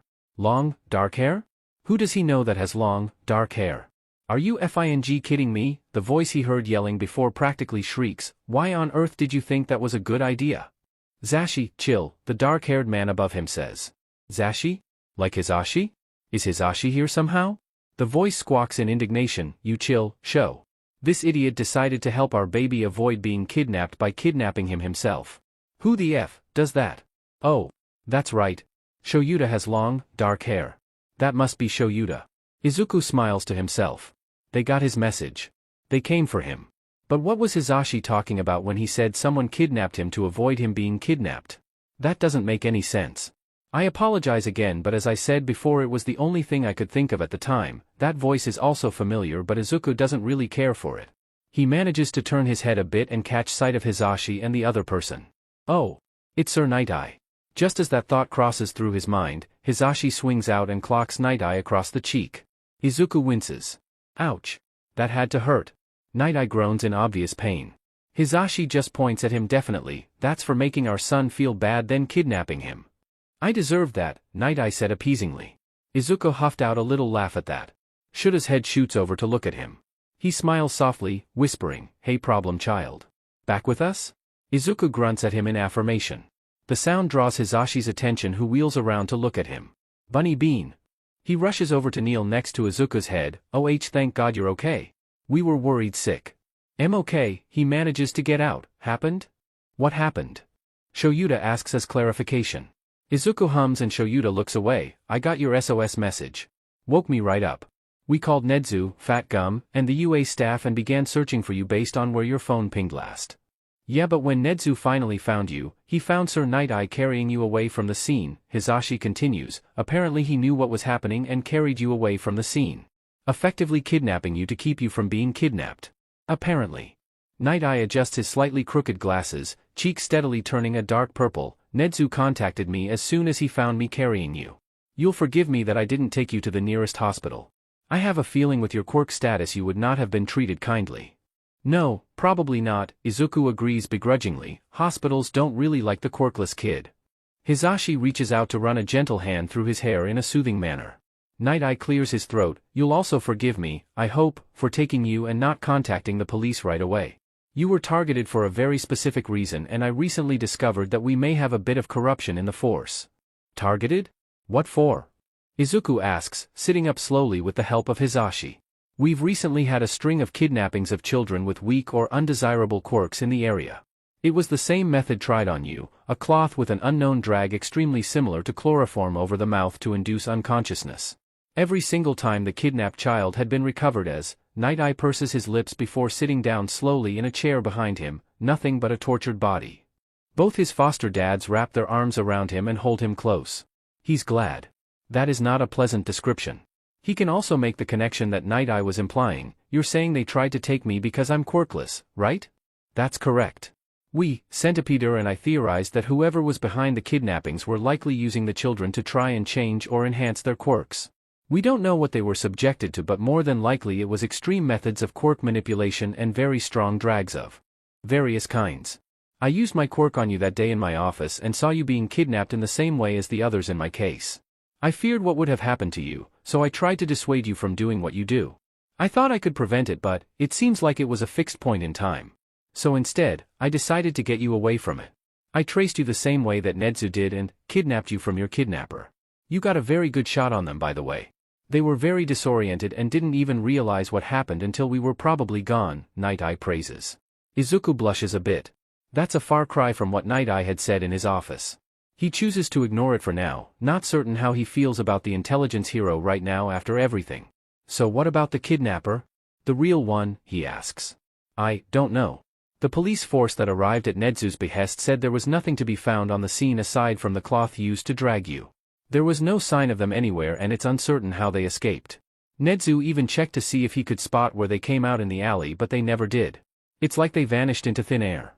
Perhaps a teleportation quirk?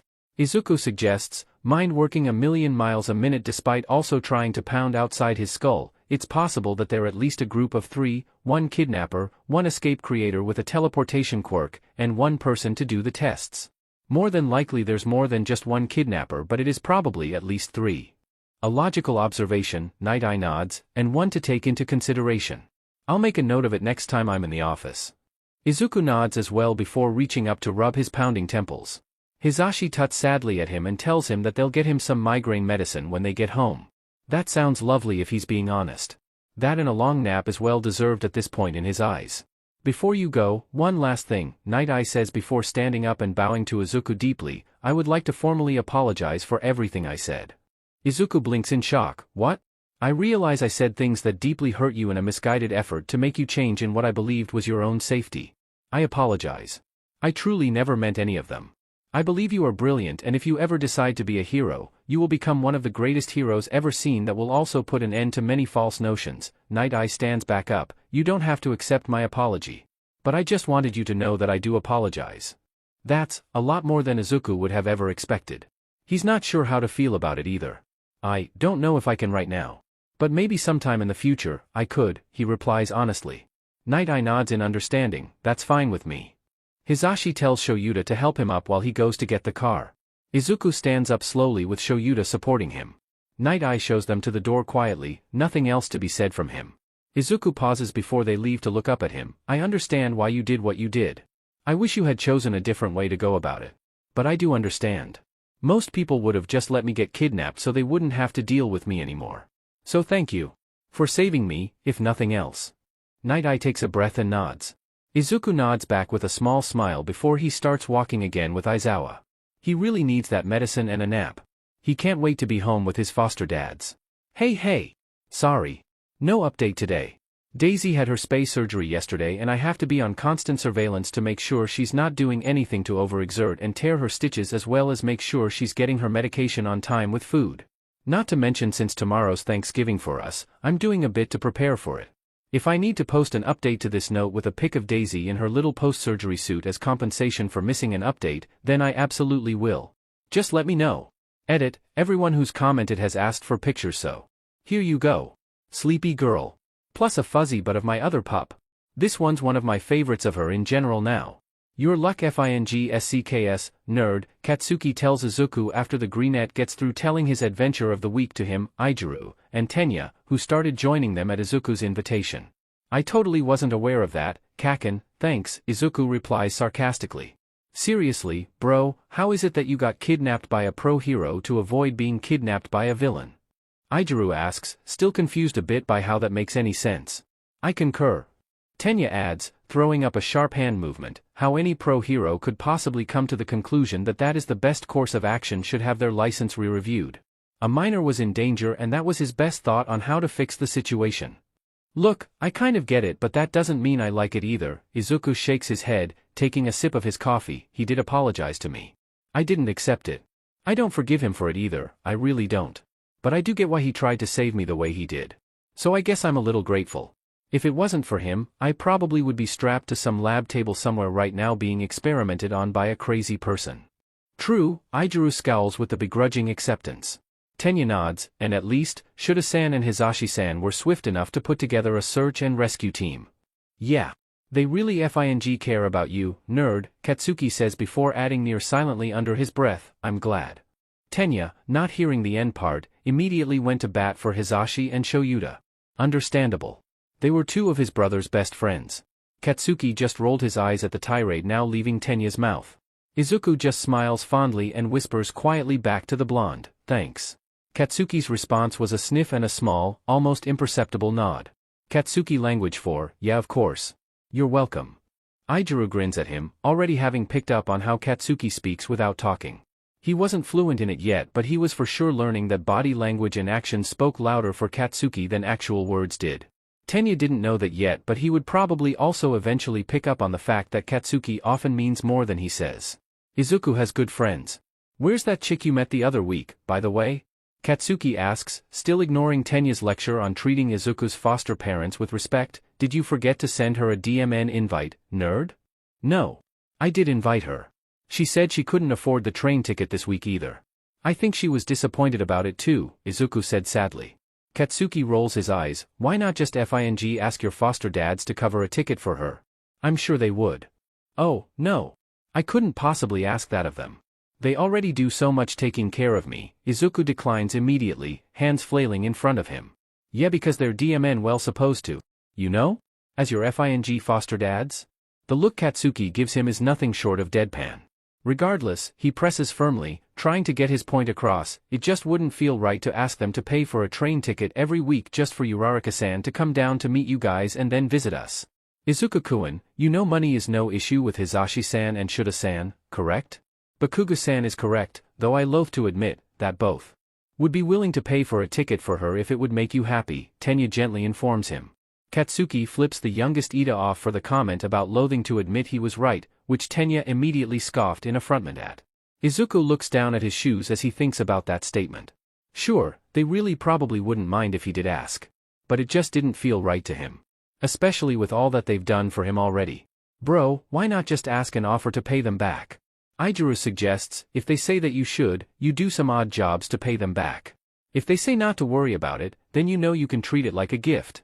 That was you'll at least have asked and offered an out for yourself to not feel guilty over. That's actually pretty smart, Eiji. Izuku smiles at the red head. Alright. I'll do that. Maybe by this time next week we'll actually have a meeting session between you guys and Uraraka-chan. Aijuru cheers in excitement while Katsuki and Tenya just silently agree with him.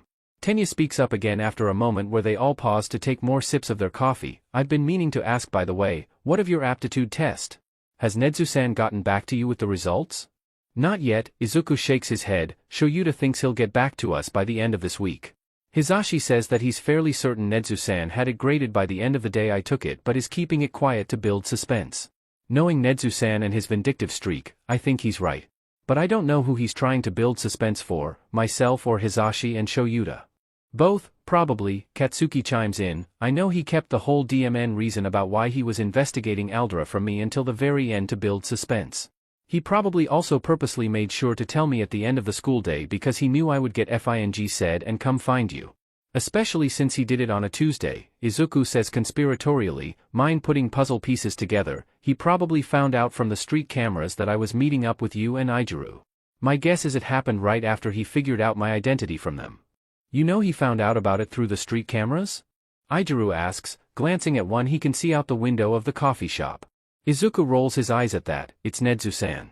He's the smartest being in the world. It would be more surprising to me if he didn't have every camera in all of Japan hackable at the touch of a button. Katsuki grunts in agreement with that statement. Note to self, be sure to be on my best behavior when in front of street cameras, Aijuru mumbles to himself. Izuku giggles at that. He's probably not wrong about that though. Especially if he was thinking of going to UA for high school, wouldn't do for the principal to know all of your secrets before you even arrive there. Probably doesn't help that both of your friends' foster dads work for said principal by teaching at the school either. It brings another thought to his mind. UA. It was his dream school when he was a child. The best of the best heroes graduated from UA. But what about now? Does he still dream of getting in? He could always do the support course. Or even just the general education course. Is that what he wants though? Is UA still his dream even if it's not the hero course? He supposes he'll have to think about it a bit more deeply. Maybe talk with Shoyuta and Hisashi about it. No wait. He should actually talk to Namuri-san about it. He thinks she would be more partial to helping him fully think it over than his foster dads trying to get him to go to their alma mater. Well, one of his foster dads. Hisashi's the only one who would really push him to go to UA. He'd probably cite things like how amazing he'd be and how smart he is and how great he'd do. But he doesn't need that right now. He needs to figure out if this is something he would want or if he needs to leave that dream in the past. Regardless, he'll worry about it later. For right now, he'll just enjoy the time he's spending with his friends. Shoyuta crosses his arms over his chest and levels an even stare at Nedu, who's sitting at his desk across from him and Hisashi. The chimera sits calmly while stirring the tea he made for himself. He's humming like this is a civil chat, but Shoyuta knows better.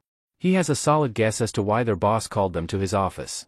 He also guesses that it's making Hisashi sweat through his shirt, which Nedu is probably enjoying. He does love to make people uncomfortable. Too bad Shuta's been a part of his game since his high school days, so it doesn't work on him anymore. Shoyuta starts to drum his fingers on his arms semi-impatiently. Honestly, he couldn't care less if this took all day. But he knows that Nedu will respond better to the visual of him being impatient. The faster they can convince Nedu to tell them, the faster they can leave. Which he knows will soothe Hisashi's nerves. Alright, spit it out, he says as if he's bored. Patience is a virtue, Shuta-san, Nedu replies, still stirring his tea. Patience doesn't have a child waiting at home, rat. Oh, so now we've resorted to rude and childish name-calling, have we? Just like we've resorted to you making us wait just so you can get your kicks in, he snarks back with an evil smirk. This was familiar. A common game they played of back-and-forth banter and insults. It doesn't mean anything. Not really.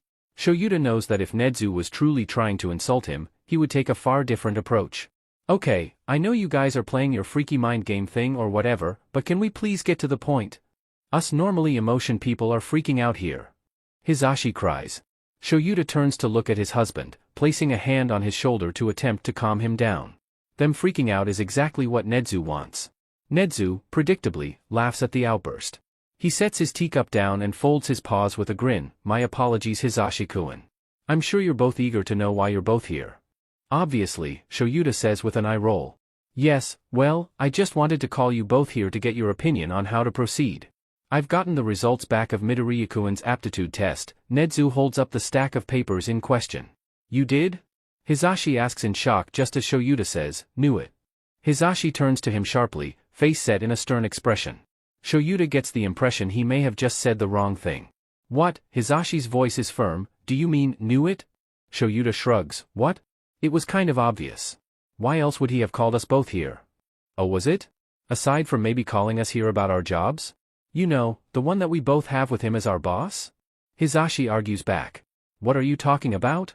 Shoyuta is genuinely confused. Nedu never pulls both of us when he wants to discuss anything about our classes or the school.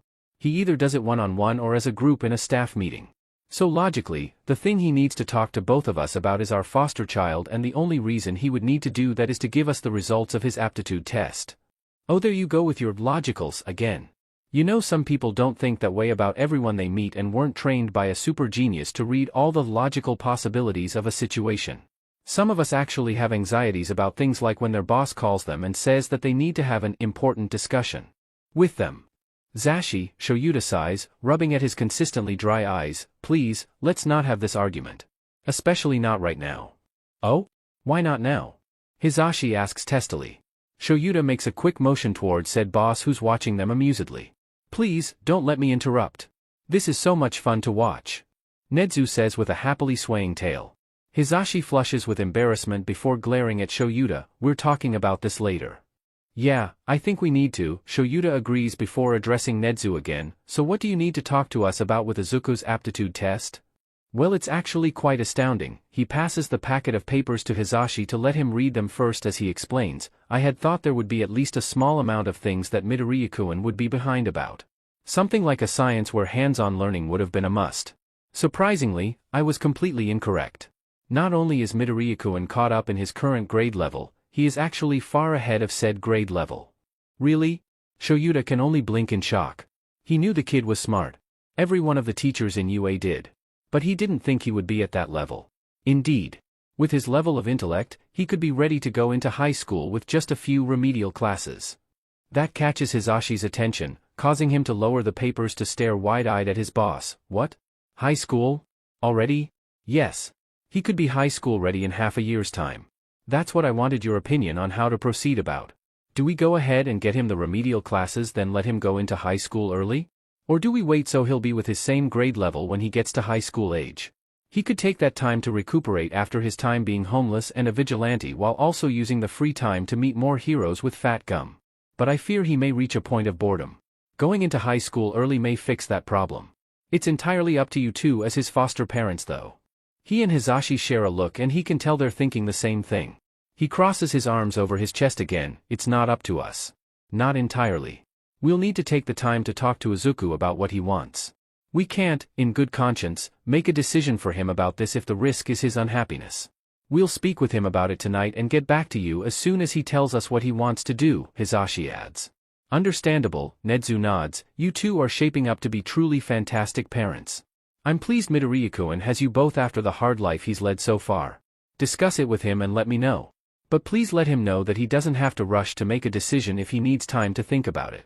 I'm not going anywhere and we have time before one has to be made. Oddly generous of him, but Shuta's not going to look a gift rat in the mouth. He knows Izuku will appreciate the extra time to think about it. Kid runs through every scenario his apparently genius mind can come up with to make the best decision for himself and those around him. He has a hard time making his mind up about things that make him happy, however. A side effect of going so long with very few people caring about his overall happiness. He and Hisashi are slowly breaking him of it. He actually asked them to pay for a train ticket for his friend he met to come down and see him. They were so proud of him for doing so. Shoyuta and Hisashi both give Nedu a farewell. He sends them on their way with a returned one and the aptitude test for them to take home to Izuku. He tells them it's just a copy of the actual test and results anyway. Shoyuta suggests as they head out of the office that they make some of Izuku's favorites for dinner and broach the topic after. Hisashi agrees and also makes a comment that after that conversation is done, they're talking about their little argument from earlier. Shoyuta agrees but secretly hopes it won't end up with him sleeping on the couch tonight. Hisashi wouldn't be that cruel, would he? It hits him that yes he probably would. Hisashi was dramatic and petty enough for it. Shoyuta should really watch what he says during that conversation. Maybe he can sneak and get some chocolates delivered while Hisashi is cooking dinner. Hopefully, that will appease him enough to at least save him his spot in the bed. Hopefully. Okay, sadly the chapter is over. And if you enjoyed the video, just leave a like and subscribe with post notification, so when the next chapter is ready, you will be notified. Okay, see you in the next video. Bye.